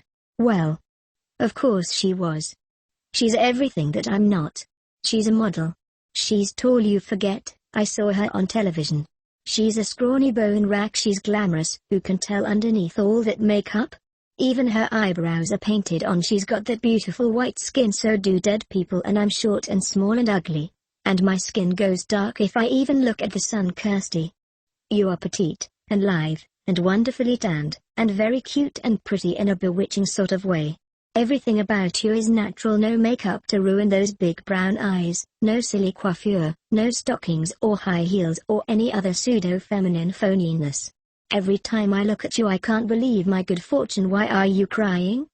They were both silent for several long moments. she unable to articulate her need for him and he helplessly and uncertainly observing her pain. At last, taking her hands, a new note of resolve in his voice, he said quietly, "I would marry you right this moment if I could. But perhaps we should take a chance. And do the next best thing." Fear took her voice away for a moment. "But shouldn't we? I mean, shouldn't we wait until we get back?" "To hell with that," he said quietly. "The way things are going, there's no guarantee that we'll live through this. Manon and Alan won't approve." "Hey. Too bad," he said, picking her up in his arms. "Everything that's happened to us so far has been someone else's choice. This will be ours." He smiled, sardonically. "That is, if you're willing." "If we do this," she said, looking him steadily in the eye, "it's for keeps. No birth control. No second thoughts or backing out, ever." His smile broadened. "You know, your French is getting better all the time. You're even starting to think like a good Catholic girl." There was a long pause as she decided whether or not to be angry. At last, however, she nodded, smiling to herself. "What? Several," she told him as he lay her on the bed, "means at least 5. Then this," he told her, "maybe as close as we ever get to a honeymoon." "Why is that funny?" "Oh, I was just laughing at something Manon said. She told me that my time on this voyage would be measured in stolen kisses." He chuckled in response. "Well, it would appear that she was wrong about that. You can't steal what already belongs to you." The following day the breeze was very light but steady, not good for making headway but perfect for enjoyable weather. The sky was virtually clear for the first time in weeks. White clouds scudded sedately crossing their path. Apparently the higher air currents were fast-moving and running crosswise to those at sea level. Kirstie and Manon used this time to try their luck fishing near the bow of the boat, partly because they enjoyed fishing but mostly because they wanted a little privacy from Thomas, Alan and Heather who were at the helm, quietly conversing together, and from the pirates who sat in the galley, chain-smoking and drinking coffee.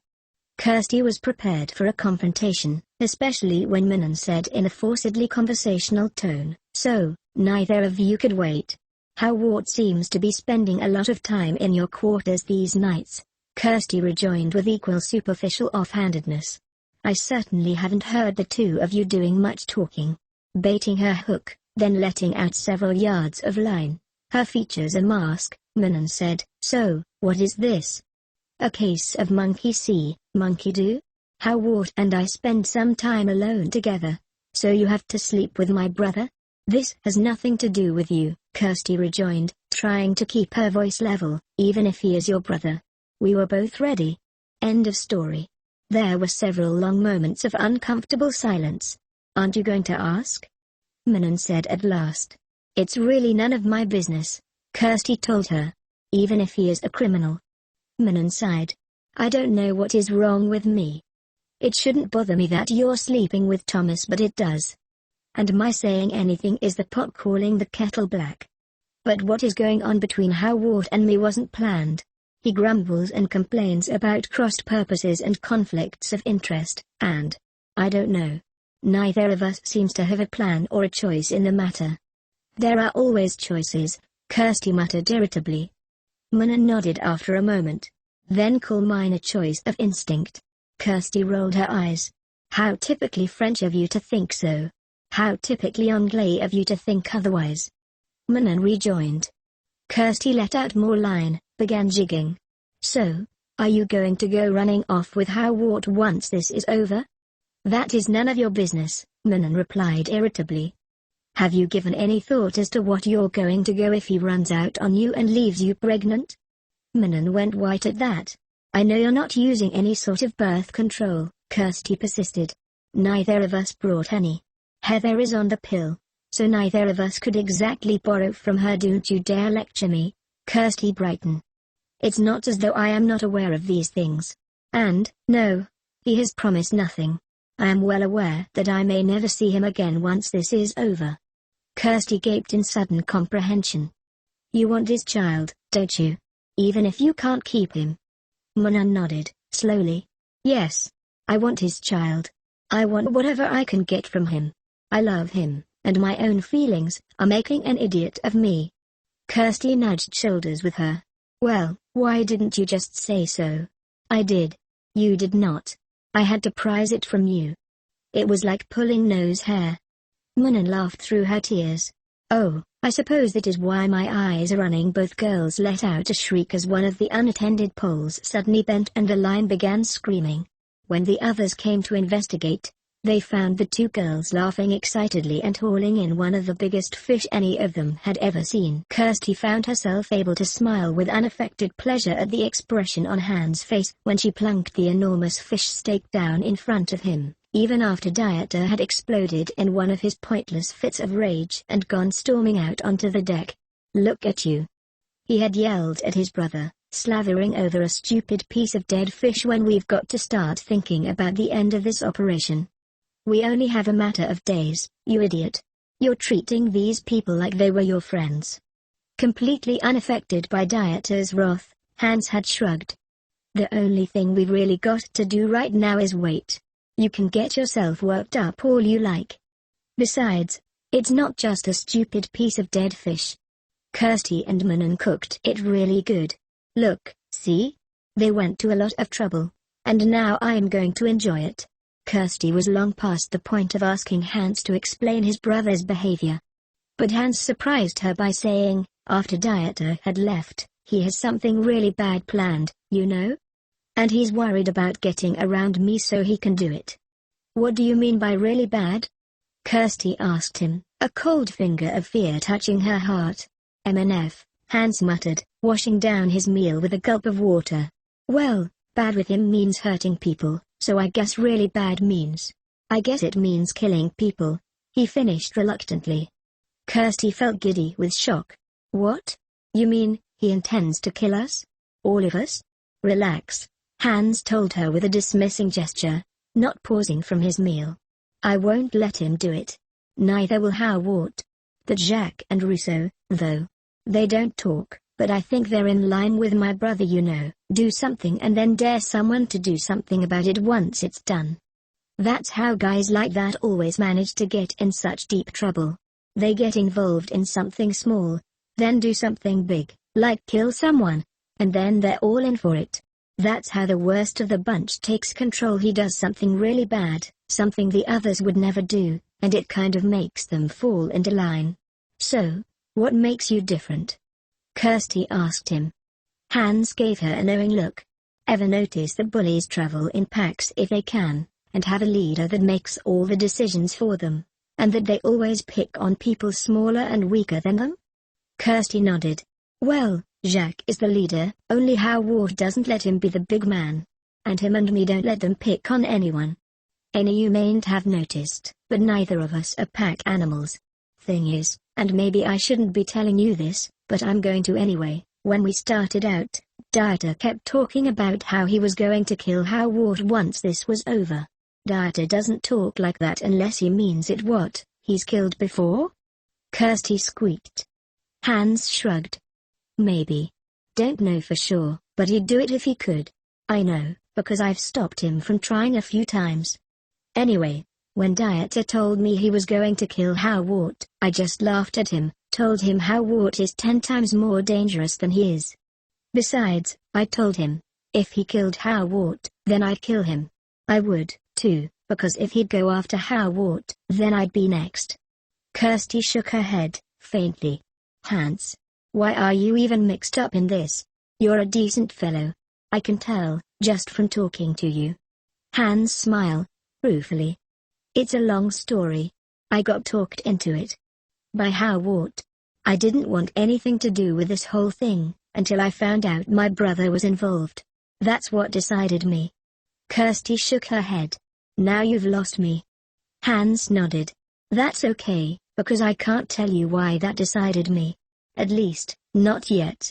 In spite of her misgiving, Kirstie found she could smile. I'll bet it didn't have anything to do with spending quality time with him.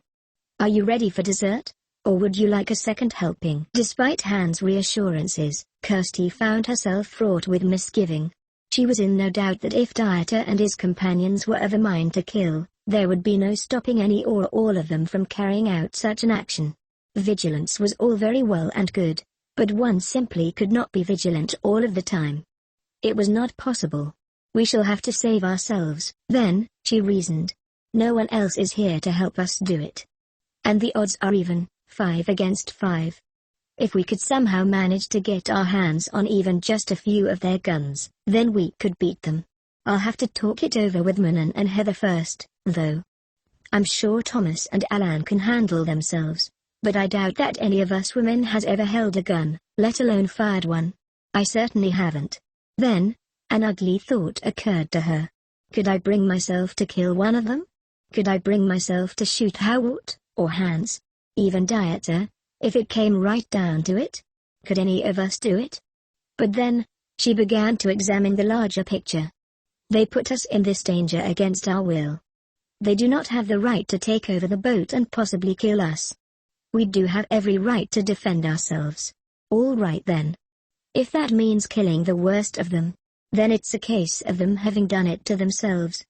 We did not choose these circumstances. They did. And they will just have to suffer the consequences. An eye for an eye. Is that it? Please. We're not talking about justice or revenge here. We're talking about survival. She glanced at the clock, started in surprise, got out of bed and began dressing. What are you doing? It's near time. I'm getting ready.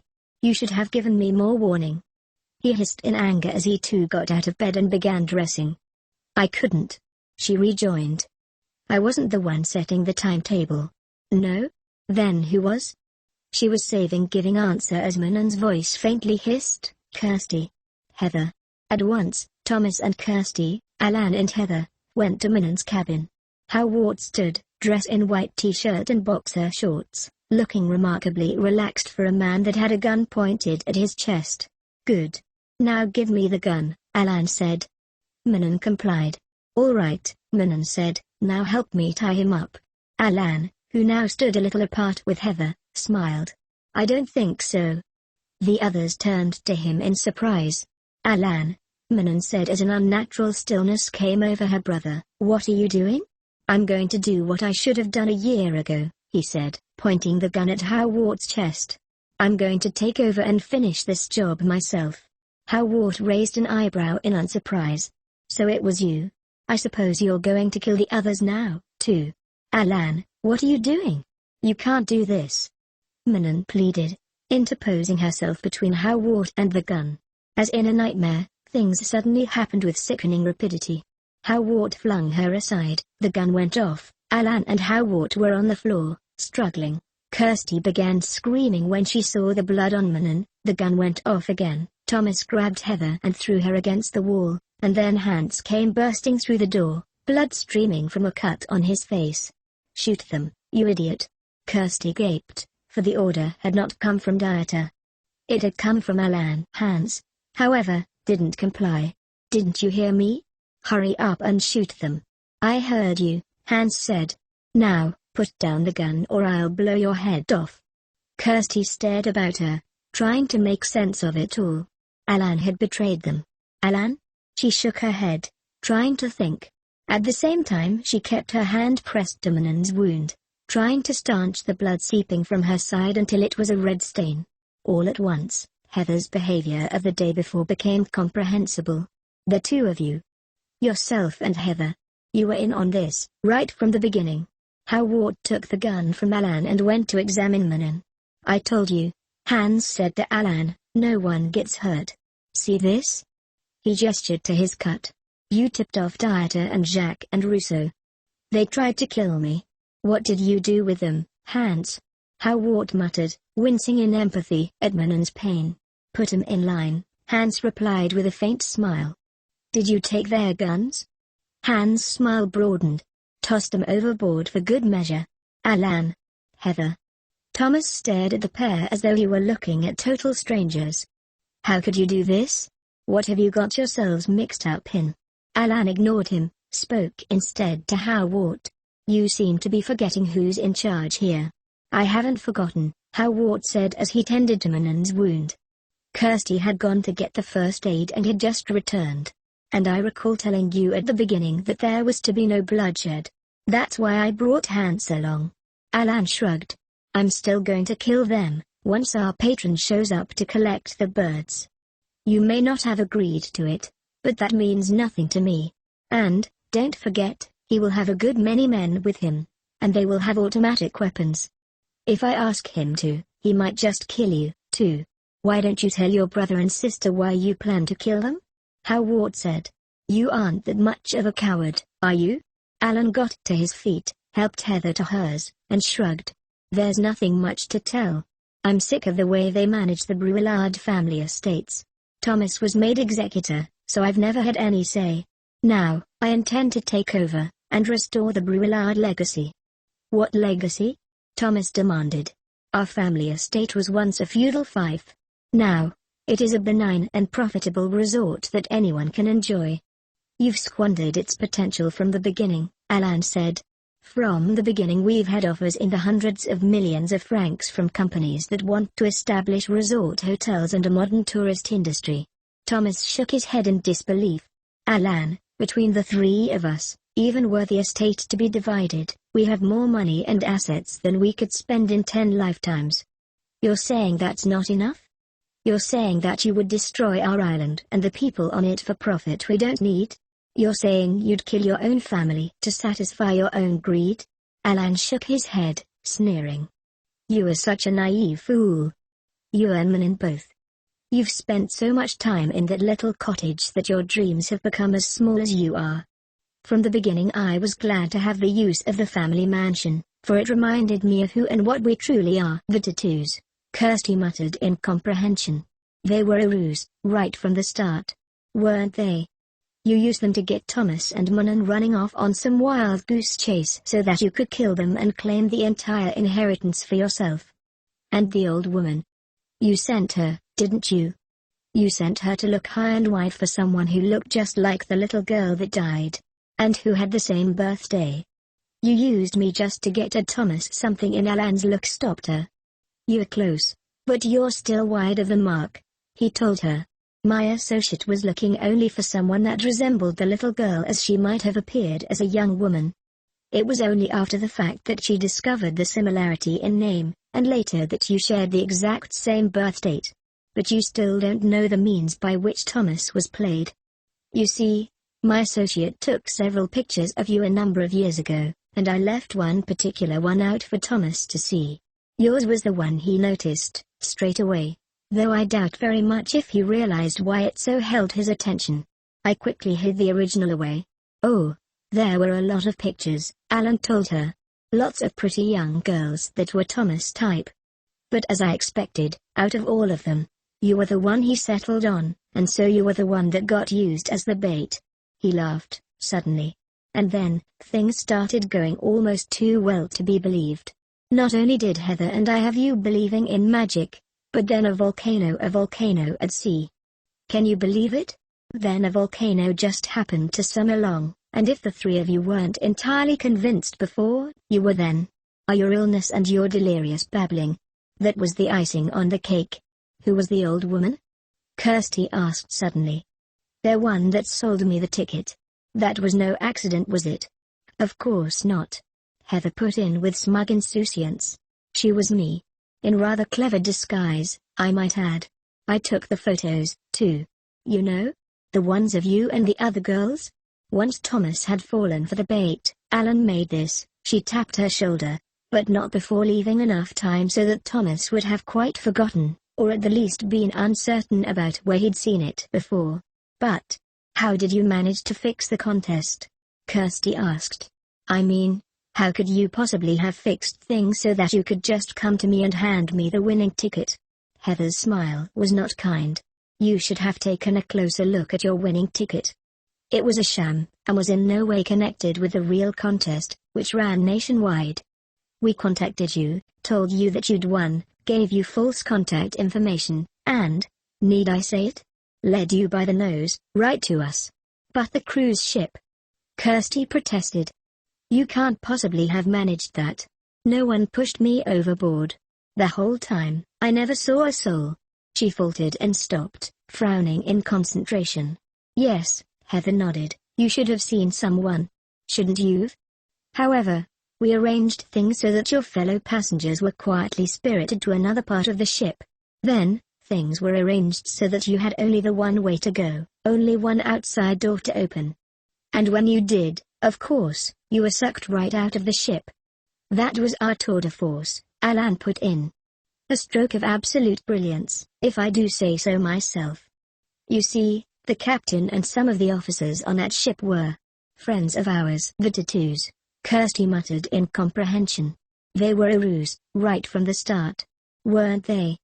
You used them to get Thomas and Manon running off on some wild goose chase so that you could kill them and claim the entire inheritance for yourself.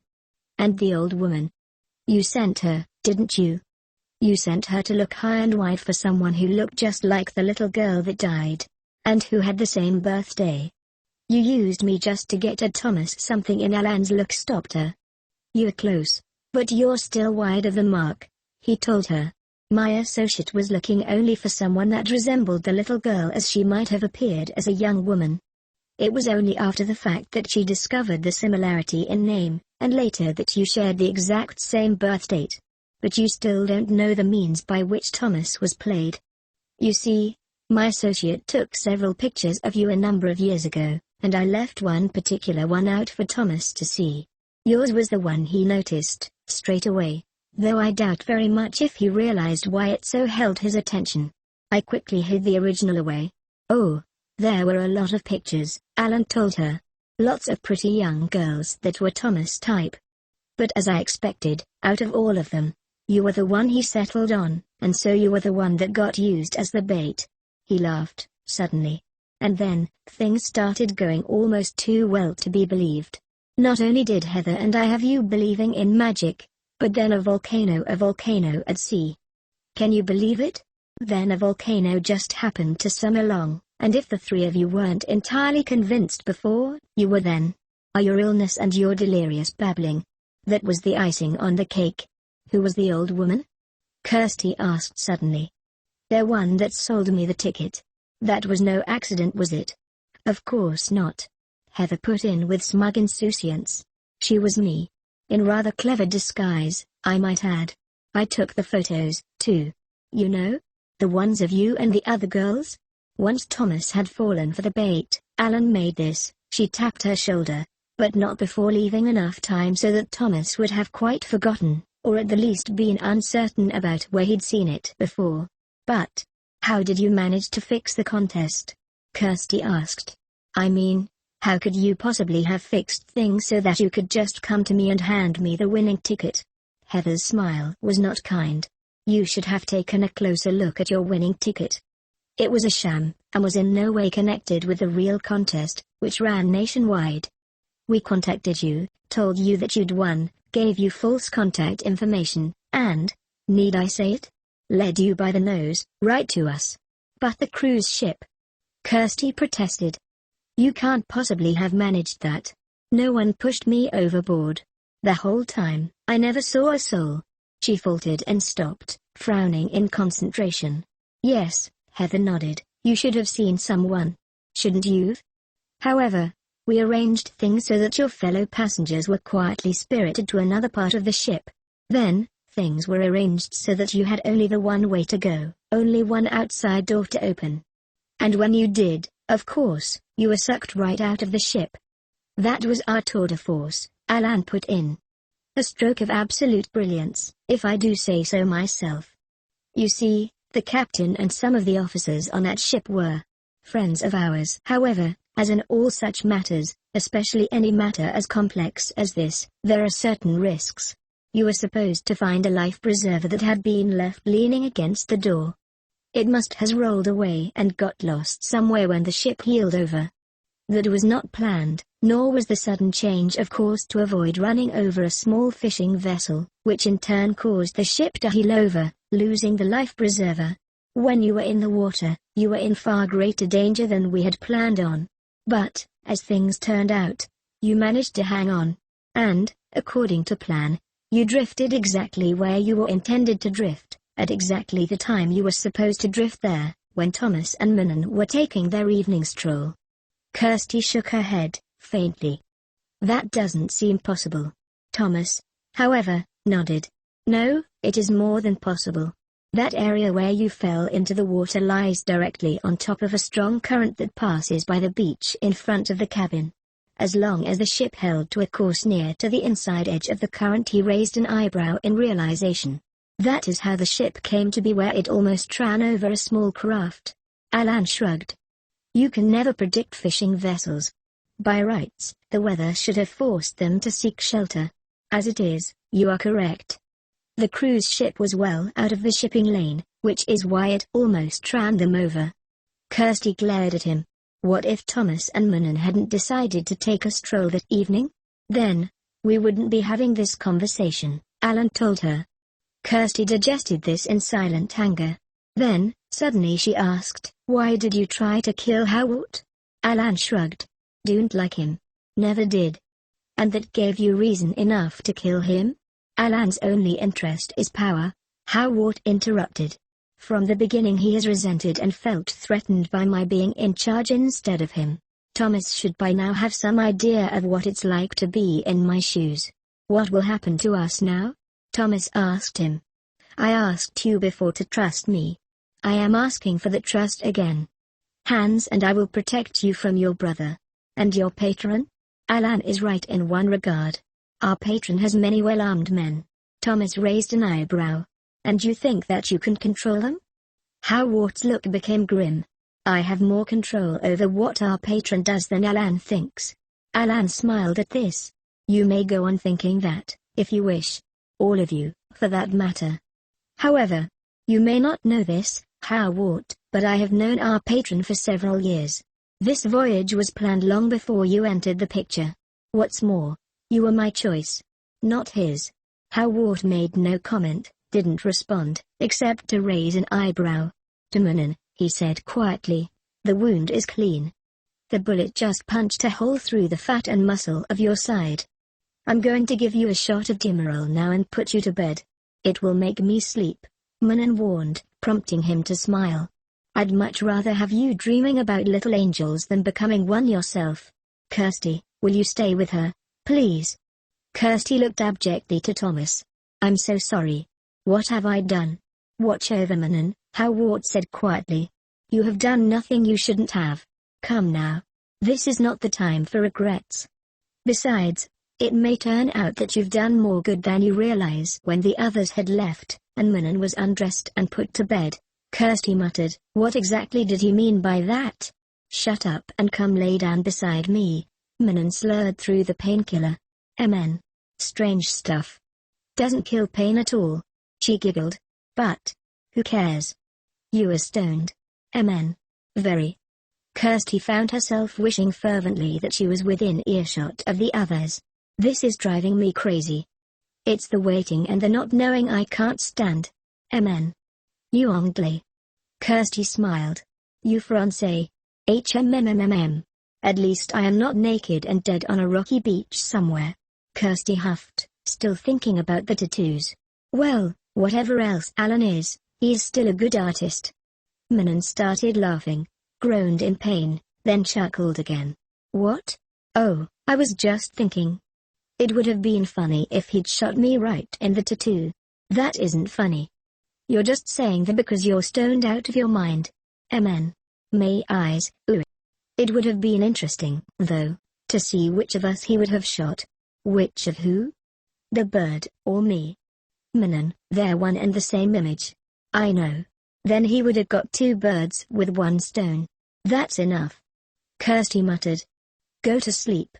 I want Howard. What for? I want him to hold me. Oh. Well, you'll just have to settle for me for the time being.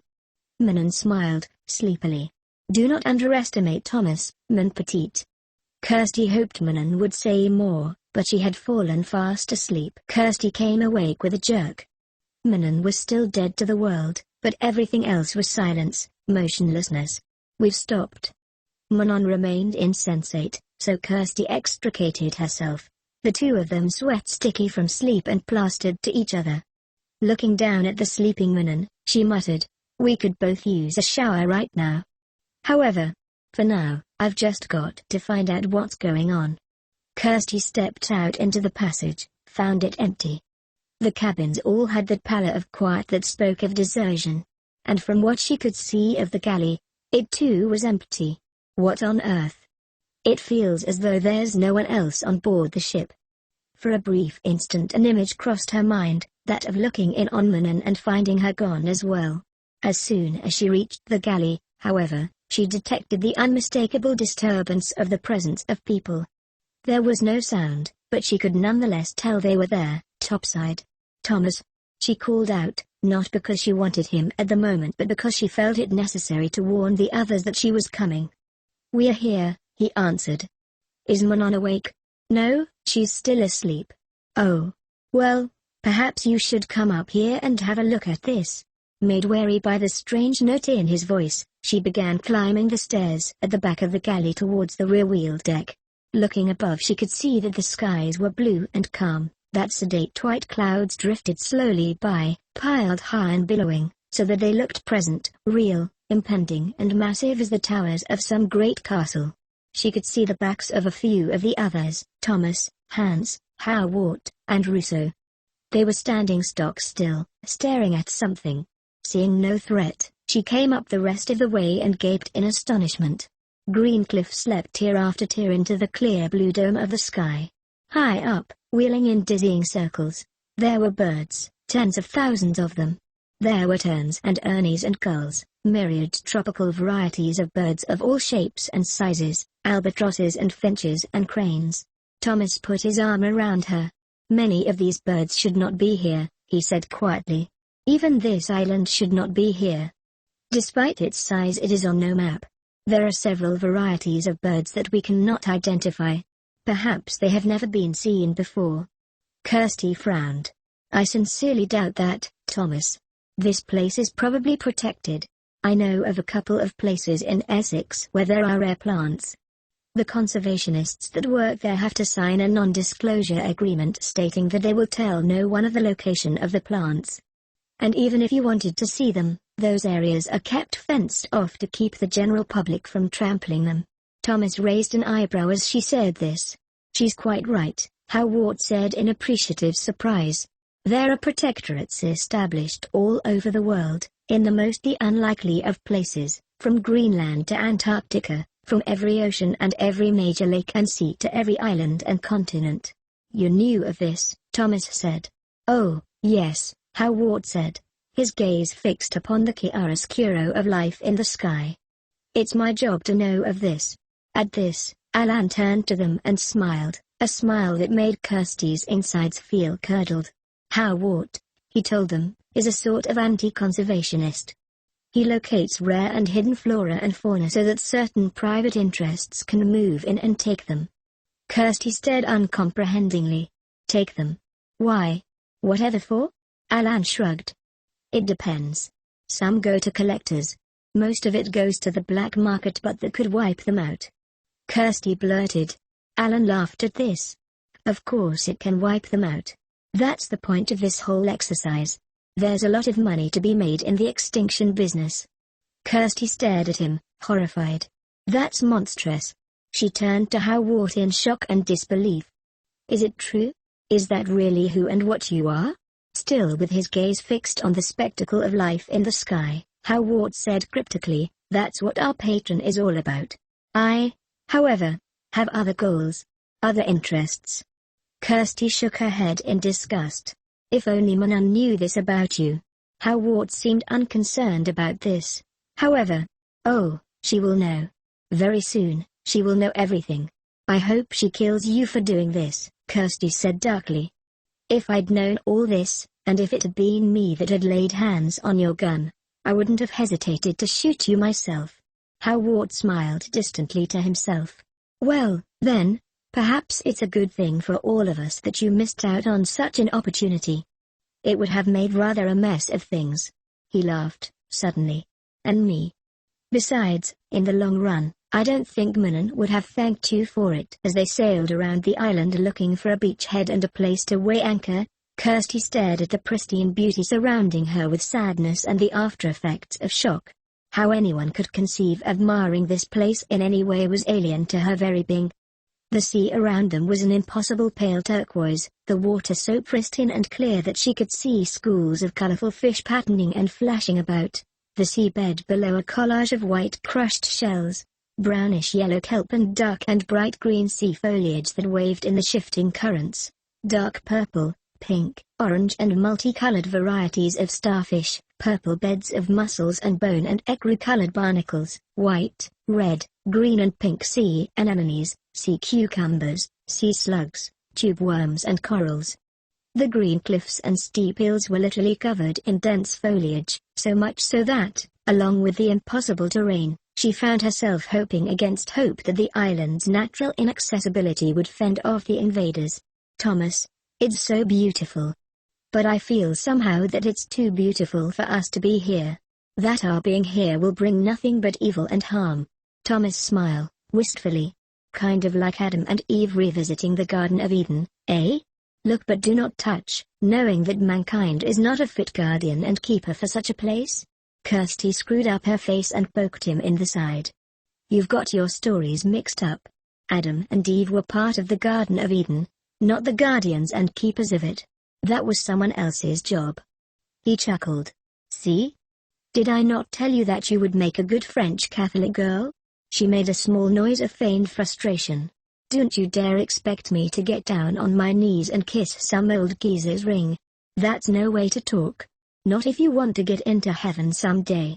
Look around you, Thomas, she said wryly. Heaven is all around us. And we aren't meant to be here. You don't believe in grace? She sighed, considering. Well, we are here, aren't we? That, he said, is quite a paradox. Here, but not meant to be. I'd say that grace means giving this up so that it can exist purely for its own sake, untouched and unsullied by our hands, forsaking heaven for ourselves so that it can be preserved. Besides, I've always thought of heaven as a place that idealists wish for but aren't meant to be. So you see it as being unattainable? No, she said, smiling to herself, I know that it's attainable. But here on Earth, in our lifetime. Not after. You don't believe in life after death? If I believe in anything, Thomas, I believe in life. Death, for me, is for philosophers and thinkers and other dry sticks. That's probably why I stopped going to church a long time ago. There's something about its preoccupation with death and the way it views death that has always hit a sour note with me. To me it's all words and stories and talk. Life, though. That's something I can understand, that I can trust and relate to. I'm not saying that I'm wholly without any sort of faith, though. It's just not the churchy sort. Well, he said judiciously, I know what I believe in. Oh? What's that? Minan's cooking for one thing. She slapped his belly. And yours? No, I'm serious. It has come a long way, you know, Catholic. You're a consummate hedonist. Kirstie was about to say more when the vessel suddenly changed course. There, in a small bay, was a huge yacht at anchor, and next to it what appeared to be a small warship. At the head of the bay was a beach, and upon the beach there stood a number of waiting figures. Kirstie almost jumped out of her skin when Jacques began blasting away on the boat's horn, signaling those on the beach of their arrival. Kirstie felt her heart sink into her shoes. Thomas took a deep, nervous breath, let it out slowly. Well, here we are. It would seem that we're about to find out how all of this ends. As they drew alongside the two vessels, Kirstie found herself fighting a sickening dread. The men on the beach were all dressed in black and carrying automatic weapons. There seemed to be at least 20 of them.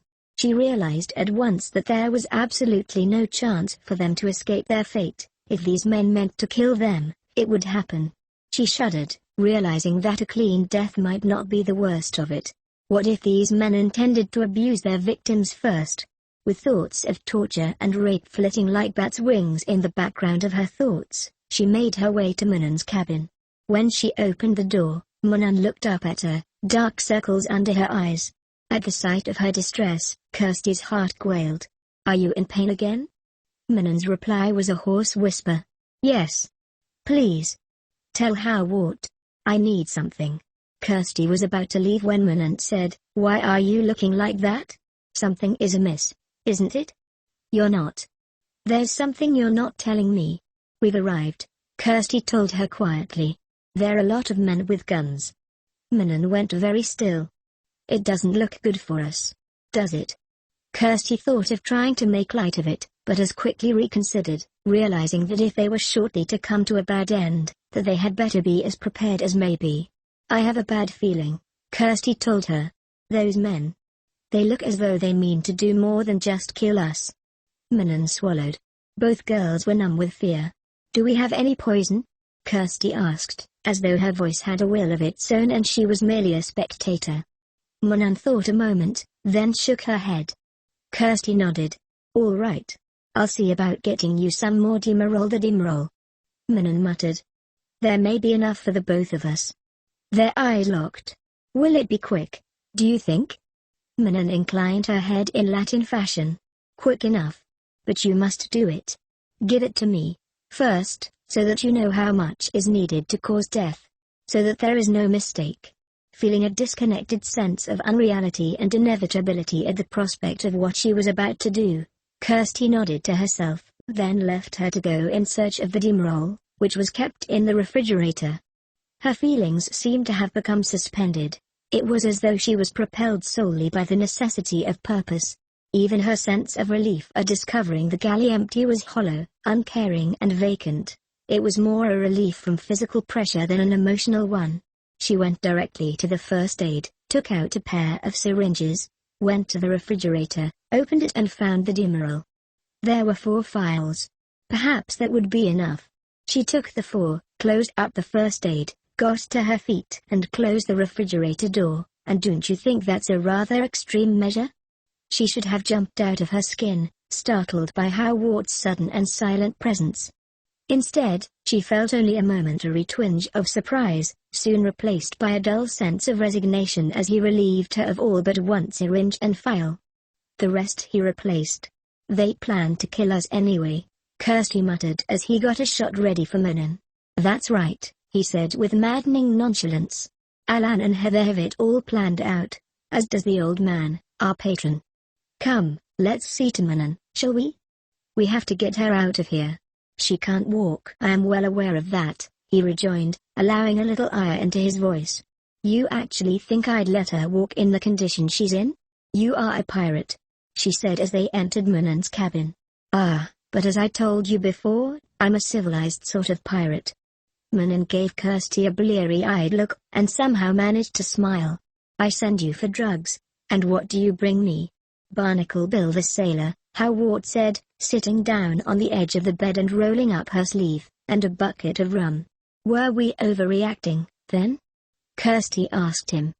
He was silent a moment as he gave Manon the injection. Not from your point of view, I suppose, he said at last. Come to think of it, what you attempted was admirably pragmatic. However, he withdrew the needle and pressed a cotton bowl to the blood that oozed out. Were you in possession of all the facts, you would probably have done otherwise. What facts? Kirstie asked him, watching Manon worriedly as her eyes went glassy and half-closed. Sorry, he told her as he wrapped Manon in a blanket and picked her up. Forgive me, but I have to play my cards close to my chest just a little while longer. For your sake and for mine. Now, let's go see what sort of mess we've gotten ourselves into. And grab that inflatable air mattress and a pillow and blanket, will you? As Kirstie stepped out of the launch onto the beach, she noticed straight away that the men with the guns seemed to be in 2 groups, and were regarding each other intently, hardly giving the newcomers a glance. The ones wearing camouflage fatigues, she surmised, were from the small warship, whilst those in black must be from the yacht. Between the 2 groups, a number of elderly men sat together at a folding table upon folding chairs. They were drinking wine, smoking cigars, and conversing loudly. Surrounding them were a number of servants. One of the old men spotted Howard, waved him over. One moment, Howard called back, and led Kirstie to a place apart where Hans and Thomas stood waiting. They got Manon uncomfortable, then Howard said to Kirstie, remain here. Hans will look after the 2 of you. If things get a little dicey, keep your heads down. He then knelt down and kissed Manon on the forehead. And don't you go anywhere. I'll be back for you as soon as I may. And just who are you to be giving orders? Manan slurred. Your future husband, Sleeping Beauty. And don't worry, after this my pirating days are over. Kirstie watched him go with faint surprise. Huh. Well, I always wanted to like him. See? I have good taste, Manan mumbled. What now, Hans? Thomas asked. Should we be ready to jump in? And what has happened to the others? Oh, I see them, over there with the crew from that little warship. Why aren't they waiting with us? Hans smiled. I like them just where they are. Away from us, but right where we can see them. The four watched as Howard approached the old man and his cronies. Alan and Heather had joined them. Though they were a few 100 feet away, their voices could be clearly heard. Howard, my boy. You know my friends here. But yours seem bent on waiting for introductions. No manners. But what the hell? I admire caution. Alan and Heather stood in the background, sullen. Well, Thomas said. It looks like things haven't gone exactly their way after all. No names, Howard said with polite firmness. These gentlemen are here for business only. One of them suddenly leaned over. We have secured the island. The nets are in place. If you have brought the arms, then we will capture and deliver the birds. The old man gave him a look. We could take the birds ourselves. His counterpart stared back with lethal steadiness. And I could kill all of you and blow your yacht right out of the water. Now, are we done playing games? The arms for the birds. If not, we will put this entire island to the torch. That will be a waste, the old man grumbled. He raised his hand in signal and four men stepped forward struggling with a heavy wooden crate which they placed on the sand beside the table. One of them took a crowbar and opened it. There you are. We've brought grenade launchers, shoulder-launched missiles, anti-tank grenades, armor-piercing rounds, everything on your little shopping list. Are you satisfied? It is what we asked for, his counterpart replied. That is all that's required. He made a gesture, and dozens of his men began heading for the hills carrying bird-trapping equipment. This will take the rest of the day. I'm not in any hurry, replied the old man. We are not done here, Alan said, while Heather looked on, apparently afraid of what might happen. What of our bargain? I gave you the location of this island. Our bargain did not include murder, the old man said. You want them dead? Then do it yourself. I will have no part of it. Alan looked to Jacques, Rousseau and Dieter for help. Well? What am I paying you for? The three considered Howard warily as they reached for their arms. But at that moment, there came a hushed silence. Hear that? Hans said to Kirstie and Thomas. Frowning, they exchanged glances, shook their heads. Keep listening. Then, they heard it. Hans smiled. Now, keep your heads down. Let's get Manan behind those boulders. He pulled out an automatic pistol and tossed his gun to Thomas. Don't try to be a hero. Just shoot back if someone tries to kill us. What? Thomas gaped at the gun in his hands. What on earth is going on? And what about Howard? Less talk, more action, Hans said, showing no sign of his former slow-wittedness as they pulled Manan to cover. By the way, Howard and I are with Scotland Yard, in case you were wondering. And no, I wasn't actually raised with Dieter. He's my half-brother, and the last time I met him he was still a kid. Hear you? He shouted at Kirstie, no peeking. You want to get your head shot off? All at once there was the sound of gunfire, seemingly from all around them. Despite Hans' warning, Kirstie took a quick peek. A pair of small British naval vessels converged on the yacht and warship, while soldiers seemed to be everywhere in the dense foliage. Just before Hans yanked her to the ground, she caught a glimpse of the old men scrambling for safety along with their servants, of Jacques, Rousseau and Dieter exchanging gunfire with Howard. There was a red stain on Howard's shoulder, but Rousseau fell back, his head spraying red. Jacques spun around and collapsed. Then Dieter clutched his chest and fell. Your brother, yeah, I know. But he was a bad one, right from the start. What I didn't tell you about him is that he was a contract killer, same as Rousseau and Marcel. For all the innocent people that he killed, he got what he deserved. Now, let's just hope the same can be said of us. In a few moments they were joined by Howard, who threw himself to the ground, wincing with pain. Kirstie's eyes went wide when she saw the blood. "Thomas, give me a hand here. How is Manon? How Wart grated?" "The love of your life," Kirstie said as she applied pressure to the wound, "is thankfully sound asleep." They ducked as a bullet skipped off one of their protective boulders. "How we doing, Hans?" How Wart asked. "So far, so good," Hans replied. "Assuming your friends get things quickly under control, we should be all right. I wouldn't count on that just yet." It was Alan, who stood over them, an automatic pistol in his hands. "Toss away your weapons." They complied. Then, brutally, he reached down and grabbed Kirstie by the hair. "You are coming with us. You'll be our little insurance policy out of here." Thomas tried to move towards him but Hans held him back, just as Kirstie shouted, "Thomas, don't." "Heather!" Alan shouted. "Come. Keep an eye out. The rest of you. If anyone tries to follow, she's dead." "Don't follow," Kirstie pleaded, seeing the desperation in Thomas' eyes. "Hans, make sure he stays here. Please." To her relief, Hans nodded. It seemed impossible, but they made it to the launch without incident. The two naval vessels were busy with the yacht and warship they boarded, while pitched battles were being fought all over the beachhead and up the rill into the jungle. The instant they reached the sailing vessel, Alan leapt aboard and started the engines, while Heather kept her gun trained on Kirstie. "How I'd love to shoot you now," Heather sneered venomously. "Unfortunately, now we need you alive." Kirstie's attention was distracted, however. The sky had clouded over and bore an ominous, purple cast. Sea and air alike were sultry and still. "There's going to be a storm," she said, almost to herself. "Oh, so now I suppose you're an expert on weather," Heather jibed, trying to get a rise out of her. "The sky looked just like this on the day I got on the cruise ship." She shook her head in wonder. "It's happening all over again.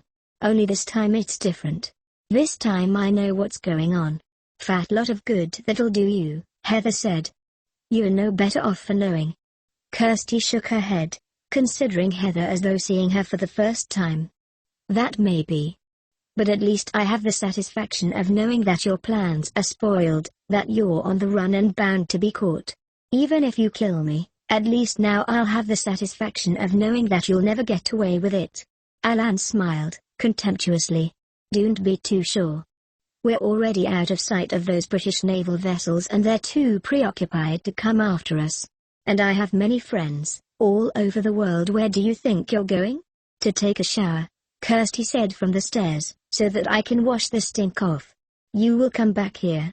"Go ahead and shoot," Kirstie called when she reached the galley and began heading for the shower. "I don't really care anymore." She managed to reach the shower unmolested, and was soon standing under the tepid spray of water.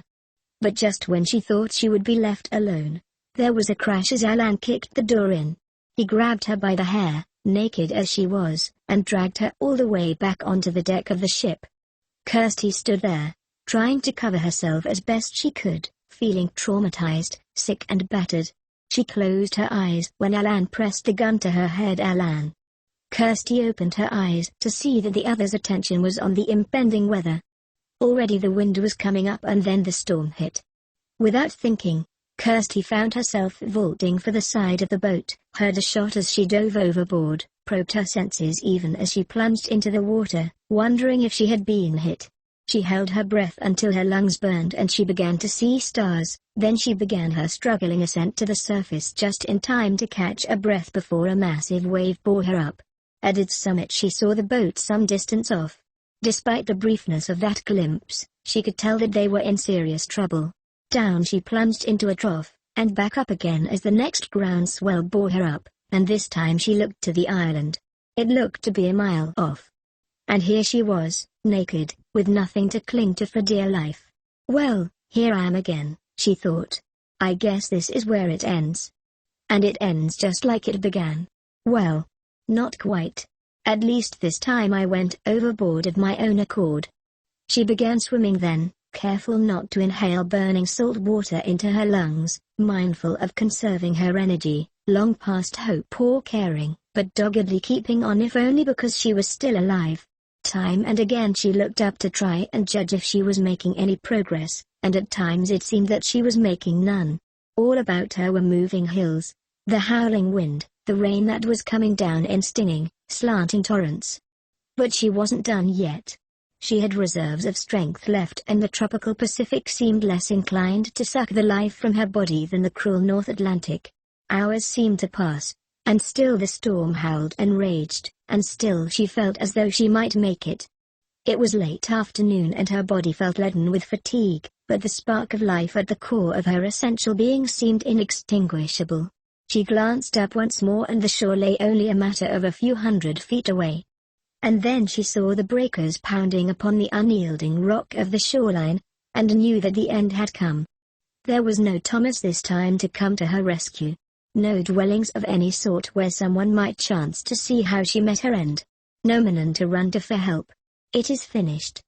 And with that, the breakers picked her up and hurled her at the rocks, and she knew no more. The waves came rolling in, churning the edge of the sea to green and white froth that seemed lighted from within, rather than from the sun that had risen high above.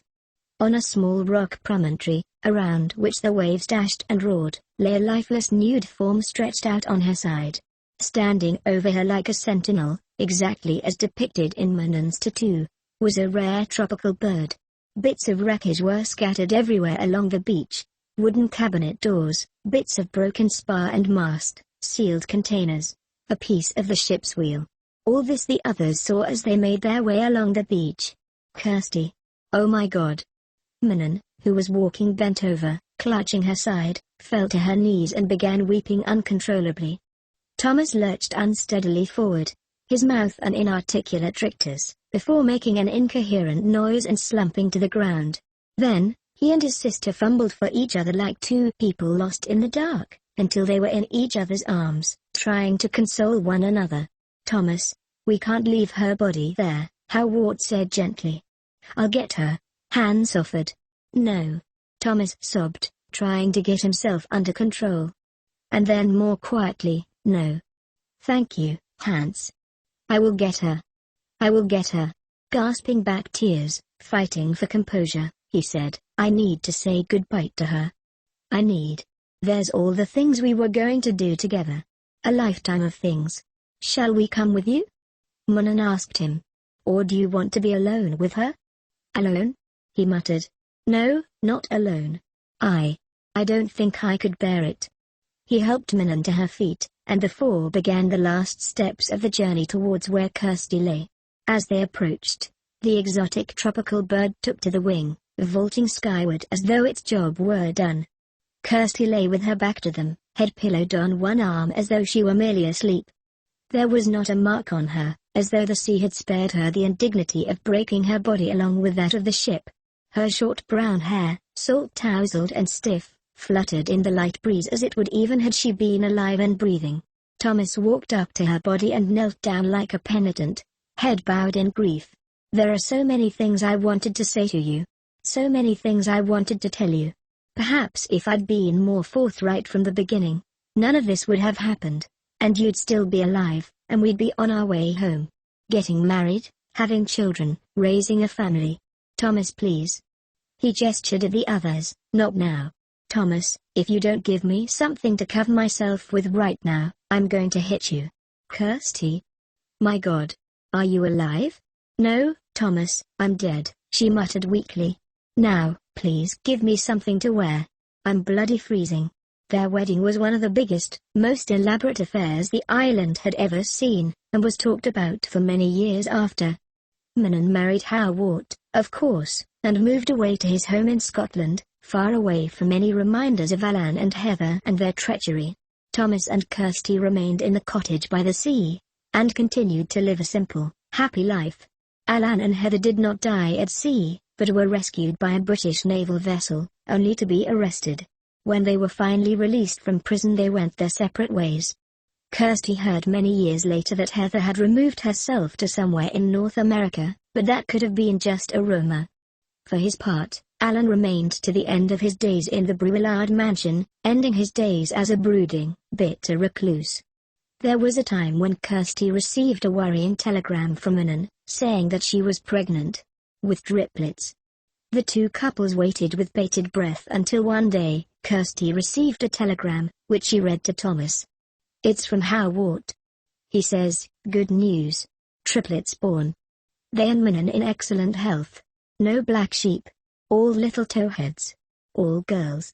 All girls, Thomas muttered, scratching the back of his neck. Marie, their youngest, a dark-haired little angel, was sitting on his lap, busily drooling on one of her favorite toys. I don't know what to think about that. They could all grow up to be little angels. Or they could all turn out to be little brides of Satan. Kirstie gave him an enigmatic little smile. There's a little bride of Satan inside each and every one of us, Thomas. Don't you know that by now? He looked at the little girl in his lap. Cover your ears, little one, he said seriously, and you will remain forever innocent. Kirstie came and knelt beside them. Open your ears, little one, she said with equal seriousness, and you will be forever wise to the folly of man.